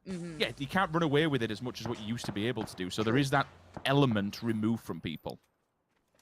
Yeah, no, it's, I said, I think it's something to be discussed and talked through. I'd love to get the player's theory to it as well, the risk to reward. However, we move on. 13 teams. Circle shrinking as we speak, closing in. Who's going to be on the outskirts? Na'Vi, a little way. Hello. Who are you? There's no one on the map? Who is that? Hero Brian? I Who am is the it? observer. We found the observer at last. Man's cold. But we are seeing Melman being caught up, picked off, and we said the Na'Vi were on the outskirts, and you can kind of see it. This is just going to be them trying to scramble in, but the problem is SMB are going to be locking their way. I don't know if they're going to go try and fly past them, but right now they're heading right towards them. How are the nades looking? 6 smoke, 3 on the frags. They can try and get these off, but ultimately Alia is one person who can quite happily sustain a fight on his own, so he will stay here for all but a moment. Let them waste it. Oh, I didn't realize the wrap was coming. Look at that one player just off on the flank to the right-hand side. Pokemon will go down. Alia will finally be found by Libsyn, and that was just by that lower flank to the side. Quiz is like, nope, not dealing with this. Wood out, wood out, wood out. If he can get into it. And when I say get out, I mean of the angle that is in. He might just have to get with the rest of the team to get into a better position, but ultimately that's shut down. Libsyn is still holding this and just denying it, but he's not spotted. The turn that would have been so good. If he'd have landed it, it was a damn good effort, but ultimately now go crashing out. Mutiny will hear all of this one. They'll get themselves involved in the fight. Also, a fair amount of damage done. They've already lost too quick, so they have to be very, very careful on the back of it. Still some points away, or at least, you know, in terms of the long game. Clip has fallen against Fuzzface. Where's that? Okay, that's from the compound. At distance as well. I mean, there's 2 of them that are playing this on the extremities. Liquid, actually, from what I'm seeing, are pushing into the fields to try and combat where FaZe are setting up shop, and that's all outside up against the blue. Yeah, I guess that's... Oh, that's over towards the north, isn't it? Because they both kind of shuffled up that way. Yeah, we'll check on that in a sec, I'm sure. I did figure out, I believe it was Vazku who was in the water. It's not a mystery. I'm sorry, I've spoiled it. How can I make my 10-part YouTube series on don't play PUBG at 3 a.m. You won't ever expect what happened. Oh my god, you know, I can't do that, sadly. But I think it was Vazku. For now, though, Heroic, speaking of, they were one of the teams that got very early towards the coast. They do need to shuffle their way in a little bit towards more, you know, away from the water itself. And we have to wait and see how this one unfolds. For now, the Swamp teams are still kind of alive and kicking. We've got VP in there, DA, BBL. They're still living somewhat harmoniously. They're not quite at each other's throats just yet. Occasional knocks here and there. FaZe still showing off towards the northern side. As you can see, AT finding Hibako, so AA down a player. FaZe quite split up, though, because you mentioned it. Fuzzface was a little bit further towards the north here. So I think that was how maybe they got that pressure on Liquid. Another send in, another team joins. I wonder if they're going to be able to stay around, though it doesn't look like it. DA send them packing real quick. Yeah, the Swamp Rats at the moment will be living life. And loving life, to be fair. You've got DA, VP, Skade. Skade's damaged, heavily damaged from the fight previous. So then they have 2 players who will probably go more towards the extremities in the center of it. BBL still, same position. They've moved down to the compounds where they absolutely eradicated Ents once they came over the hillside. Mutiny, 2 players alive and kicking, playing for scraps on the outskirts of the circle. Exhalation, a team that's been pretty damn quiet. We've not seen too much of them, and again, just kind of playing edge, playing a little bit too passive for my liking, but we'll see if Circle's favorable to them. It absolutely is. Okay, so maybe they can do something with this one. They'll take the... yeah, I mean...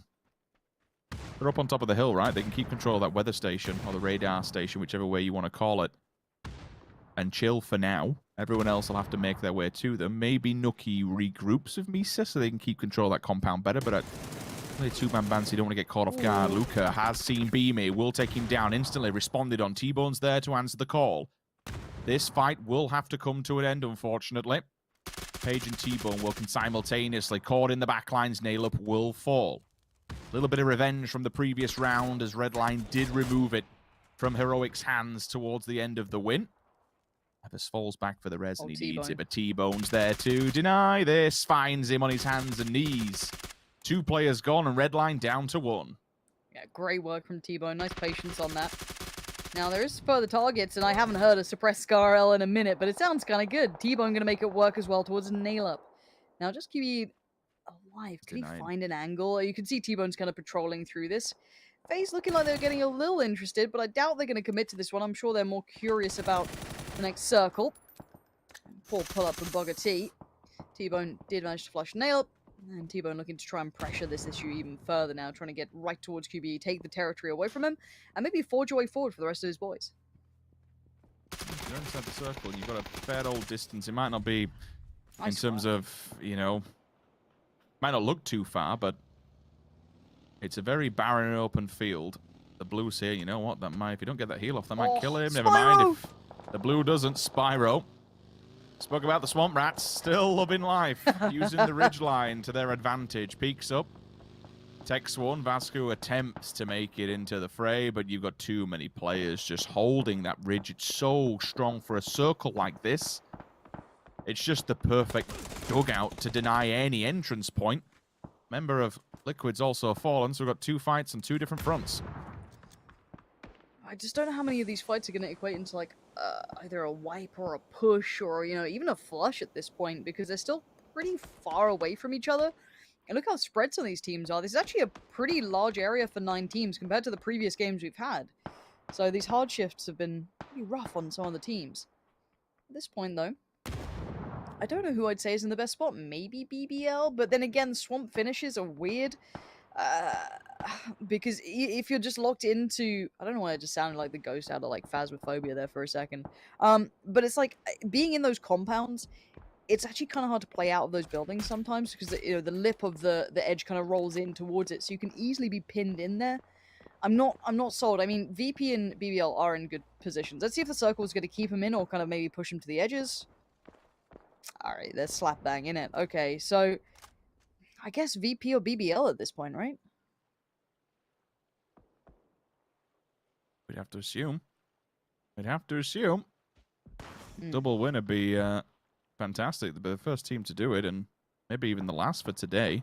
It's a good spot. I think the one thing in my mind is we've had, what, 2 teams arrive their way. So they picked up a fair amount of frags. They got the perfect position. Most importantly, they have all 4 players up and all the body boxes in the world. Everybody just hand-delivered them. All their utility, all their bandages, their bullets, meds, whatever you wanted to get geared up. Oh, no. After the fight to just, you know, fix yourself up and get ready for the next one. It's all there. Liquid forced to hit the deck. A little bit of a tap comes through and does find contact. Phase in the vehicles. Where are they going to go? You got DA on the bottom side, so they have to be careful. If they've scouted it okay, they will have seen scout somebody. that easily. Look how like thick the tree, the foliage line is there. It's gonna be hard. You're not necessarily going in blind, but it's gonna be quick scouting. Oh dear. Yeah, it I just mean, they might have seen the players, because you've got to remember that both DA and VP both overextended to the ridge line to get those frags earlier on to the side, so they may have got some sort of information. Meanwhile, we're talking about this. It's actually Liquid who were the first ones in the firing line. Rather unfortunate. Exhalations have set up. They've been ready and waiting for this one. Both teams are Mexi down to 50 and sub 50 HP, forced to heal for now. And you've also got Misa in all the mix here, who's been very quiet during this entire time, but he is cycling nades. See what he does with it. See if anything comes from that. Keep that in the back of your minds. For now, Liquid in a spot of bother in the north, as we noted. They've got EXN, who are kind of quietly out on the field side. You mentioned that earlier, kind of patiently playing out towards the extremities. You do have Misa up there as well. MTN maining 2 with Leosh and Danimon, I believe it is. And here is lovely. So you get a little bit of a kind of lay of the land, a little bit north-south divide. Now the south has plenty of buildings, but actually already you're going to see Jeems picked up. I don't know if that's even a safe res at this point. I don't think it is. And Exhalation, very patient in approach, very calm and collected, not overstepping, and I wonder if someone's going to punish this potentially, but no, Jeems I think is going to be left to rot here. Mexi, I don't know how much you can do. He might be able to get... No, I'm going to say, with the unless there's somewhere to move really quickly and he's got a smoke, he can go under. He's telling that he's being peppered and Mexi not to move. Flashbang goes in. Realizes the player. Misa answers back. M24 on the back, so maybe at range he can be a nuisance. Noki has just gone down. I'm about to say, let's not forget even that Skade do have 2 players, but it is knocked down to 1. No possible res on that unless Misa just absolutely fully send it, but he's probably going to die by doing so. If somehow he makes it over... Oh, he's going for it. If he makes this... Brave. He's a brave boy. That is a quick 360. If he gets the res on that, like, I'll be very, very impressed. I'll be very, very surprised, but the journey's not over just yet. He's topping up on everything, all the goodies. He's going to have to get back to a jog if he wants Nookie up. But look at that gap between him. That could be impossible to cross. We'll see what he gets up to. Keep your eyes on it. It looks like he's going to be on his feet soon. But now FaZe on the move as well. Getting towards the back garden of VP, and they don't appreciate people stepping on the lovely plants out here. Thanks. Gustav all there. Oh, he's trying it. Oh, valiant attempt. Good try. Yeah, not going to happen. Exhalation, though. I haven't really played much Mind. I definitely know the names. I mean, seeing a couple of these players working their way forward, I'd be curious to see what they can do with this. They do have to get past, Danny Mon and a couple of others who are just down that lip from them. Does Daboom know it? Oh, he definitely knows it, and they've got no idea. That's going to be a horrible present, horrible surprise, and that could be the death of both of them. No, second, no, third. Third time's a charm, isn't it? Yeah, it is. There it is. Instinct going to get it, and that's now the gateway forward. Yes, Daboom got knocked, but he should be picked back up just fine. They're doing very well here, cleanly making their way through the north, but the south is a problem. It's a big problem. It looks like FaZe has realized exactly what's going on. Yeah. DA is still wrapping. That's the team that we need to be very, very aware of. They still have vehicles. You can see them from the south. They are mobile. They are still up as a four-man stack. Full four-man stack actually pushing in. FaZe is going for it. They're fully sending this onto the side of VP, and I suppose you have to tackle this at face value. You have to send the entire army to remove VP from this place. Grenade goes down. Damage is well and truly done. Those mollies have stalled them. Gustav out of it.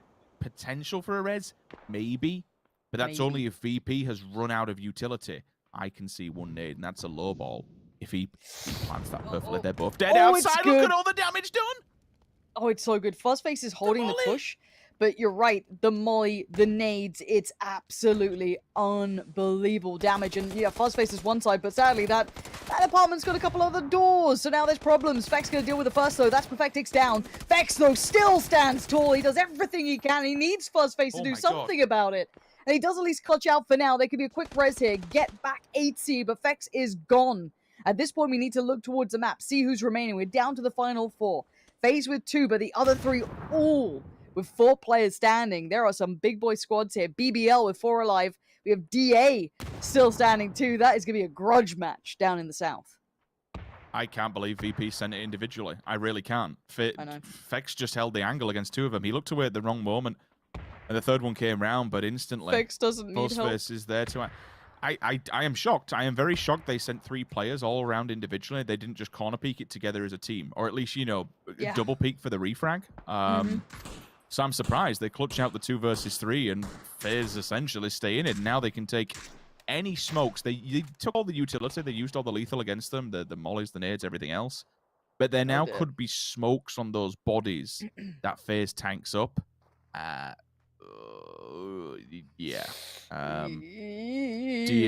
DA is the southern problem, right? Because they're still mobile with vehicles and they're getting in position to maybe just take the rest of them down. Fuel. Absolutely nothing. Fuzzface got to move up. Oh dear, this is not pretty. Yeah, nothing to be done. And DA, you're spot on with that. They are indeed the problem. Now we have 3 squads remaining.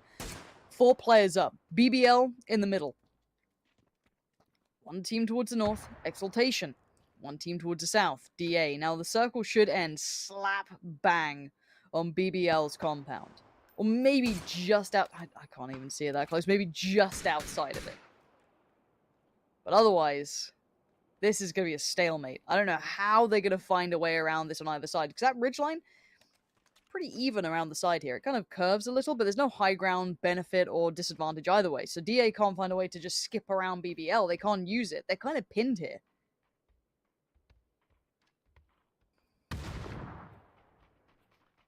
First nades will go in to try and find contact. Again, it's one of those where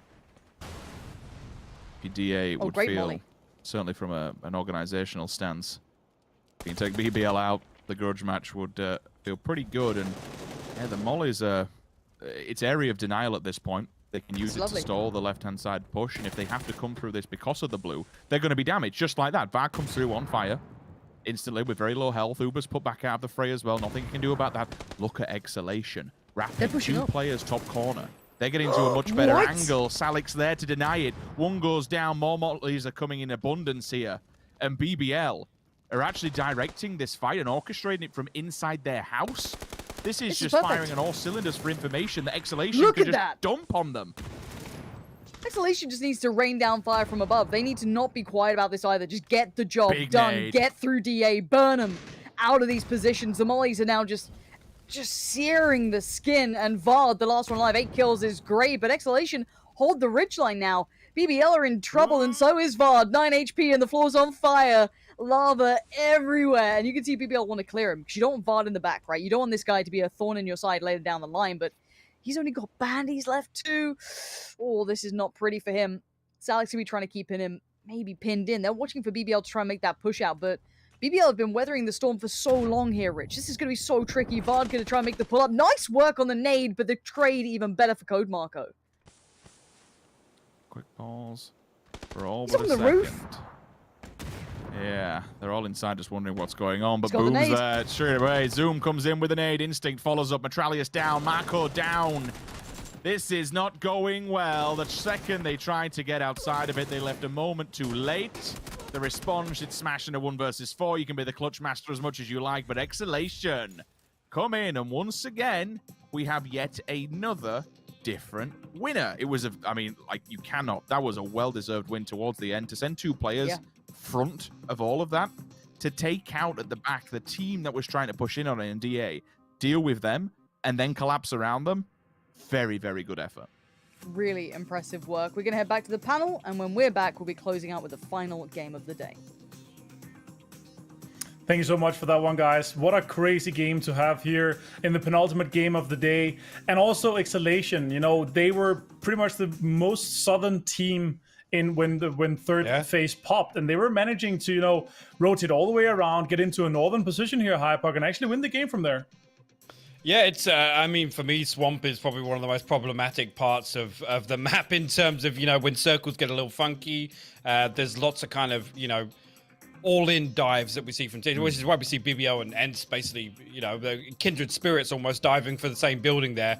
But yeah, I mean, it's very rare actually a team from outside of Swamp actually ends up being the victors there. I mean, you look back at that and maybe Circle 3 towards Circle 4 pop.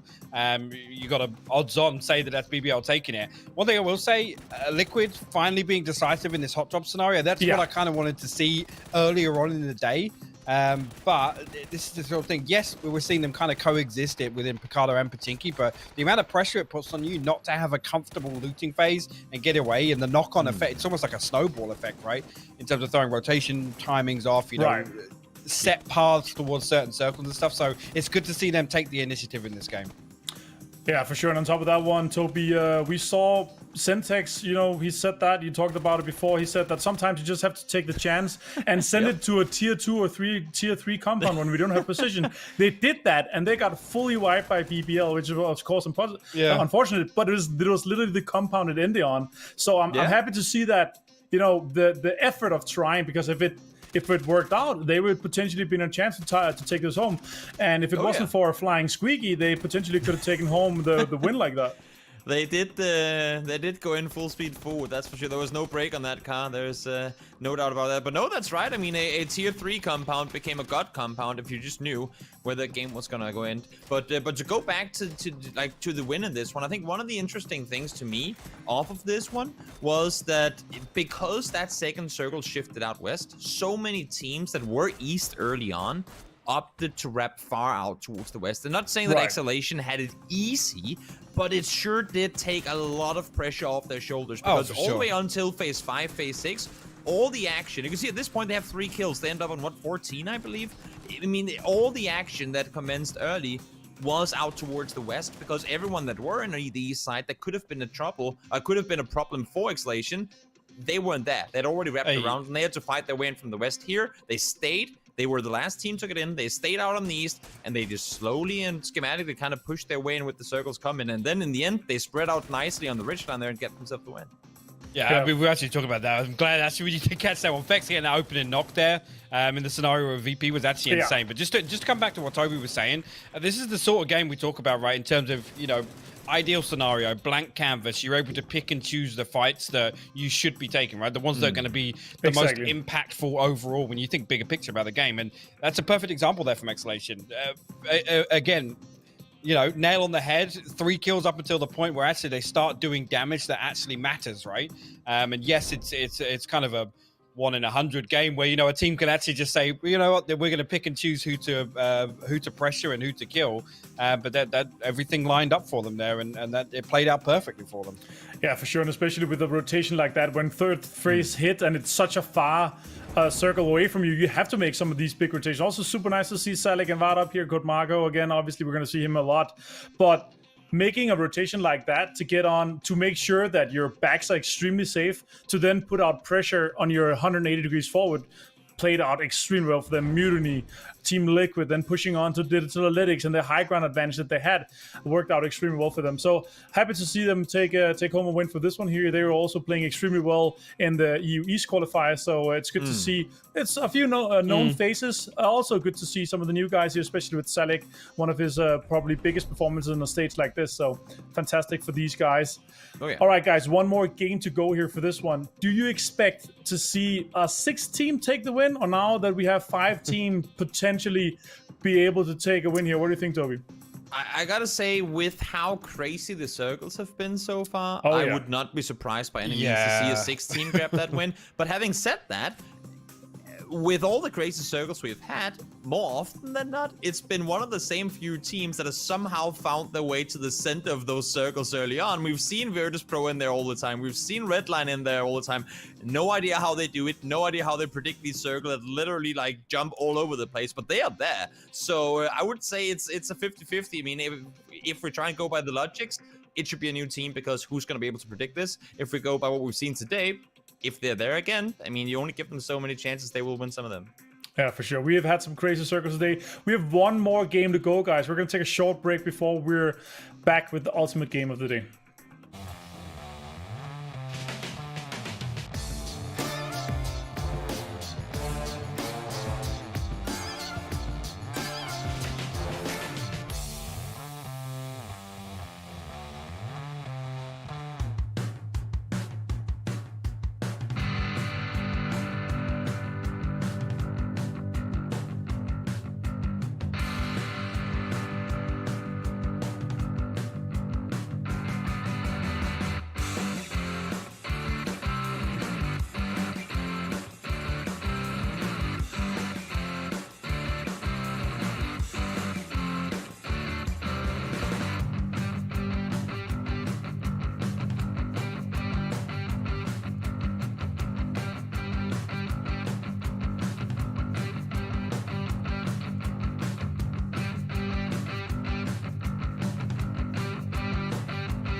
Oh no. Oh, that's unfortunate. Well, sometimes you just forget to mute. That's a host thing. I never forget it, because whenever the host starts talking, I check my own microphone to check if it's muted. And this time, obviously, I opened up and I didn't. Yeah, that's just unfortunate, guys. yeah, sometimes you make big fails and it's going to be a first for everything, right? All right, guys, 6 games is obviously, the 6th game is about to come up here. And it's been some pretty hectic and pretty crazy circles here for this one. And if you watch some of the other regions, it's kind of been the tendency so far today. And I feel like it's a bit of a curveball for some of these teams that they're, so far out on the edges, so far north, and it's kind of hard and hectic areas to play here. And yeah, so for the last game, I'm kind of curious to see if we're going to see a different winner. We talked a bit about it, but I'm kind of, with the tendencies we've seen, I'm kind of feeling we're going to see maybe a Virtus Pro, maybe a BBL, maybe a Redline win for this one here, because they have really been taking or dumping the gauntlet off the ground and fist fighting them, everybody. I mean, I think there's a team we're kind of overshadowing. It's not to kind of say I picked them early, but a team that's been up there pretty much all the time and just haven't been able to find a win is actually FaZe Clan. 4th place, 7th place, 3rd place, 4th place. True. They've had one game outside of top 5. So despite the fact that they haven't been able to get all the way in, it's been a pretty close call quite a few times. They've just had those late game positions where they haven't been the team to kind of breathe a sigh of relief, being on the more quiet side. They've been in the meat grinder every single time, and unfortunately fallen short. Yeah, for sure. And we see Virtus Pro on top with 40 kills, and it's obviously a 5-way tie, but kills are extremely important. We've seen BBL, Virtus Pro, all these guys, they continue to put out points on the board, but also extremely close to take the win home. And even though it's been pretty close here, Hypuck, I feel like we're going to see the kind of same dominance throughout this last game here, but also throughout tomorrow. Yeah, I tend to agree with that. Again, I mean, I'm still back in BBL. They had a good game in the previous as well. So, yes, we're talking about circles and whatnot, and I actually think, it's the best possible thing for this format is actually talking about those sorts of games where we do get that blank canvas. We do have the opportunity for teams to kind of be dealt the same cards, so to say. In particular, it was way more prominent on Miramar because we know that obviously those awkward circles are a lot trickier in terms of where the cities lay and how the map's actually laid out. But on Arango in particular, starting off with the milli circle and then having a funky swamp ending, it really leaves it open to anybody in game 6 here to come out and get a win. But a couple of these teams still performing well under the circumstances are what I'm gonna keep my eye on at least. Yeah, and here in the last game before this, we saw Liquid completely wipe 5 out of Pochinki here. Do you think, Toby, that they're going to contest them again, or what's your thoughts on that? I had a chat with Dex, and they're kind of playing backs up against the wall. They don't really have a whole lot to lose. I mean, they were a mixed team coming into this. They hadn't played together all that much other than kind of for the fun of it. I think they're really, really enjoying the ride through all of this. Am I by any means saying they aren't trying to win? No, not at all. But I think they have a chance to go out and get a good fight, and I wouldn't be surprised to see them keep on doing it. Maybe get a bit of screen time potentially if they're not staying together. What are you saying here? No, I kind of hope like they're gonna continue to do well because we saw some insane tendencies from them.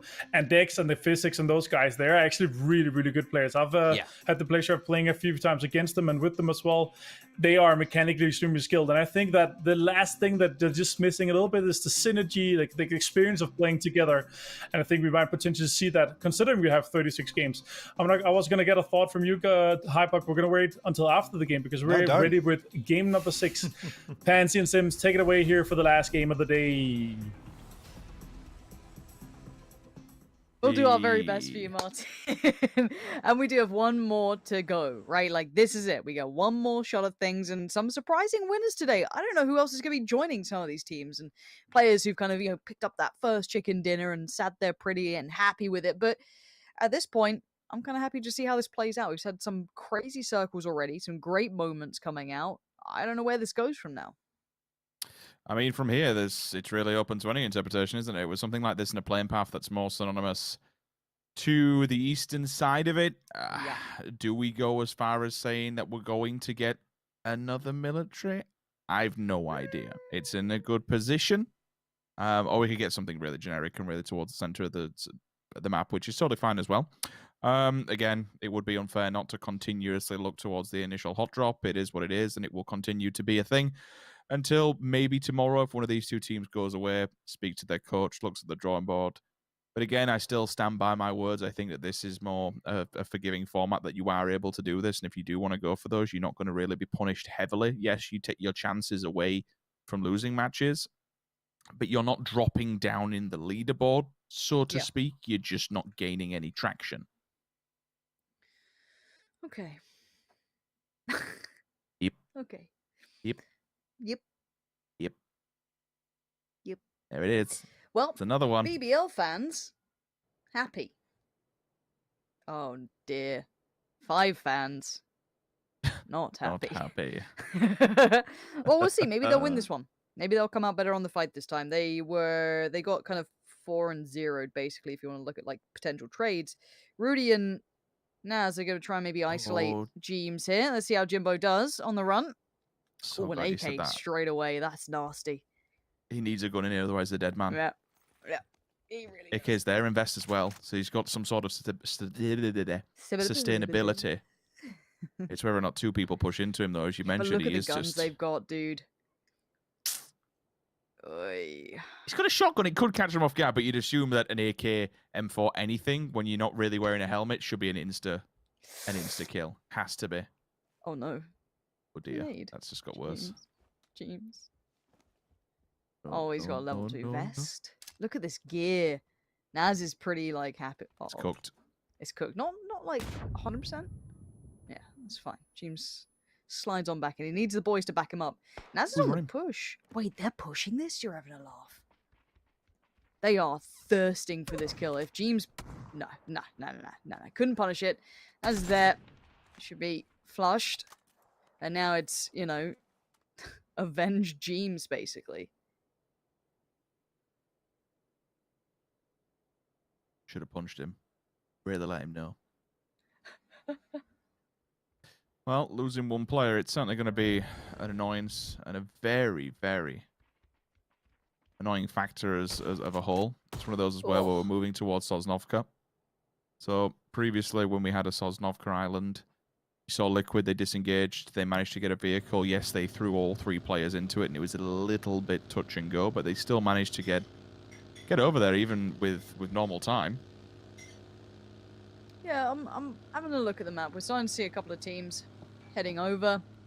This, to be fair, this circle is far less punishing than the one we saw previously, right? Like, that one before was just, like, the west side of the island, and then it ended kind of east towards the bunkers. Whereas this has a little bit more in play. It has all of the island in play for size and a little bit of the kind of northern side. Now, Exhalation, these guys surprised, and they've actually pulled up on this. Gustav's down here, dude. Boom's gonna spot this out. Iron sighted out of his mind, just gonna spray away. Gets Gustav, no recovery. FaZe was already across. I don't really know what happened with Gustav here. I don't know if he was looking for people chasing FaZe and maybe just went to be, you know, cover their backside and be the scout. I didn't quite catch it on the map. I was looking still towards to see if Liquid made an advancement, but he could have been just trying to make sure no one was chasing them over the bridge. That is Tracer Fire, and that's from up high. That's over by Aerial Tower. You'll see Skade. 2-2 split for them. They've got 2 in Novo. 2 up by the Aerial Tower. SMB are down below on that plateau. Here's a really good angle of the bridges and how they work now with the catwalks below. Give you some sort of idea if you've not been able to test them and try them out yet. Pretty... Lots more movement, lots more options is the better word. I like that. Options is a tough word to find, isn't it? But it's stalemate. The one thing about hot drops, right, is if and I get it, I do get it. But you think about like locations that are easier to kind of. I mean, I say that. I mean, it's a 50-50, even at best is, okay, well, what if Jeems had dropped and got, you know, AK vest, and then he can just go, right? Like, it could have happened. It's not how it goes. But you're putting a lot of your faith in RNG that you can't change, right? That's the thing. Like, the one thing about PUBG that I like is that you can kind of play around some of those factors. Playing smart, playing to certain experience levels, you know, you can really work around it. Going for hot drops like that, if you can't clear it within a certain time comfortably, like, I mean, Pachinki's got 1,000,001 ways to kind of play it through, cubbies to hide in and rat out. If you're just simply there to slow down the opponent, it's super hard to clear that through just like in one swift go. I mean, we saw that mad hot drop over in Gatka Fields. At least you'd have somewhat of a cleaner winner at the end of it, but as said, if I want to keep this up, that's fine. If Liquid want to keep it up, that's fine. But then I look at the name DA and I remember. I remember PCIS. I remember. I mean, they did bloody well, to be fair. Yeah, no, give them look, credit where eventually. It paid off. Eventually. It Just took madness. took its time. I remember the arguments over it on Reddit. It was like, why are they giving it up? Why are they not? Why are they being so damn ignorant? Ended up walking away with a ton of cash. A broken clock can be correct. Couple of times, Rich. All right, couple of times. Okay, Martin. No, look. I don't know what to say to you. Internal joke, sorry. First you go and hang out with Toby, and then you call him by a wrong name. Wrong name. It's not even my name. Stop it. You're nasty. You are. You're right nasty. Right. And the reason we're talking nonsense is because really most teams are just slowly getting towards a bridge. Both bridges are accessible. Boats are out in plenty. Ferries, take whichever you want. You've got plenty of options. As it stands, I'd say the eastern bridge is a little busier over towards Milta, but other than that, it's pretty accessible. At this point, and normally one of the furthest away teams checking in AA actually are behind them over. They're just kind of towards Georgia Pole side. So again, teams taking plenty of time because again with that mainland, the main island still within the edge of the circle, you can still take your time on those bridges, so you'll be just fine. It's a lot better than the previous circle that we had on Sosnovka because we were all the way to the west. It's a lot more forgiving. There is a ton of area that people can play off the back of. Much more playable terrain, and as you say, many more different entry points, many more different options. You can take the ferry, you can take a boat. You've got both bloody bridges if you want to try and challenge them. There is a bit of a roadblock over towards Milta. That's my only concern. I'm actually seeing Redline in a 2-on-1 split all the way down the main road. You've got, I think it's Lukaruk's on the ticket booth out of Milta, so clearly he's first point of contact. You do have two teams, both of these that are on your screen, Mutiny and Heroic, that will eventually have to go through both of them. You'll then move to the triple white building. You'll see two players of Redline set up shop there. And then for the third and final encounter, Nearlup is basically on the bridge. So I think the whole idea here is basically set up a gauntlet. If the first person doesn't get the frag, at least do enough damage so that the next two or third wave of gunfire does. Like, there's a lot to get through. They've set it up on the road, so that it is basically a roadblock. How interesting. Now, as it stands, none of the teams coming through are just like sweeping lightly. Heroic have taken their time. You've got a team in Milta. You've got VP on the coastline. No one's just flying through, so they may not even get a chance to try that sort of theory out. Hence, casual stroll, heading on in. You can see Petrol Station in the distance. And here's Pachinki. It's so quiet. So Shh. What a terrible song you just reminded me of. It's in my head the whole time. I didn't want to keep singing, Was it? Oh god, now you're asking. I know. Wait, Clibs out. Clibs out is looking through the windows. He hit the decks. He heard one of them, but unfortunately, it was there to be responded on in kind. Rudy also still looking outside the window. Ibi now giving the information. Circle absolutely awful. And will cause one of the biggest migrations all the way down onto Sosnovka and send everybody flying over towards Novo. Redline now say, you know what? Stuff this. We're not camping anymore. We are gone. We are booking it. We are out of here. VP will follow as well. Everybody else needs to make some sort of a move. I can see Heroic. They're looking for the boats. They're over by pretty much the cliff face that rolls off the back of the most furthest point on Milta down towards the bottom. So they'll be able to actually make landfall. In fact, do they even have a boat? They might be swimming. They could be. There is potential. Don't quote me. It's very slow. Be swimming towards Novo, which at least is it's surviving. It's not even bad. Oh, it's been hit. It's been hit. He's span out. Oh, because of the stall. He's down. He's dead. Cobra spots that. Things don't get any easier for FaZe Clan. Nope.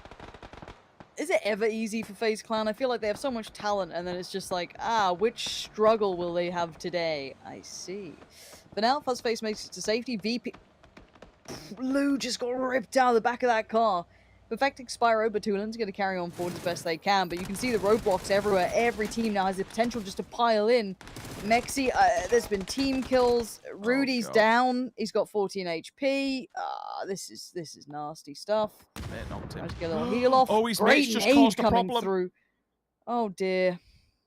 His teammate knocked him, and then his other teammate died to the blue. The nade comes in, and that's 3 of them lost. Oh, he's dropped a bollock there. Ibit, last man standing. It'll be a 1 versus 1 coming out of Pachinki.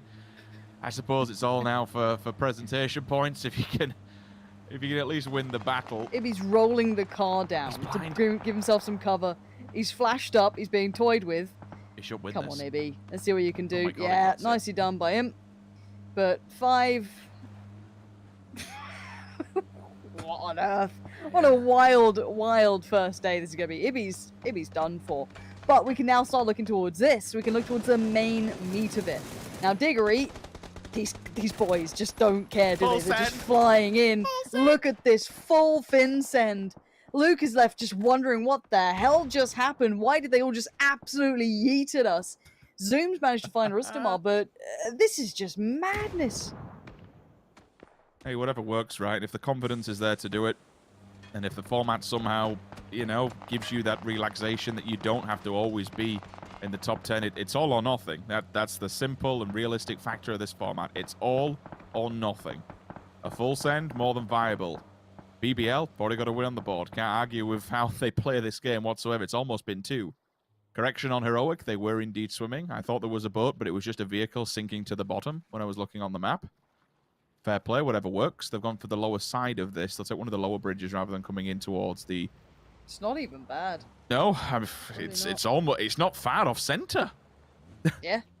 Yeah, like they've done just fine. Like obviously land ratio will come into play, but I mean, they'll have a pretty, not easy run. I don't want to say easy because at this point, just remember, you're going to have every team kind of not expecting that, right? You won't hear a boat. You won't be looking that way. So, Heroic have done so well from this.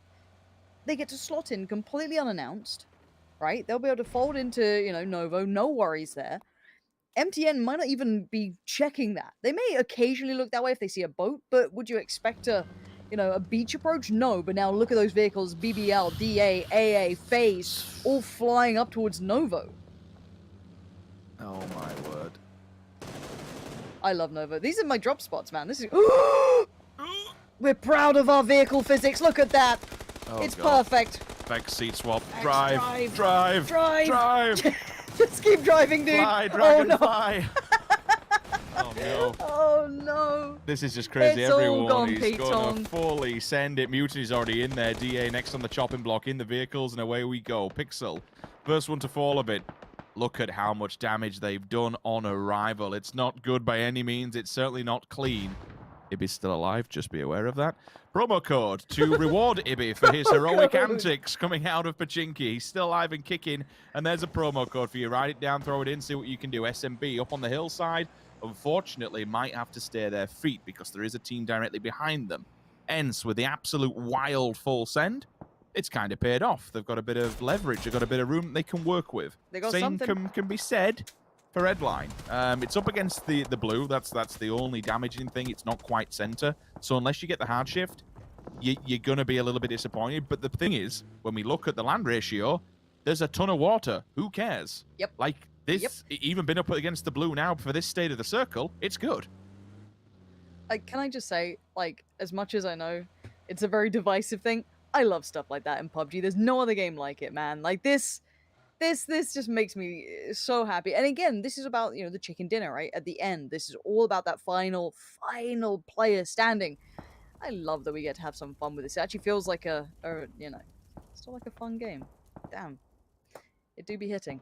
For now, though, I don't think I've ever had a Novo circle, you know, like an actual ending in Novo. I don't think I've ever had it. I've had it on the hillside with, I think where BBL are. It's actually kind of hard to tell with the map because everyone's so condensed.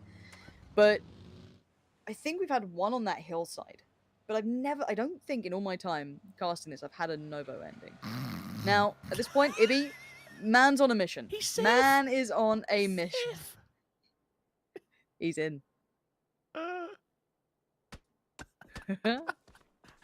And you are right. It is fun. That's the good thing about this game. It's always been the fantastic thing about this game is that we can have fun with it. It's enjoyable to watch as a spectator. It's enjoyable to watch as a caster.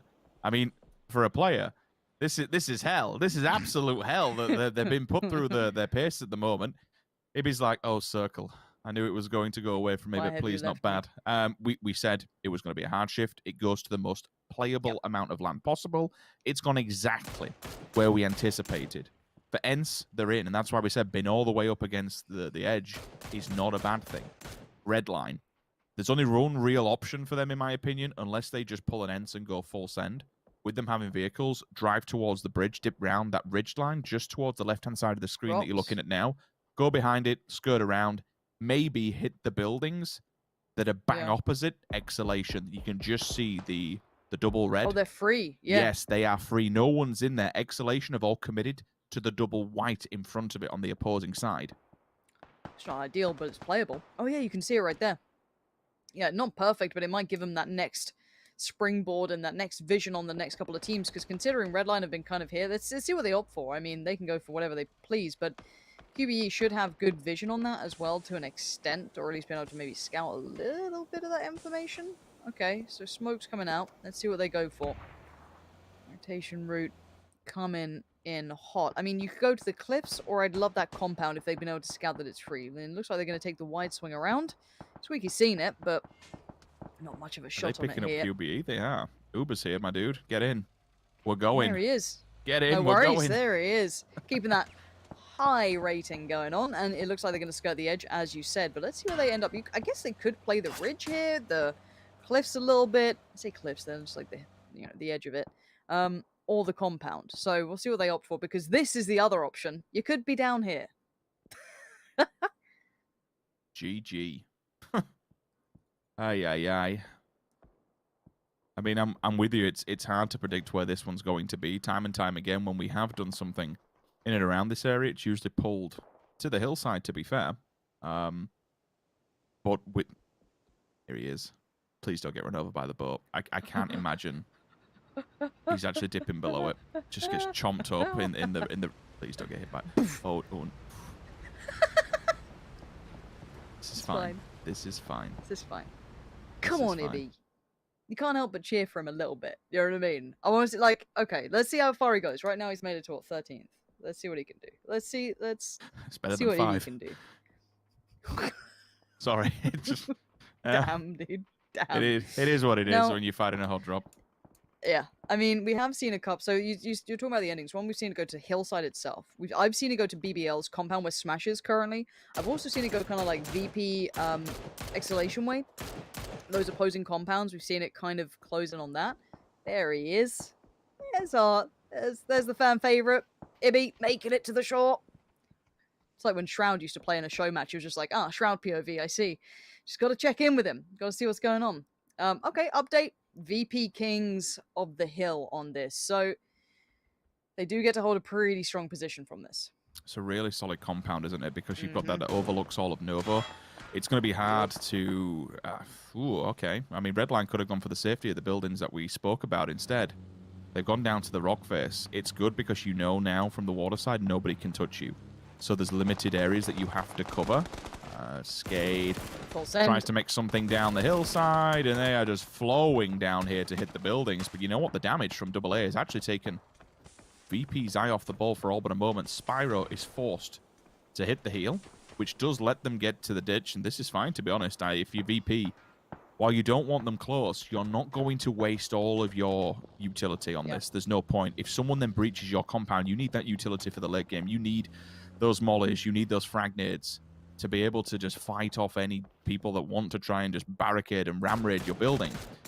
Again, with the viewership that they have, it's going to be fine. That is totally good. The hillside could be a problem if you've got a marksman up there. That's the only point that you have to be careful. You saw how Spyro had to drop instantly to survive this.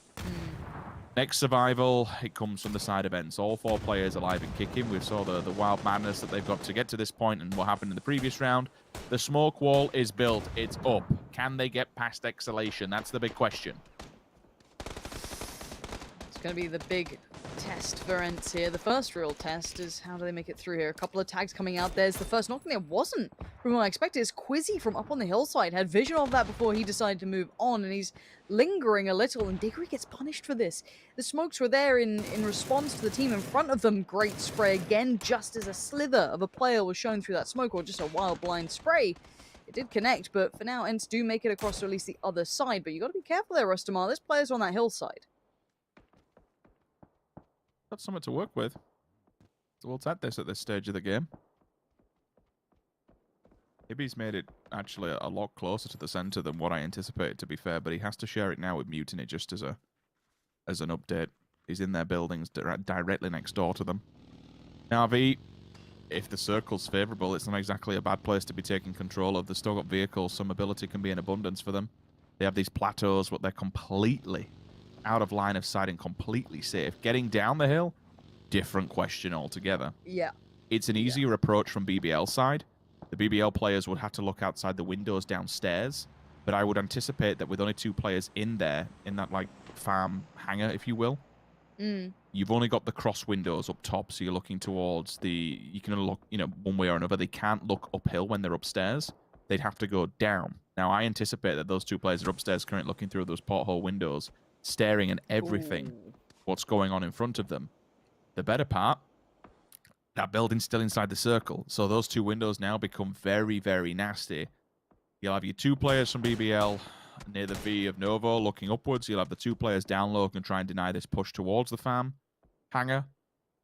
Ents is creeping slowly but surely. Rustamar did go for that double red in the end, so you can keep in a watchful track of where the players on Exhalation are moving across.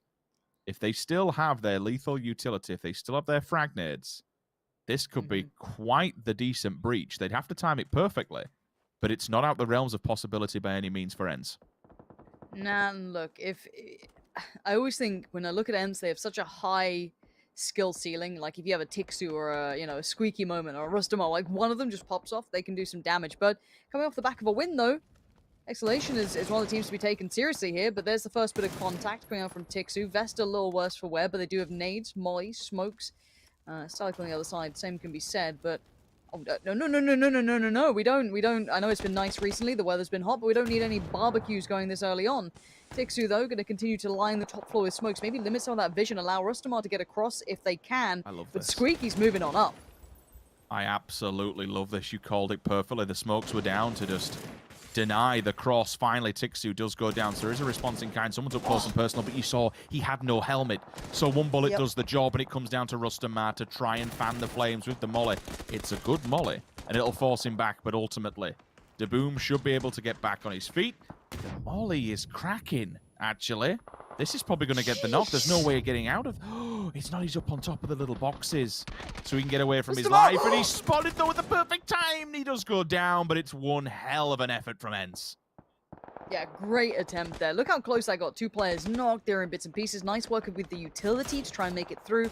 Really nice attempt. Now we're down to 12 teams. Let's have a look at who's making the moves. Heroic going to be working their way down. A little bit kind of, I guess, east to west, trying to work through AA, and then towards RTG, who will be waiting in the kind of closer compounds towards the roadside. So you still have Page on his feet. I think you got a player just tucked down below, which would be Vazku. But T-Bone is knocked, and the problem is that Naileup is watching that cross. He's got a little bit of a deeper angle to punish if anyone tries to make a mad dash for it, but Naileup may be considering what he wants to do with this instead. There's so many problems on this eastern side. They're going to be condensed to maybe one row of houses pretty soon, and that's without the circle updating. We still got 20 seconds until it's probably going to... I actually don't know. At this point, it's pretty much fair game here. Now with the nades coming through, Heroic trying to find the best way forward on this. Page is standing, but barely. It's Navi who's the pain in the ass. This position's perfect for them. They can just pepper everybody. Look at it. It's all yellow damage because of the elevation that they have. Live, Ibby! He's avoiding the fight. He's going... Okay, he's off there. T-Bone straight through the window. Nice little angle as well. That's 2! That angle. Removes his head. Vasco goes down. Beamy's also fallen. Navi in the distance up on the hillside can pepper into this one. Unfortunately, Heroic... That line of sight. It's absolutely picture perfect, but Page made it in.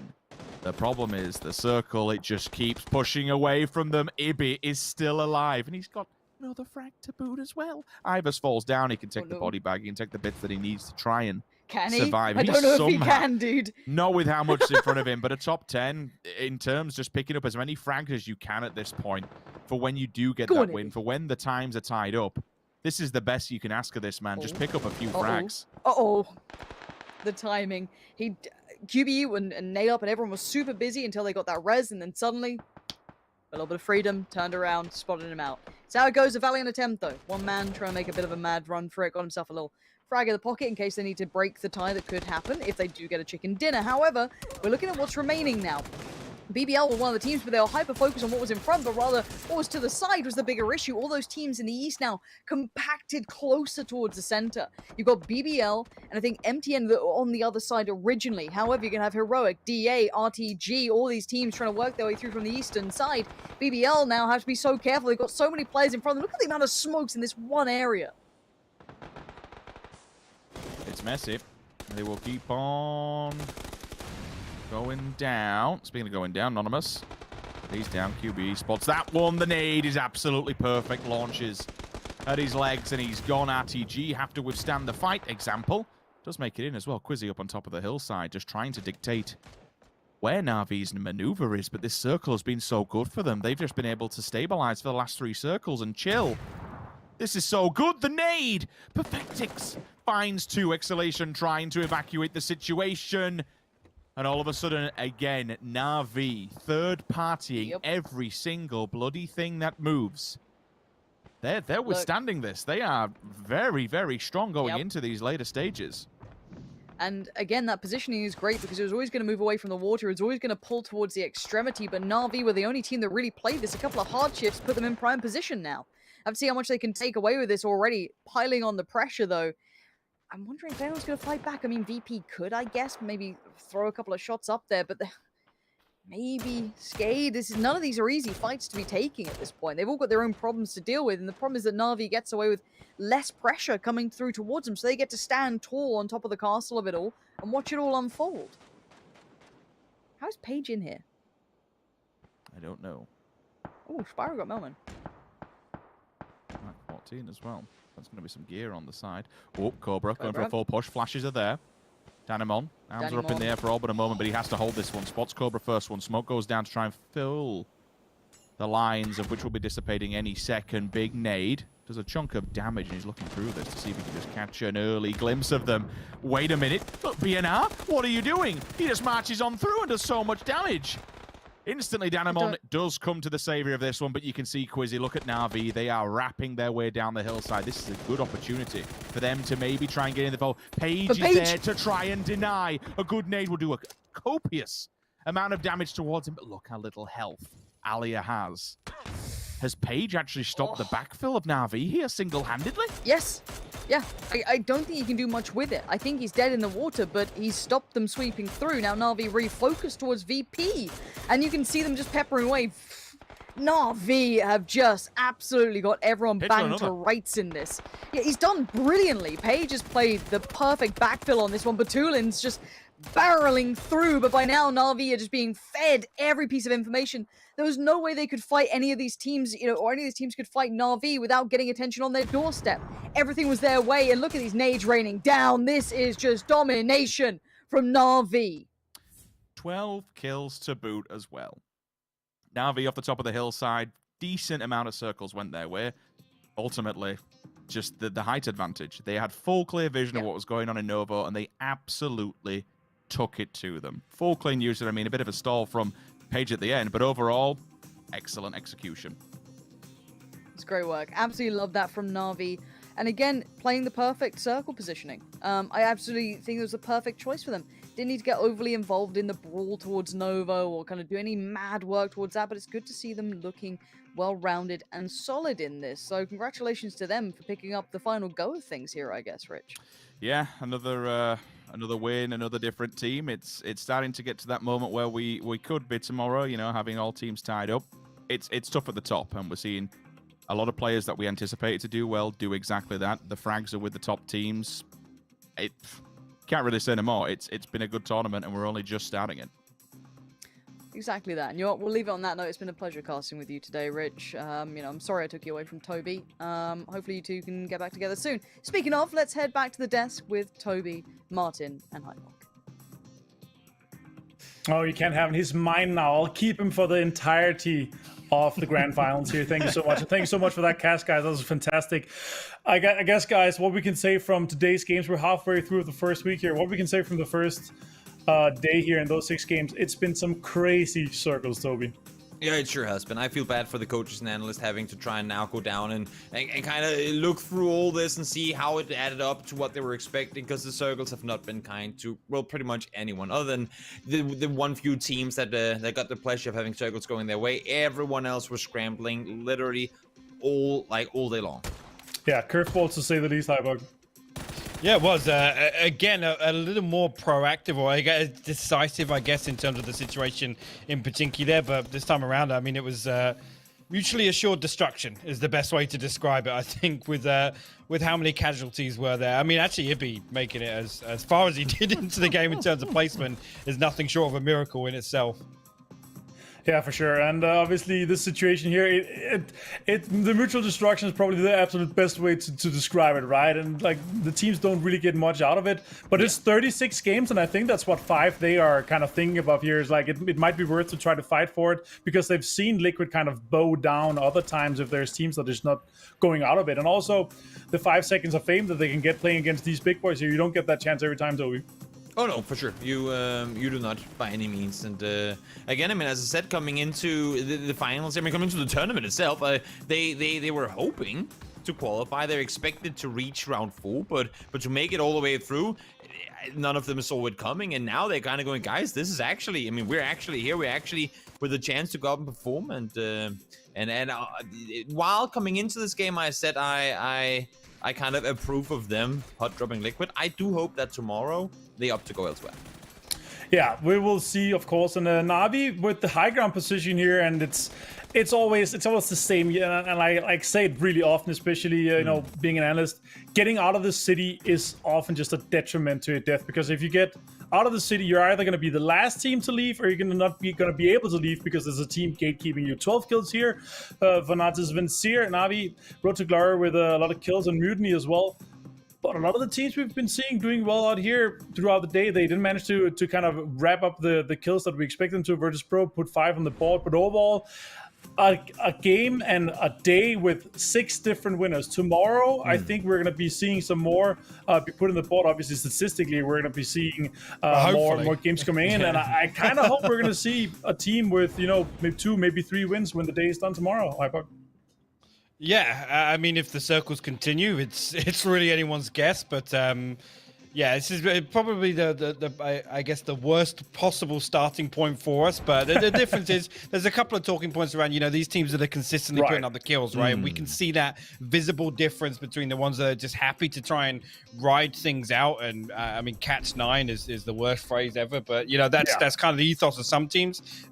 Good initially to see teams like BBL and Redline actually remaining active, at least in the games where, you know, they can feel they aren't necessarily going to get to a game-winning spot, but they're still kind of buffering towards that tiebreaker. And actually, I think overall, the further and further we can move away from the term tiebreaker, the better, right? Because ultimately, it's going to be decided by kills, so they absolutely still matter. And I want to see teams actively addressing that on a game-by-game basis. Yeah, I absolutely hate the phrase catch 9 as well. And I feel like the further we get into this meta here, we also see the teams that actually do catch circles that you obviously sometimes are going to do. The way they win it is that they are proactive. They go out, poke other teams. They go out, you know, throw a nade. They make sure they hurt the teams that they know that they're going to fight eventually here, Toby. Yeah, everyone, I mean, from day one, I've said this, and I'll gladly say it again. Everyone thinking that you can win a game by just sitting inside the house in which circles go your way, that ain't the case. I've seen so many times, time and time again, teams get all those circles going your way, everyone going, oh my god, lol, all the circles going their way, still manage to throw the wins away because they don't go out early enough. They get too comfortable behind the walls, and all of a sudden those walls end up becoming their downfall. So glad to see teams today, for the most part, despite having circles go their way, still be active, still go out and aggress, still dare to leave the comfort of the heated home to go out and say, yes, it's comfortable inside, but we also have to be able to leave once we have to. So smart plays all along today. Yeah, for sure. All right, guys, let's take a look at the standings here for the day after the 6 games. We are halfway through, and obviously 6 different winners. A lot of difference in kills, though, guys. Here, 45 kills, Hypok on top with Versus Pro. Yeah, and this is kind of alluded, well, actually backing up what I was just alluding to, right? Again, it's haven't really seen it with Ents, and again, they're kind of down to the bottom. Obviously, they have the chicken dinner 18 in total, but teams like Virtus Pro, Na'Vi, BBL, and Redline have all been incredibly active through the mid game, and that's been fantastic to see in the games where they haven't necessarily been, you know, gifted in terms of the circle or in terms of positioning or really how things pan out throughout the games. I mean, these have been teams that have put themselves in solid early game positions and had to fight their way through the mid game. All right, thoughts on the leaderboard here, Toby? No, I mean, I think the picture is painted pretty perfectly. I mean, Virtus Pro, yes, they did have that one game up by El Sadha where the circles went in their direction at one point, but other than that, I mean, they've been fighting. They've been on the edge. They've on purpose stayed on the edge, but they've made the space despite the circles not being in their favor. They've said, we want to go over here, but before we can go there, we have to make space. So while the circles didn't pop on them, they have figured how can we utilize the circles best to actually have it go in our favor, and they have done so perfectly today. I mean, the amount of damage they've been able to output, Blue averaging 3 kills per that's crazy. That's absolutely insane. I was just sorry, Toby. I was about to say actually the fact that Lou is ahead of Fex as well, considering the start of the day, is actually a terrifying prospect. Yeah, obviously talking to how well Virtus Pro is doing throughout the day as well. And guys, I feel like we've been extremely close to having one team getting 2 chicken dinners. It's been 2 or 3 games where their potential is there, and it's just about the small things that could have made the difference. So I'm 100% sure that we're going to see tomorrow multiple teams with 2, and potentially it's going to come down to the last few games where teams might be chasing that 3rd chicken dinner to ensure that they're going to be in the first place. But Lou and Fex here, definitely the 2 MVPs of today. They've been putting out insane amount of damage, even though Fex and the boys from Faceland, they didn't manage to take home a chicken dinner. The potential is there. And I feel like tomorrow we're going to see a chicken dinner from Faceland here, Toby. You'd have to expect. So I mean, now already they're sitting, but since placement points ain't really a factor anymore, now they're sitting already 18 kills behind Virtus Pro. So even if they do get that 1 win tomorrow, they have to go aggressive. I mean, either you go for that 1 win and a ton of kills, or you have to try and go for the double win. But I mean, we talked about it earlier. We'll talk about it today, and we'll probably keep talking about it as long as this format is the way it is. Getting wins in these games is so incredibly difficult. You can't go out and say, "Oh, we're just gonna win 2 of the 6 games tomorrow," especially not with the circles having gone the way they've done today. So now all of a sudden, that kill gap really becomes difficult to catch up. This is the other thing to consider as well. Sorry, Martin. It is now with obviously the wins spread out across 6 different teams. They're actually, you know, as long as nobody gets that double win, all these teams now are just working on the tiebreaker, right? They're working on putting kills up consistently. Yes, they're going to try and, you know, convert one of the games that they're ultimately set up to do so. And again, some teams still operate on the basis we try and win every game, right? But it's coming back to what I said at the top of the show. Actually, it's going to be interesting to see now with this setup, the teams visibly making that decision that says we're not in a good spot. We're just going to opt to get kills now, and how early on that happens and what the conditions are around it. Yeah, and you know what? Another thing I really love is the kind of how the meta evolved throughout today. You could see from the beginning of the games, very passive playstyle, and throughout the later stage of the games, even though it's hard circles, you can see how proactive the players and the teams are becoming, and they're becoming more and more aware that once we're in a position that we're not able to win, we're going to try to get as many kills out of it. And I think Virtus Pro realized that already in game 1, game 2, BBL as well here, Toby. Yeah, make space for yourself early so that you can play it quiet late. I mean, dare to go a little more aggressive early on in the match so that you can lean back while all the chaos unfolds, while the kill feed is popping off so fast that you can't even keep track of what's going on. You don't want to be part of that kill feed unless if you're sitting 400 meters away with the DMR, just going, oh, that's my flush. Oh, that's my flush. You want to be in a position from where you don't have that threat up close until you get to, I want to say, at the earliest, phase 6 if possible. Like, we've seen it from Virtus Pro. We've seen other teams do it. And I think in the long run, it's those teams that can keep opponents at bay and force opponents into one another that are really going to thrive in this format. Yeah, for sure. All right, guys, that's it for us today. We're going to continue to have the codes giveaway throughout tomorrow. The codes that you get today is the esports points that you can use in the shop. But after the 6th game tomorrow, you're going to be able to get one of those pick'em voting coupons. So make sure you tune in tomorrow as well, same time, same place, to get those pick'em voting coupons here. That's actually it for us today. We're going to be back tomorrow, guys. And until then, happy hunting those chicken dinners.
Bye.